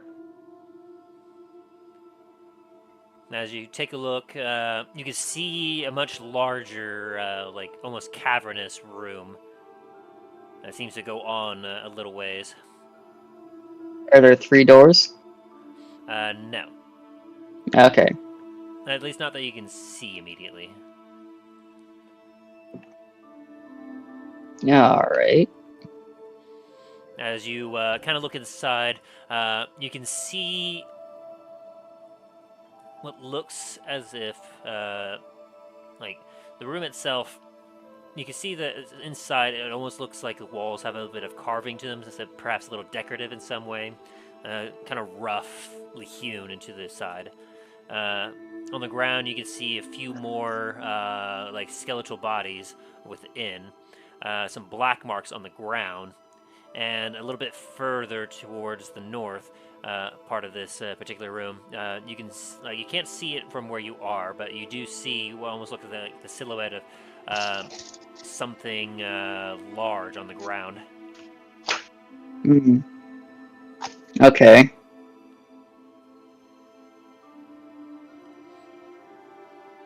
And you do see more arrows of that elven make on the ground as well.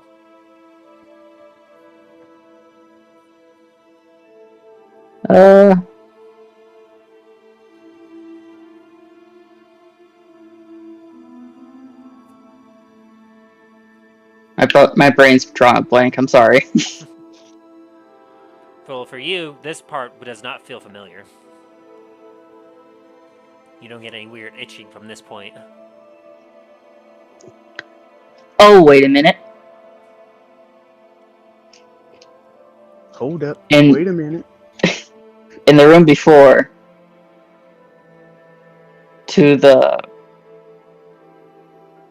room on the left of the big door, from me facing through the big door, is there a long hallway there? The long hallway that you walked through? No. I think I know what this place is. Especially because there's kobolds and there's a minotaur here. As you kind of leave through the big door and you look. That'd be me metagaming. As you look to the left, give me a perception check.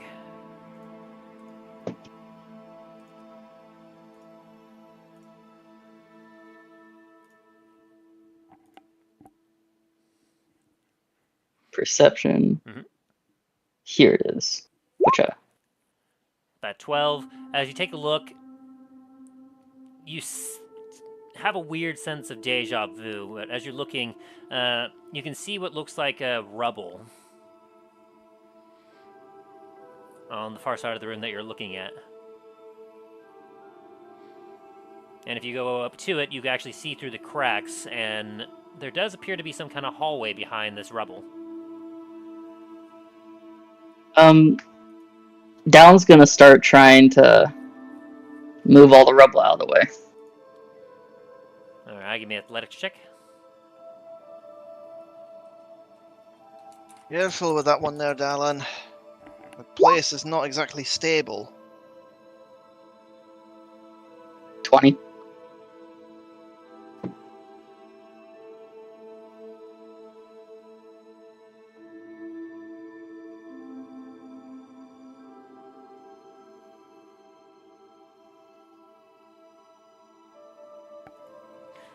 As you proceed to kind of clear off some of the rubble, some of it does fall down again, but you are able to clear enough rubble to create a small hole that you can squeeze through if you so wanted.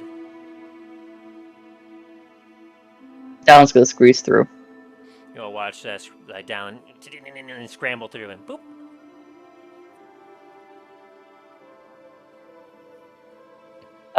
Look over at my boy. There he goes.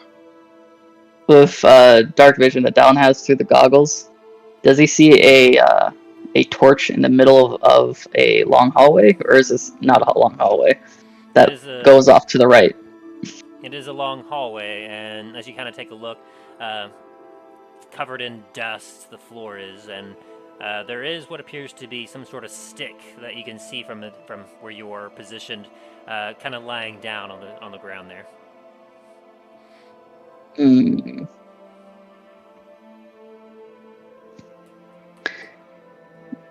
Dallen's gonna move forwards. Actually, wait. Dallen's gonna go over. Do you guys want to come with me?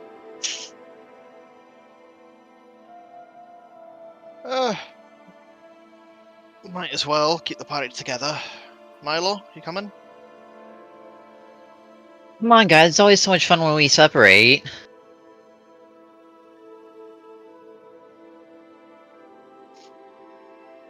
Alright, no one's gonna laugh my joke. Alright, fine.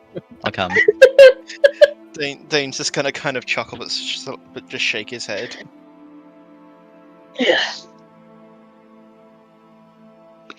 Well, before he sees it down, before Dallen sees anyone start trying to go through the squeeze through the hole, Dallen's gonna start moving down the hallway.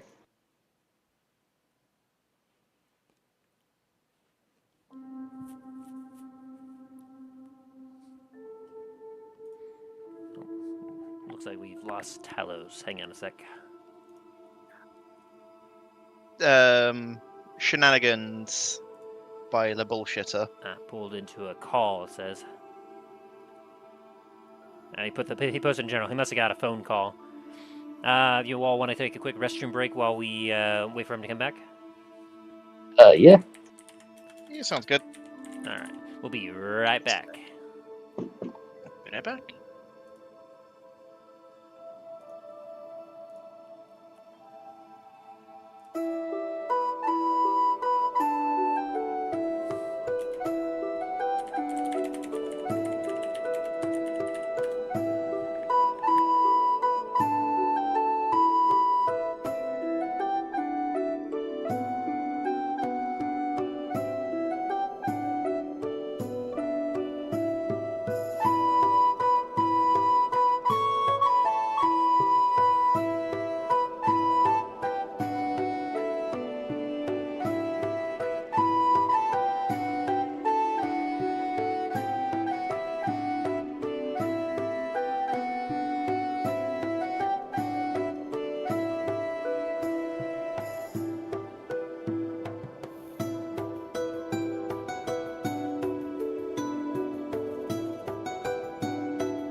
all back? Yep.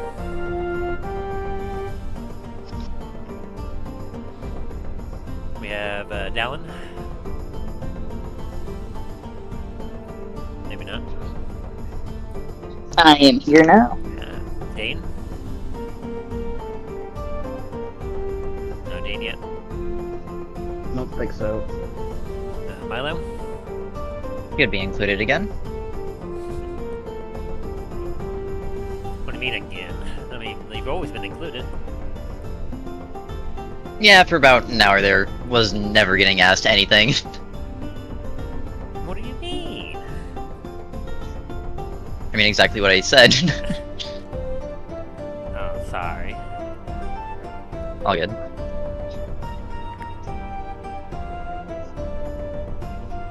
A lot happening, and there's a lot of revelations you all might be having.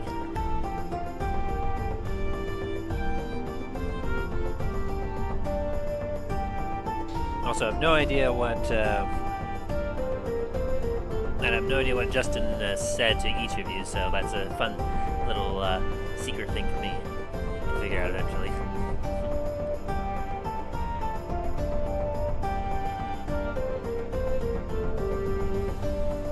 That will continue once Dain gets back. Sorry. Yeah, there's some information that he. That with all that's go, especially with the mentioning of Avatar Baphomet, it's Jeff directly from, and the voice of my god has kind of explained certain things to me of why why I am no longer 20 years in the past. I see. I thought it was 50, not 20. Whatever amount of time period. Okay, fair enough. Like I'm trying to remember, like 50, 20, like he, out of the not in the right time, but it's different from you guys, but for a specific, you guys are definitely part of it. I'll wait until Dain gets here if they're okay with me relaying. Like I can just imagine like Talos kind of just going suddenly rigid for a second, and then like eyes kind of like. Not it's like seeing something that's not there that nobody else can see. Like for him, it might have been a good long moment of a conversation, but to everyone else, it might have been just a few seconds.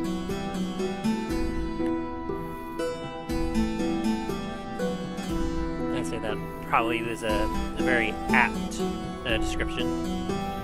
Very appropriate.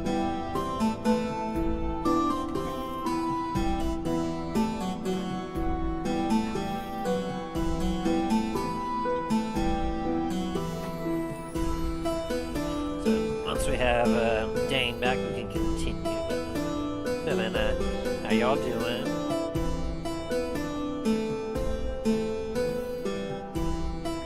Y'all having fun? Yeah. Just got myself some ramen noodles. So and I got these aren't like the regular ones. These are the nice ones. Nice. The fancy ones. They are an extra 75 cents. Eventually, one of my friends, she gets the ones that are they're actual like ramen. They're the nice pre-packaged, like, but it's like they're actually made.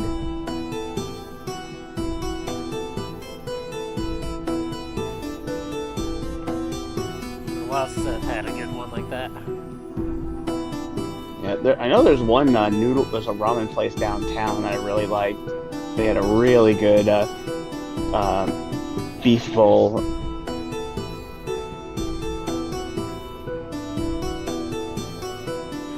My apologies, I have also returned. Welcome back. So, are we all ready to get back into it? On my end. Alright. Well, then let us return.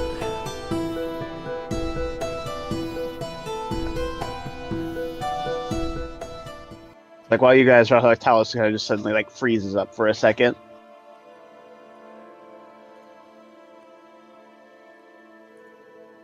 Talos, you good over there? Oof.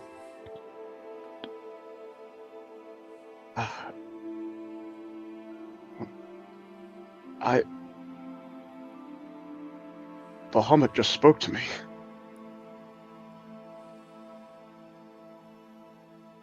Explained, Did? yes, he explained a good deal of why I'm here, and perhaps why I met you all.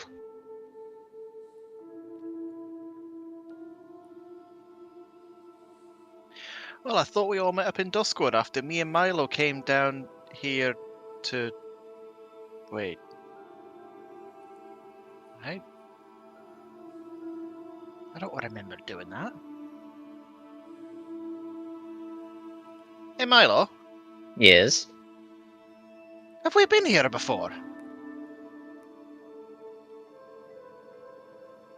Actually, now that you mention it, yeah, we have. Came here looking for something. Hey. I thought it felt familiar. Now you mention it. I've been here before too, but I came here by myself.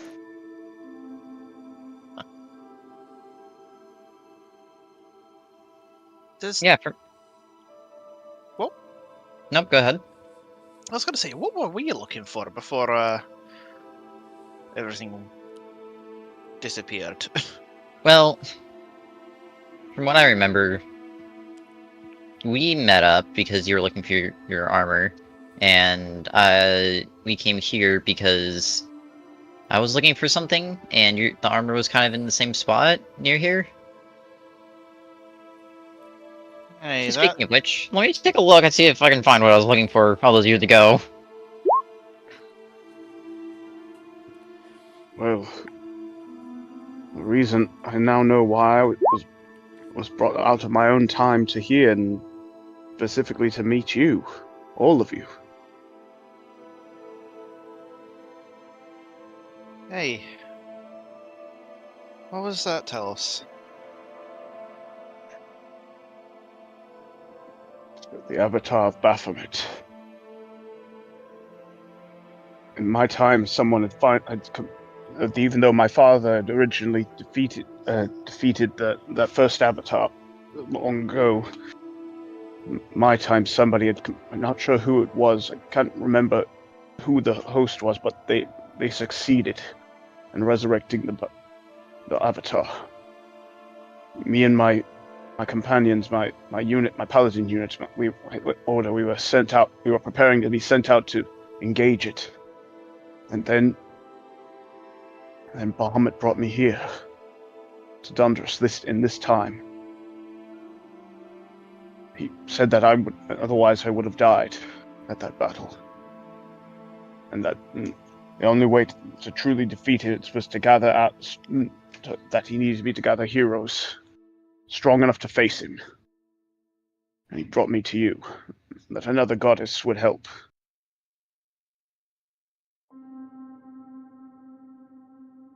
Looks like our meeting together at Duskwood wasn't just chance. We were meant to find each other.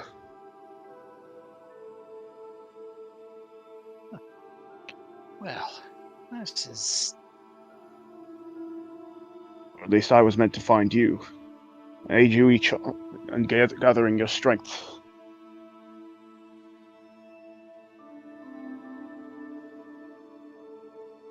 One of my sisters was already investigating the occult of Baphomet.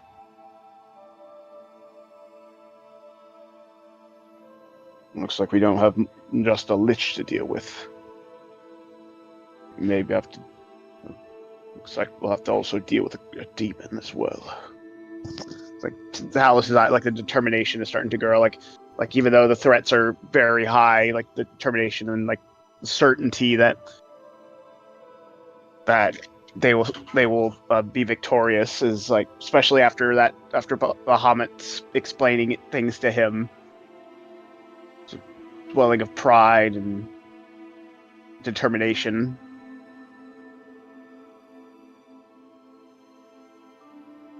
And he's kind of looking at each of you, like Dain, Dallen, Milo. He's looking at you with each of you with far greater confidence and respect, and seeing like the possibility that you were the ones that Bahamut spoke of to find the champions to help him. Well, finally you have some respect for me. It's about damn time. It was more respect for you. He may not Talos may not like your profession, but he respected what you do, your skill set. But now that for him, that you were clearly ordained by his god to be a champion, it's gone even above. I was making a joke. Alright. Ow! Hey, what are you doing? Stop that. The dog started just nipping at my foot for some reason. Oh, it's here. His toy was under my chair. That's why he was trying to get it. Go. I was about to make a joke of one of the kobolds' Oh, bones God. just stabbing you in the leg. Oh, that would be nope. The job, the kobold's just nipping on Talos' ankle. Oh gosh, what's that little one barking about? One sec.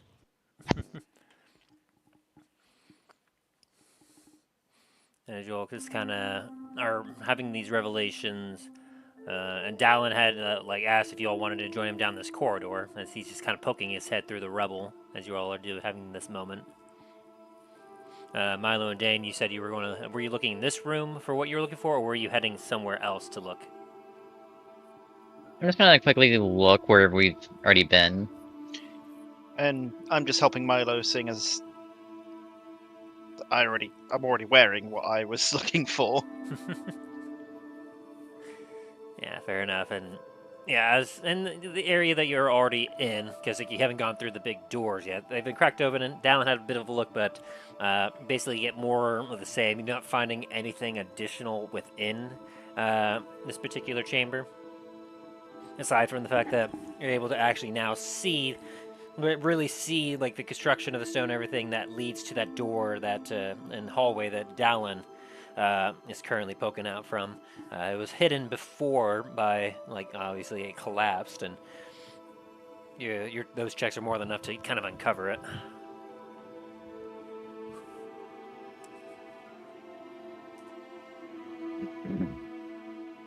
Yeah. While what is it? While helping Milo, Dain is also just going to start clearing some more of the rubble away, careful not to disturb the majority of it. Yeah, and you're able to clear it out just enough to where more than just Dallen and Milo can squeeze through.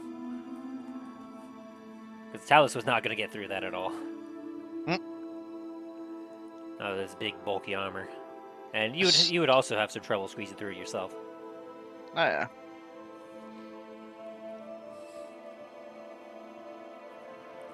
And so at this point now you'll be able to go down as Dallen is just kind of laying there, looking down at what looks like an old torch.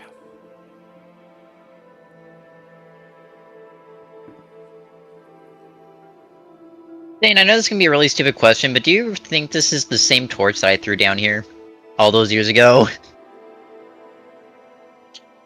I mean, if no one's but us and Dallen have come down here and okay, maybe those orcs in the last 40 odd years, it probably is. You know, one thing that is slightly that I'm remembering now that's a bit of a worry. Do you remember all those switching doors?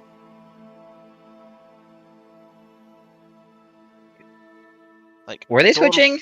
I don't even fucking remember from back then. I feel like they were. I feel like the doors kept on closing and disappearing into the stonework. So much so that when one of them opened, we had to wedge an actual barrel lid from that kitchen into the door frame in order to stop it from closing. I vaguely remember that. I mean, granted, stonework's more of your thing, not mine, but... Oh, aye. I mean, mostly the reason I'm remembering that is, well, one, I still had some of those drinks, even back in...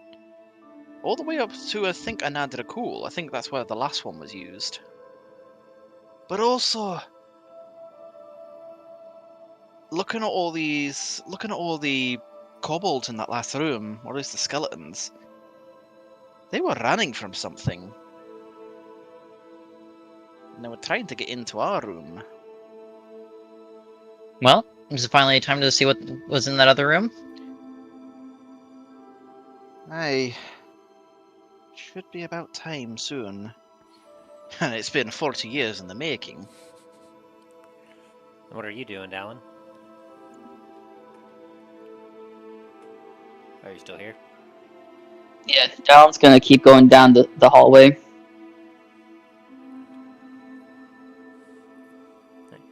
Are the rest of you following Dallen, or are you just kind of watching it as he goes down the hallway? Go ahead and follow him. Yeah, follow for the moment just to keep the party together.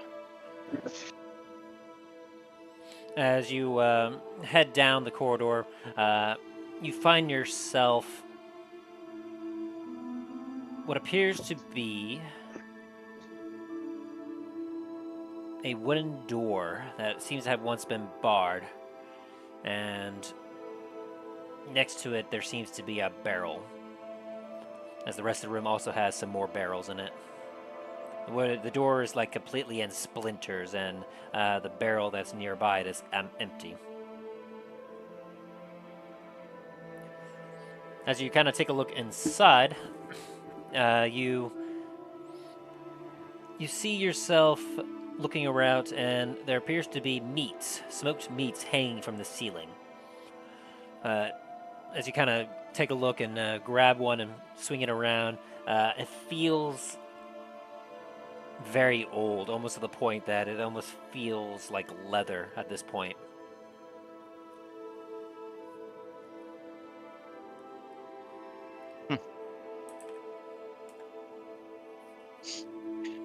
Dain's gonna take out what's left of the jerky that he's had Jesus and put it back with the rest. It almost perfectly matches. It also matches in smell as well. Oof.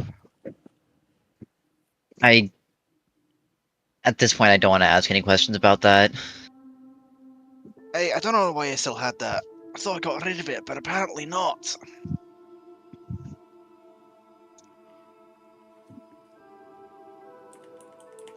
Is there another door in this room? There is. Dallen's gonna go over to it and try and open it.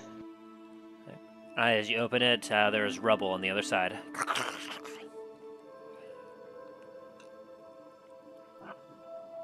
Hmm.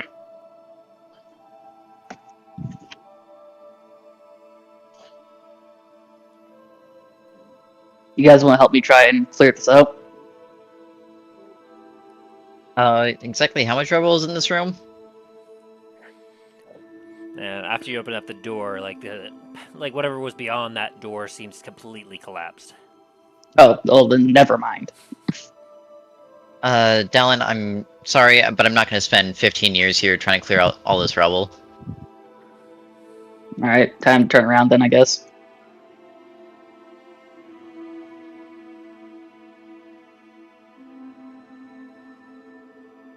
I think the only things left that we can really have a look at is gonna be that door.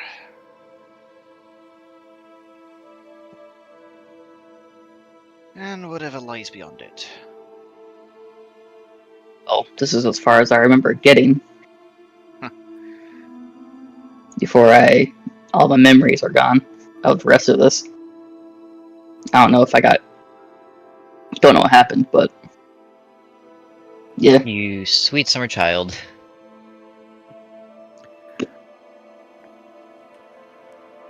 Hey, Dallen. What's Question up? for you.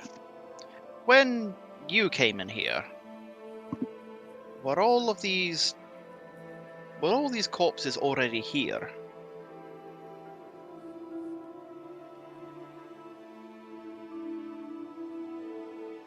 And mostly There weren't nearly as many.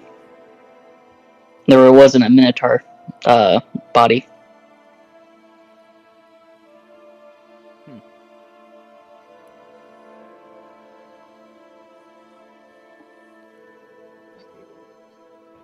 Interesting. Did you shoot the Minotaur? No, I didn't remember encountering a Minotaur.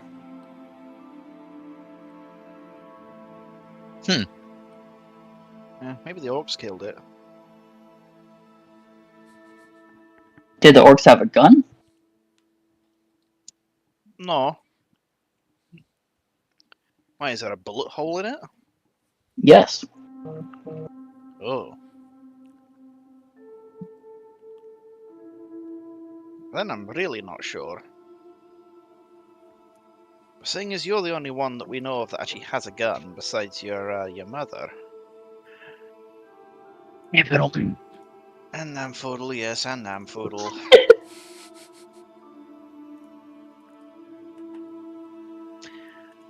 Is there any possibility it was you?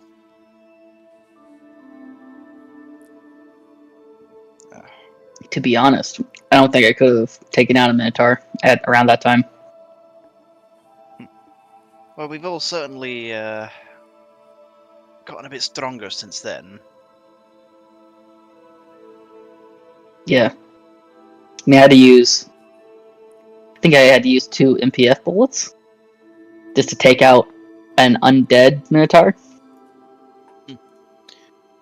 I remember the first undead Minotaur that we came across. Do you remember that, Milo? I wish I didn't.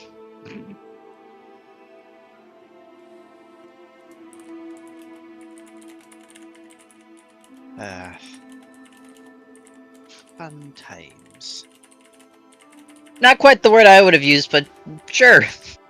At least it chased us around the whole entire guard post.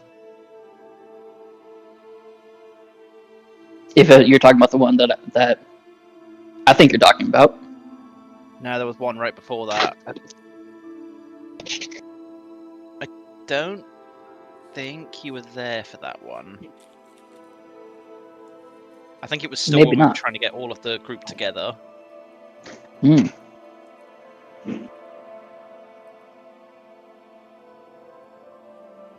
Well, yeah, I mean, I didn't get too far into here. Now that I think of it. Before I think I blacked out. I don't know. After I got to that one room, I don't remember getting any further.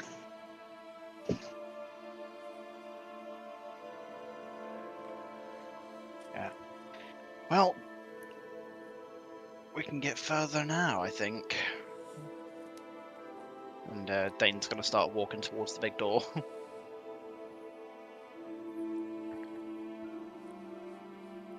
Milo's going to be reluctantly following behind. No time like the present. Same with Dallen. As you all stand before the big door, you stop for a moment as you stare at it. Memories that you have lost through the ages. As you all have kind of talked to each other and you've connected the pieces. You kind of have a big sigh as you flex a little bit, and as you all kind of feel that tingling in the back of your minds kind of fade away. You start to find that the equipment you have feels lighter than you previously remember it weighing. as you kind of take your equipment and kind of flex a little bit, preparing yourself for what lies ahead. Taking out your daggers, taking your war hammers out, your gun. You feel everything feel like it moves quicker and easier than it does before. You feel stronger, your muscle memory sharper, more refined. You feel lighter, smarter, faster, and much more experienced. Almost as if a lost part of yourself has been restored.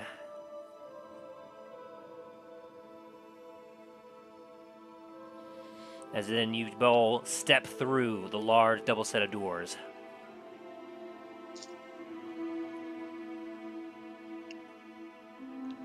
You guys felt that? Felt what exactly? Since feeling a lot of things right now. Milo does have a point. I don't know how to describe it. I feel like I remember things, some more things. I don't know. Know how to use my gun better? It's about time you learn how to use that damn thing. Are you able to fire a flying hawk out of the sky that's carrying Dain? With a gun? You know what? Next time that happens, how about you hand me your gun and we'll see. Well, I'm not handing you my mother's gun. I never said it had to be your mother's gun. I just said a gun. That's my good gun. Don't remind me of those damn birds. Sorry about that, Dain. Hey, it's alright. Just I'll be unpleasant memory. fine. Everything's fine.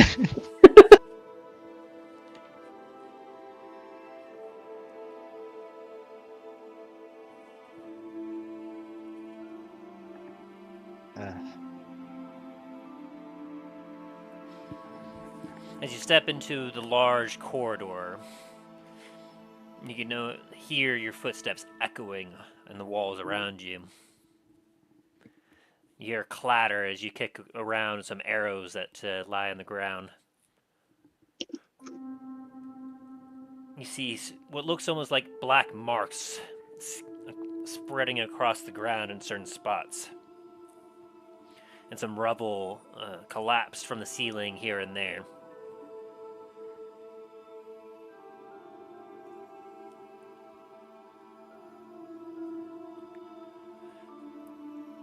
As you proceed to look around you,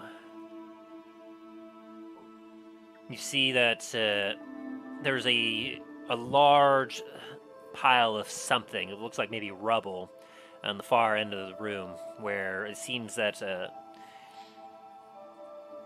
it is surrounded by several other skeletal bodies, charred black.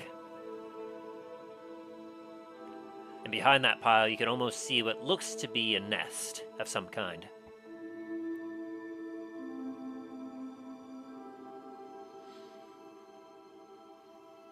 And on the far corner of the room, you see what looks almost like a relatively humanoid desk with some almost humanoid-looking like furniture set up. Some of the stuff over there scattered about. As all you get your metal together and you grit your teeth, you approach this mound, and as the light of the drift globe shines upon it, you see the pearly white of large skeletal bones. As you look before you and you see a multitude of elvish arrows sticking into these large bones, and something that looks almost familiar to Dallen and Talos, as you see a skull that looks very much like a Dragonborn, if a Dragonborn was 10 times the size that you are now. And scattered about on the ground, you see what almost looks as if red flakes scattered about here and there, with some deep stains covering the ground. Can I do a history check to see if I know what this is? Like from the bone structure? Like bones? Yes, go for it. You can do like a nature or history. Oh, nature? I mean, I would... Oh no, both are the same. Fuck. This is a large creature, and there's something familiar about it, but unfamiliar. Got it. Well, I can't do anything with that. Never mind.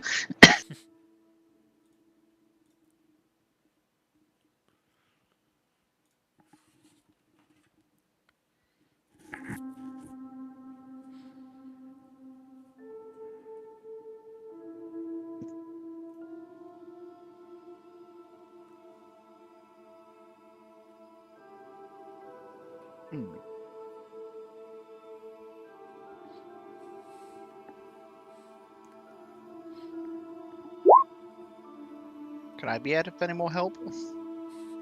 Alright, what are you looking for, Dain? The bones, but also those scales on the ground. With 11, the bones are definitely for something quite large, and some of the bones are structured in a way that it looks like it could almost be wings. As for the red scales that you find kind of scattering the ground here and there, you can feel that they're aged somewhat, perhaps about 20 or 30 years or so.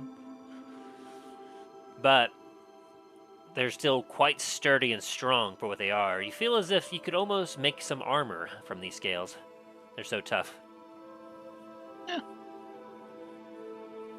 While being precautious, Dain's gonna collect some of the scales. You're going to roll an investigation, see how many you get of that. 12 scales. Well, can I help Dain in finding more scales? You certainly can. And I would actually say with those rolls, you rolled yourself 10 scales, Dain. So you have 10 red scales. And Milo, you managed to get 20. Ooh.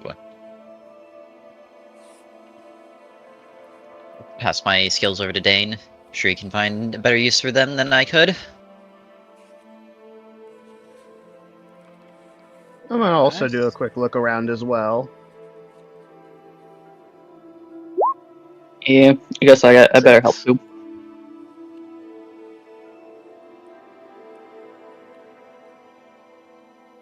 Come on, investigation. Don't do me dirty.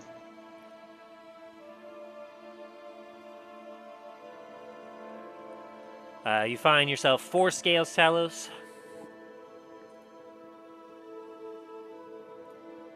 Right, let me just add that to my... And you find 15 red scales, Dallen.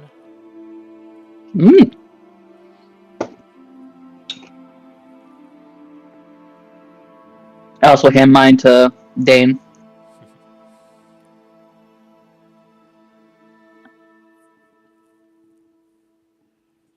So I got 10, Milo got 20. 6. And then how many did You said I got 5. And as you all continue to kind of pick up these scales, as you kind of look around, like, you get a more and more like understanding about what this thing is around you, as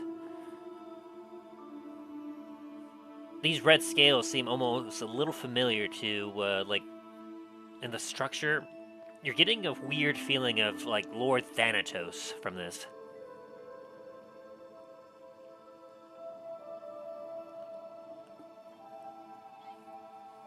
And after a moment of pondering, you realize you are all standing before the skeletal remains of a red dragon.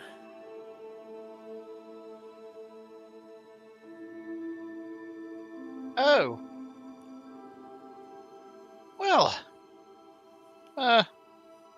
Guys, I think I figured out what this is. What do you think? Yeah, It's a good thing we ran away from this when we did. I'm just glad it's dead. Milo. Wait a minute. Milo and Dain, you in the back reaches of your mind, you hear the echoes.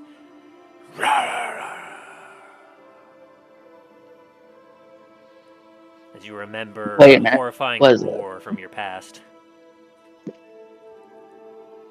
Dallen kind of just responds shakily. Wait a minute. Was this in here when I was here by myself? Probably. Probably.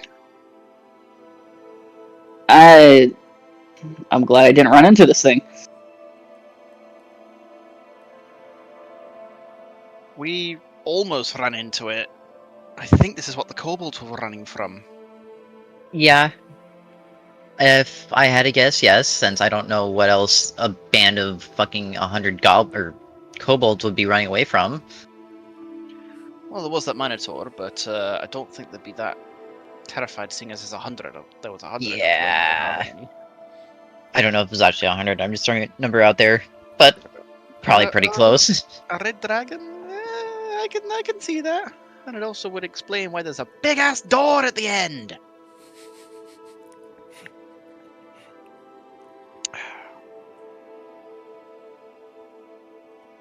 But, well, I'm glad it's bones. Okay. Well, I'm glad it's dead now. Hey, But what killed it? Or was it... I don't remember knowing that dragons tend to die of old age. I don't think it was old age. Look over there. I'm going to point towards the arrows.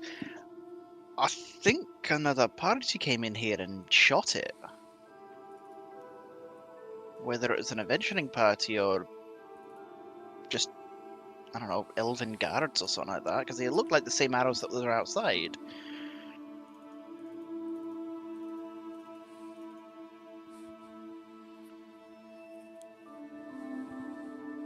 That'd be my guess anyway.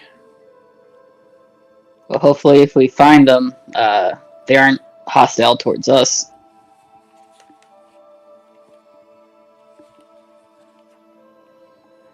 That's if they're still around here.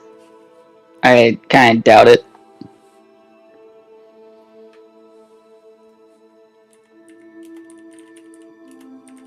I doubt it as well.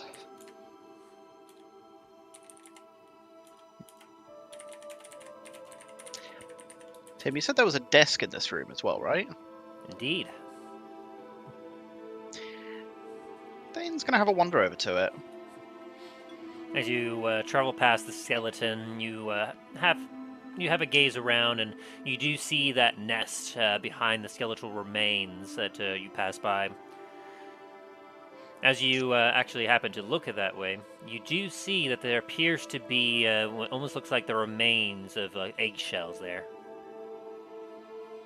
covered in dust. Oh no. And from where the eggs are, well, the egg shells are, you can see that there's a stranger-looking liquid around where the eggshells are. Not red, like dark soaked, like around the body, different colored. And as you walk up over to the desk, you can see that where this desk was, there's a lot of rubble on it. And in fact, you could tell immediately, like, I would say roll with history with advantage for the stonework, but it's for one experienced as you are. You can immediately see that this used to be a smaller room that was kind of connected to this one, but it seems as if perhaps something powerful maybe swung a tail around and decimated the walls above.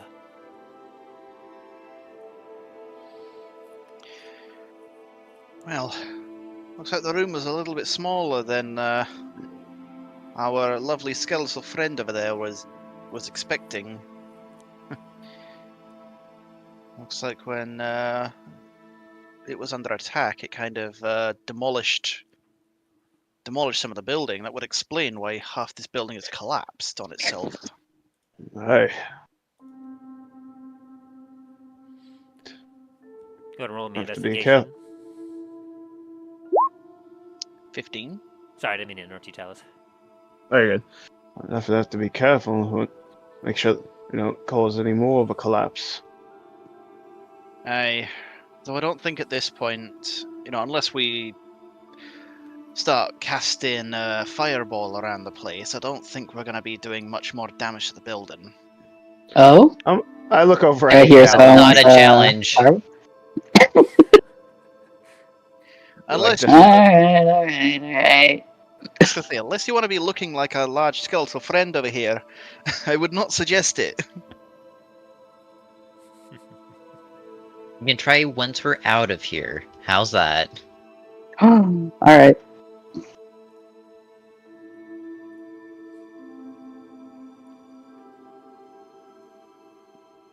And Talos, did you see my message? 1 sec. Dain, as you look at this small office area, in a way, you can see the remains of what looks like an old candelabra that has been bent and broken by rubble. The desk itself has a bit of debris on it, and there seems to be some old parchments, most of which has kind of disintegrated over time.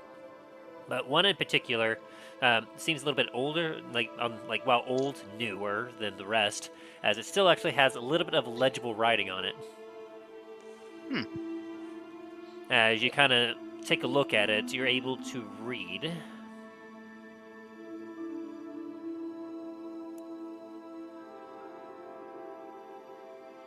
My dear Macaria, it pains me to have you, but I must help war. Trust. Raise our children. See you. Yours forever. Tos.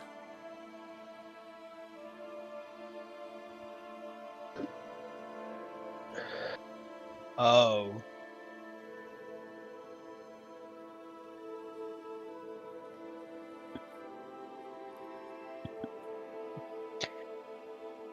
I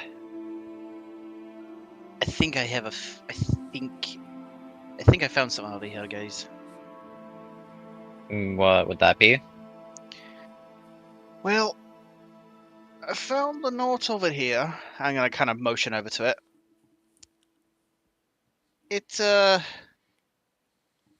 It looks like we might know a certain lord who sent it.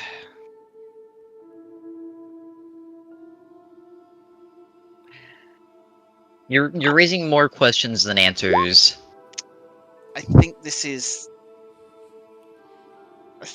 Lord Thanatos' wife, or partner. Well, was. Oh, Which would mean that the arrows that are currently sticking out of it, they're probably from the Circle of the Sand, or at least the elves from the woods before they became that. seemed like a long distance that they would travel to come over here for that. Oh, aye. But also if,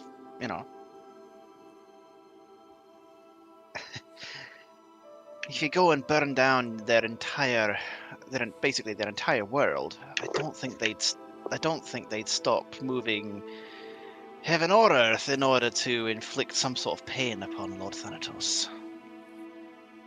Also true.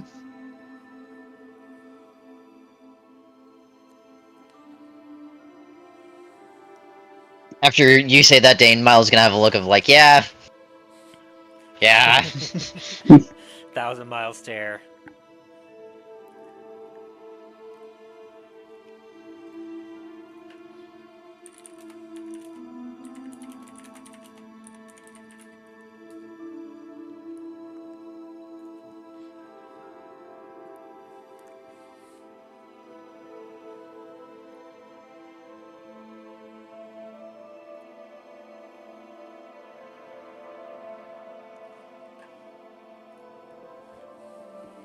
Talos is kind of just like looking around at everything, like, jeez.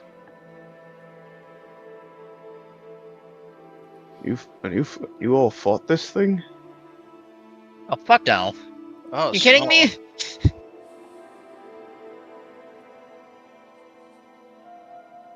I know I do some stupid shit. I'm not that fucking stupid, though. And I know we fought some powerful stuff, but at the same time, I think even as we are right now, I don't think we could best a red dragon. Especially one that's in its nest.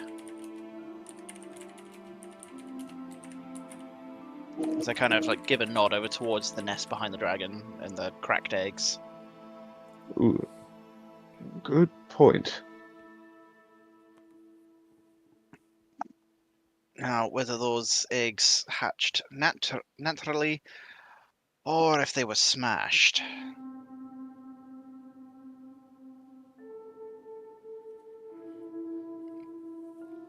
That is a question. Agreed. Do you think they did this before he turned their place into sand, or do you think they It was probably did after. this after? I'm guessing probably after, because there's mention here in this note how something about going off to war.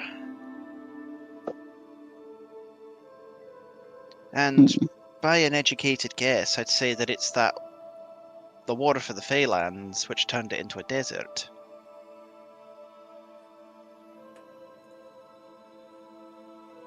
All right. So I have a suspicion this was definitely done in the retaliation.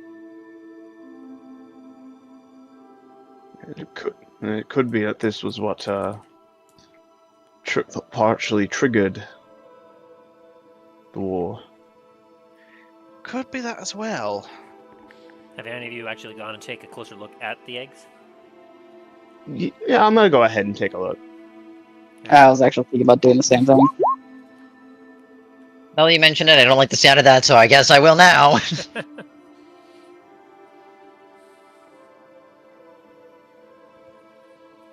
As you walk up to it, Milo, you're distracted by one of the eggshells. You kind of pick it up and you feel how incredibly tough it feels for an egg. I wonder how much you get for this on the black market. With a 15 Dallen, you walk up to one of the nests that you see the there's what you can best describe as probably the equivalent of two parts of what looks like eggs. It looks like, for the best you can tell, these eggs look like they may have naturally hatched at some point in the past. Hmm. And then, Dain or Talos, did you go to investigate? Yeah, I'm getting ready to investigate now.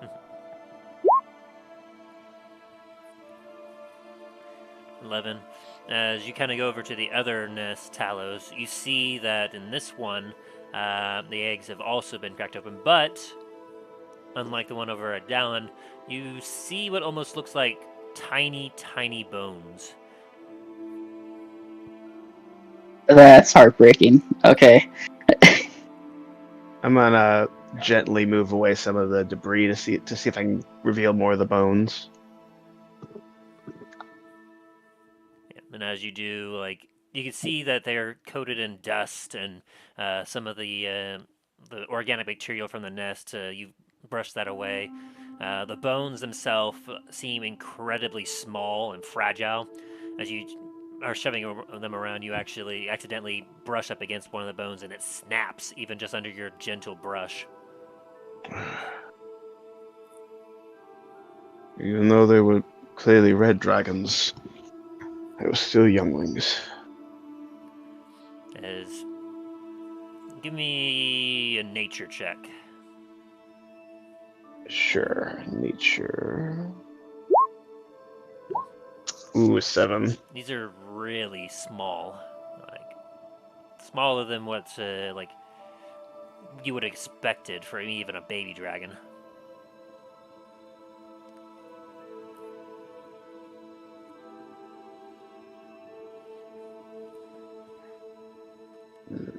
younglings were undersized, it appears. Have you made any checks, Dain? I'm still over at the desk. Ah, okay. You're still hanging out over there. Yeah, I'm sort of like rereading through the notes, but also seeing if there's anything else in the desk or near the desk. Gotcha. And then Milo, if you wanted to, you could head over to the nest that Talos is at and do some investigating yourself if you want. Alrighty. As for you, Dain, as you kind of take a look, a lot of the furniture has been smashed over there. Most of the paper, like, is far older than the last note that you did find. But as you essentially are looking about, you're not really finding anything else. Ah, fair. The 19, Milo, as you kind of hover over Talos, and with him having moved some stuff around, you're able to see things a little bit better. You can see the bones that are extremely tiny, and definitely make up like an imperfect silhouette, like of a dragon, if it was like tiny. It almost reminds you a little bit of that tiny dragon that Lure keeps for the vault back in back over in Antiva. Except for this one, it feels that it's a much slightly larger, and the size of the bones and whatnot seem underdeveloped. And they're completely surrounded by the eggshells.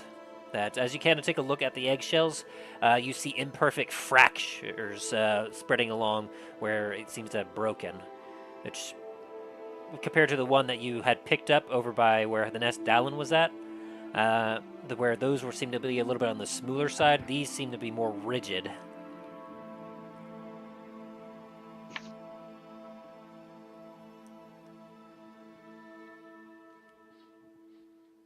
With that, you can roll in nature with advantage since you had a really good investigation. Alrighty.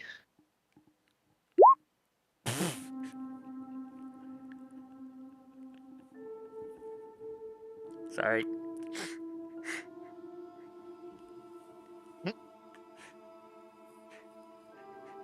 You got the same roll on both sides.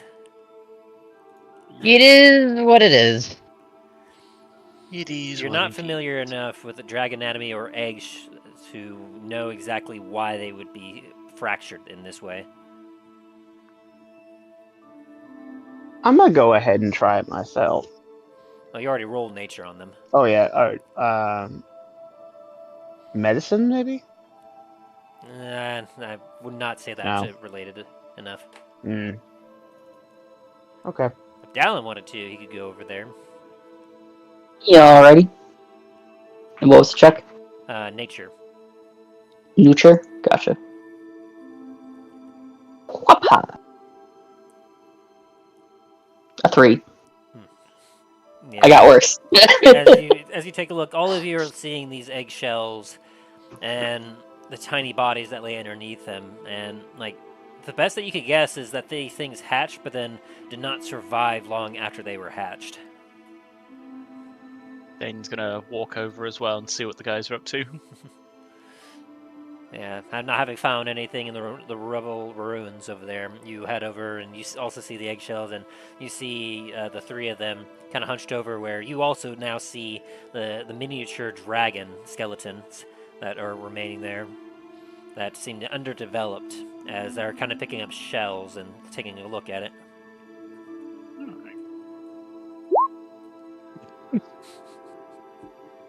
What are eggs? Oh no, it's like Dain walks up, foot catches on a piece of rubble, and just face plants in the edge of the nest. As you get up, Down's gonna go over with his gun drawn and kind of just put it next to his head and just pull him back up. Like, say, just whisper him, don't do that again. Isn't the plan? My nose hurts. there are now bones, tiny bones in Dain's beard. Down's gonna take those out of his beard and just gently put them back where the eggs were.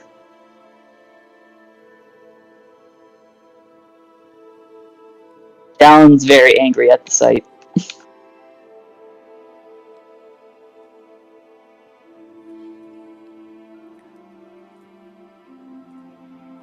decent check from Hemlock finally. As he kind of looks up and grabs one of the eggshells and lifts it up. You know, if I didn't know any better, I would say it looked as if these eggs were smashed by a hammer. And then Huh. he kind of looks over to you all. What? And he looks down. Wait, what in blazes are those things? What things? These tiny bones here. Um, Those look like some sort of creature. And then as he I looks at it, believe he's like, he looks over at the big one. Looks down at the little ones. Oh my. I suggest you quiet down. yeah, As Dallen glares at him. Oh, he raises his hands up. Sorry. Your kin? n- Is that your no, family, but, Dallen?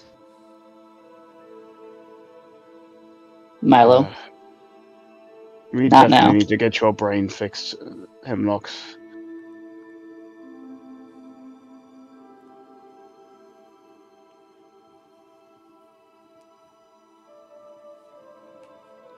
Well, I will say this is all quite curious. I'm afraid I don't quite understand much of all this. Best I can see here is that, well, it seems as if, over the course of several years, multiple intrusions into this lair had occurred. Perhaps folks interested in treasure, after all, if they knew that there was a dragon here, or perhaps even without the dragon, they might have heard about a collection of treasure here.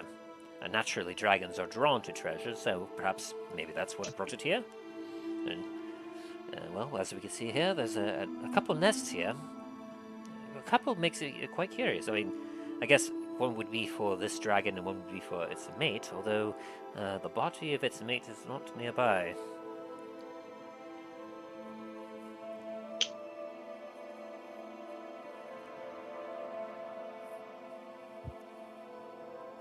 In any case, where's the... I wonder where the loot is then.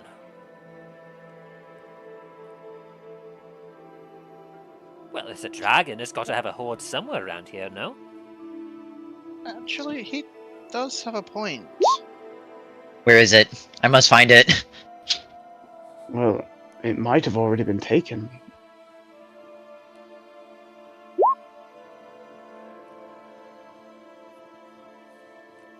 I mean, with all the, how long it's been and clearly abandoned. And as Well, you we look can always around check. Milo and Dain, you're not seeing anything except the bones, some stone, like rubble, and scattered arrows. Some bones, some stones, and some woes of old. I like that. Start doing that. Dallen's gonna start going around picking up the eggshells and the small dragon bones and putting them at the feet of the big dragon bones.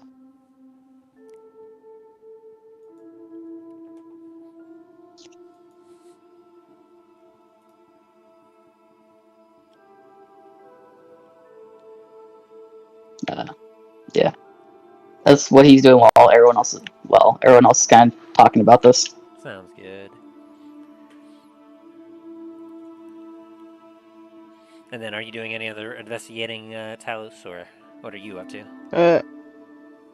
Yeah, he's gonna be looking. I'll see if he especially with his more quote dungeon senses. See if he can see if he can find anything like secret anything that might be able that may open a passage or something that might be hidden. Yeah, because you have the feat Dungeon Delver, I believe. Yep. Let's see. And you make this with advantage, as you have advantage on Wisdom, Perception, or Investigation in checks made to detect the presence of secret doors. So that would be a 10 then.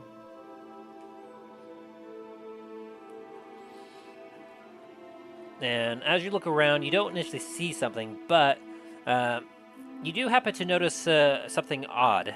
In between the nests and the little area that Dain was looking at, the rubble, you do feel like a a bit of a airflow at your feet as you kind of are walking by, and you look to the right where you see like the wall there looks slightly collapsed.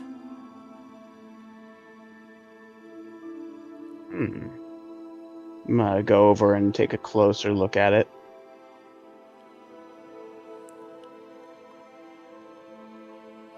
As you kind of get a little closer, you can't quite shake the feeling that there's something here, as you can just feel the faintest like breeze of air through the cracks of this wall.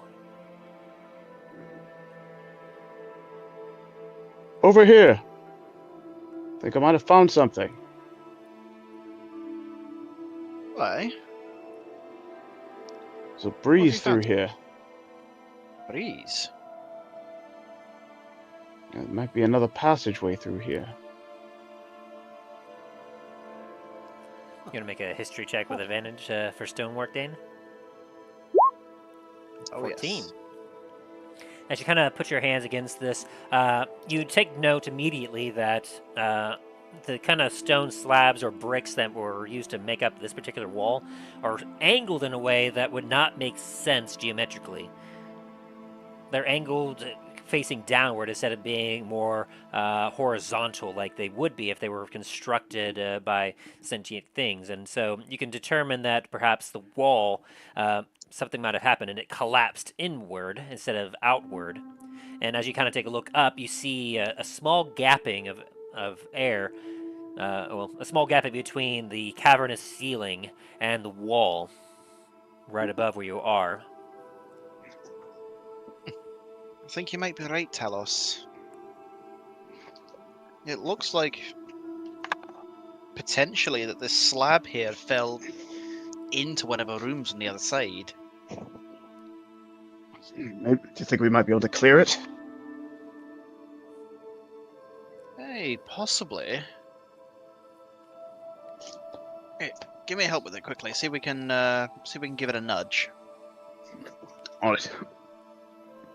Athletics start. checks. Either do you want to do individuals or one with advantage? Talos has got it.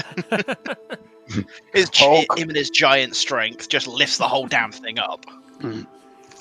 As you both kind of put your hands against it, you strain a little bit, and as you push, you feel it starting to get, and you feel the entire wall collapse on the other, away from you, as the little passageway that beyond gets filled with rubble,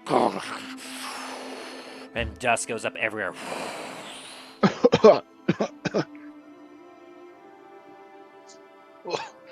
Hey, a bit dusty. Wait a moment for the dust to kind of settle.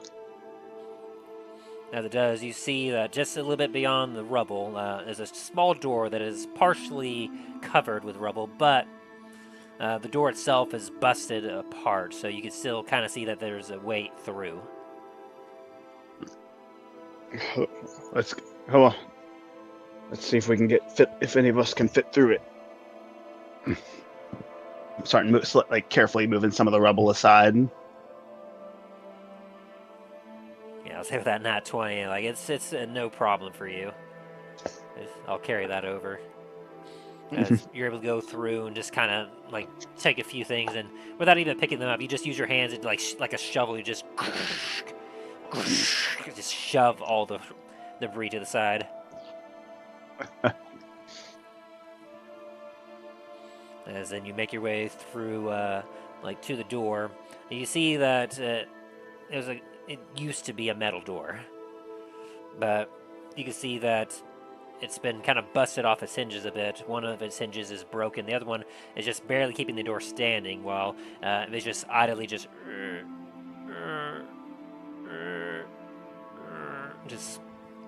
hovering in place, open essentially. Several deep indentations on the metal door can be seen. Something tried to get through here, or it could have been from the rubble itself.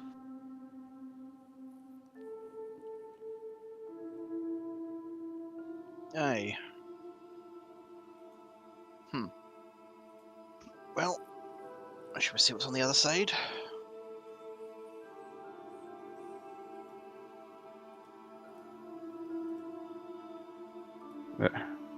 Let's.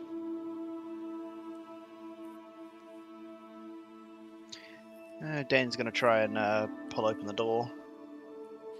Yeah, it's easy enough. It's rusty and it groans as if it has in pain, as if it hasn't been touched in years. And as you all enter, you can see a fairly, not as big as the room before, but a sizable enough room. Within, you see what almost looks like a flat tablets of stone that make up what could be tables here and there. The room, as you can see, looks absolutely massive and looks almost like essentially completely empty. But as you all kind of enter and go through, roll me a quick investigation. Sure.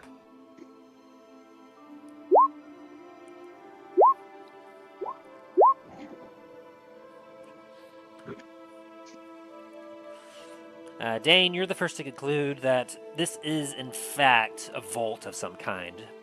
You can see depressions in certain areas where dust has settled. That you can clearly see spots that look more roundish, as if coins were once laid in there. And you can see a few other spots that, this place has been cleared out quite thoroughly. Milo, with your 9, once you hear this and realize, you're sad that it's empty.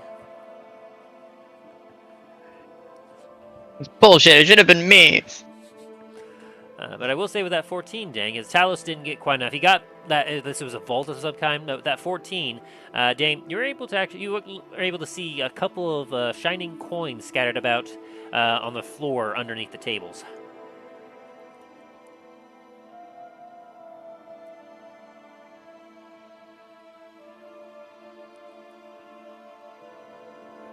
And after kind of roaming about in there for a little bit, you are in fact able to find about, here, I'll go ahead and just post it in here.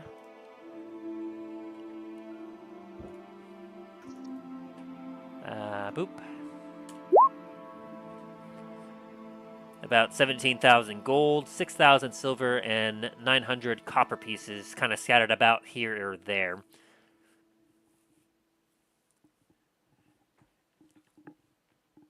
Is that just the sort of loose stuff that's all over the place? Mhm. What's left?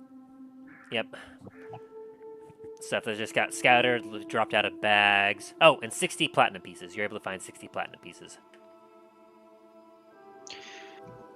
Well, there's no big treasure hoard here, but there's at least some bits left over. I wonder where the rest of it went. Well, I'd say whomever might have claimed it, well, I mean, they could have spread it out anywhere in the world. I will say for this much, I mean, this is still quite a substantial amount of gold that you've all found. I mean, this is what, almost 3,000 gold pieces worth just here? This is quite substantial, even for, like just being left behind. It boggles the mind. I mean, imagine how much it must have been in here before it got ransacked. Especially for if they just didn't care to leave just roughly 3,000 gold pieces behind. For some, this would set them up for life. Hey. It might have been even more fabulous treasures than just got regular gold here, knowing that it being a red dragon's lair.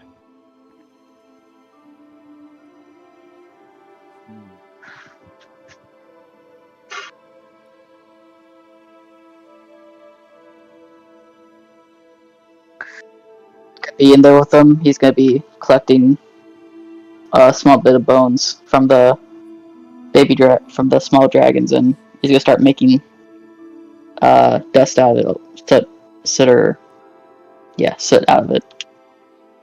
You're just crushing out the bones into powder. He's also using his fire breath to kind of. My brain's not getting the right word. Well, The bones are small enough and fragile enough, especially with age, that crushing them with your hand is almost as if you're crushing like a very weak paper mache. It's a part of the ritual. Yeah, sounds good. So making it to dust is no trouble at all, and so then you just kind of use your flame to essentially make it even finer, and like you find no difficulty in doing your ritual. Yeah, he's gonna sit at the base of all the bones and start humming as he's keeps on throwing bits of the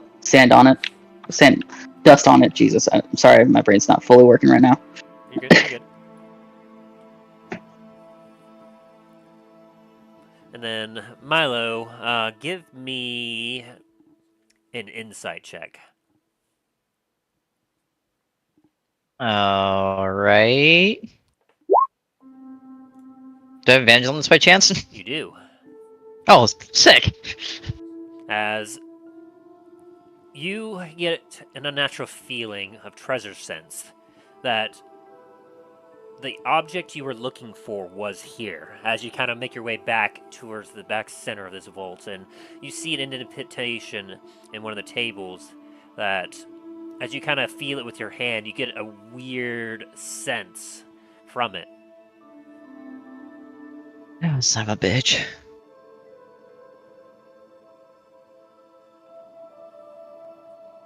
You alright over there, Milo?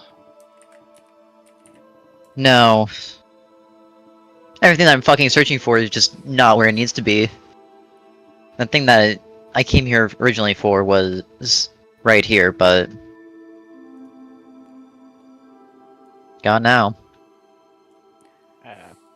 And in fact, as you kind of take a look of where you're kind of putting your hand and whatnot, the indentation has left its mark. As there's just a little bit of dust left, and you see what was in this spot was this particular indentation around the dust.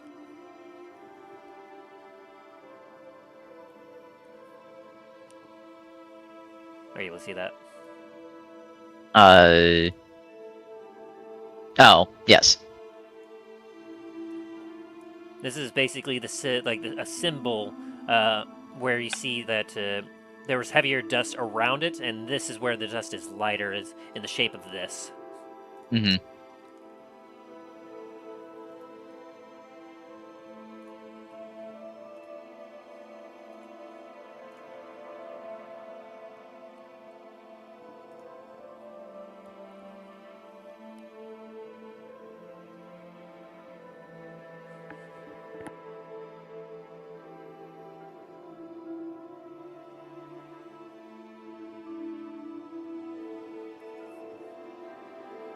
Well, this has all been incredibly enlightening and fun.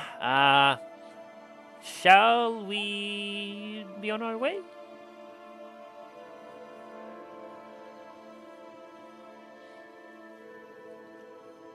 Yeah, there's something here left for us anyway, so... I'm just going to let you all keep that, all that gold. No need to split it with me. This one was in particular your venture over here. This one had nothing to do with me.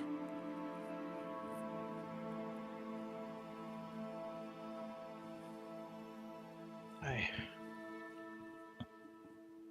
That sounds good.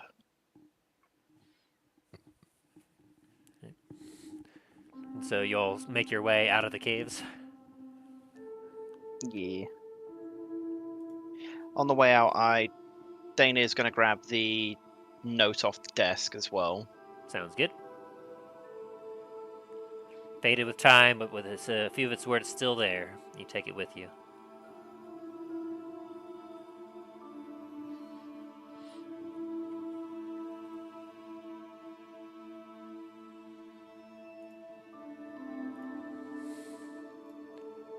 And as you all step out into the world, the sunlight kind of peering down upon you all, You look on ahead of you in the distance where you see the swamps that spread to the south.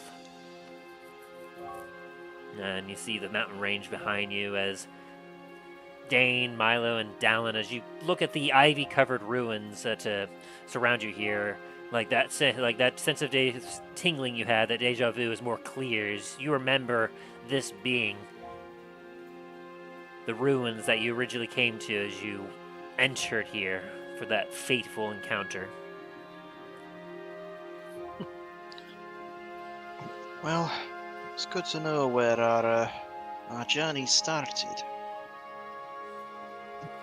And as you all stand out here with a new understanding about who you are and where you came from, your memories flooding back as you recall all this, you start to remember, you know, going into this, I was a lot stronger than what I am right now. As you kind of look down at your hands and you kind of flex a little bit, as you start to remember that you were incredibly talented and strong adventurers with many skills behind you. Some would even say that at the time you were the best of the best. That there was very few that you couldn't handle. And as you think back, you realize that this entire journey, as you've been slowly kind of recovering your strength and recovering from your somewhat 40-year slumbers, you've not been discovering anything new. You realize that you've been remembering what you used to be able to do. As Dain, you remember that you were at a point in your abilities that you were almost impossible to stun or paralyze. And Talos, you remember that you were at a point that certain creatures and certain things had a very difficult time against you. As you remember that you seem to almost have an innate ability to have protection against good and evil. And Milo, you recall that you had a particular unique sense about you.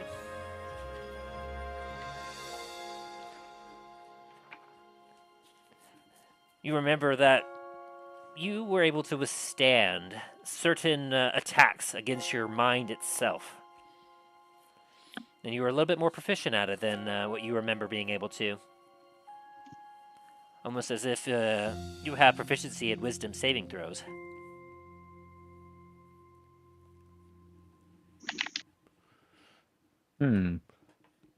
As you all kind of stand there remembering about who you were, you realize when you came to this place, you were very strong. And you merely forgot that after you were taken and transported through time by 40 years. Having the pieces all connect together now, you remember what you were once capable of.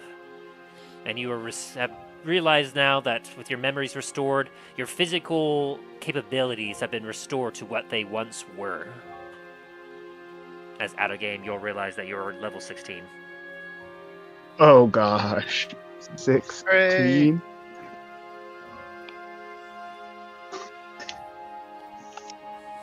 Wait, 16? Yes. You mean 15? We bumped up by two. We bumped up by 2 levels? You have 100. You have, just to kind of make this easier on you, you all have 200,000 experience points. No.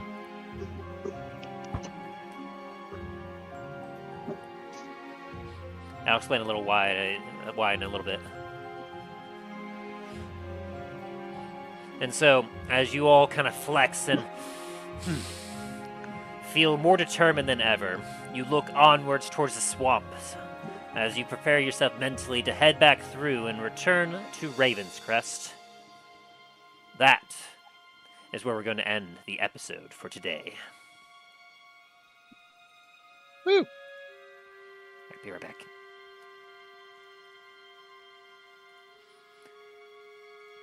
as our heroes remember who they once were and have finally unlocked their potential to where they are now. What will our heroes do with this knowledge? Where would they go from here? Find out on the next exciting episode of The Adventures in Dundras.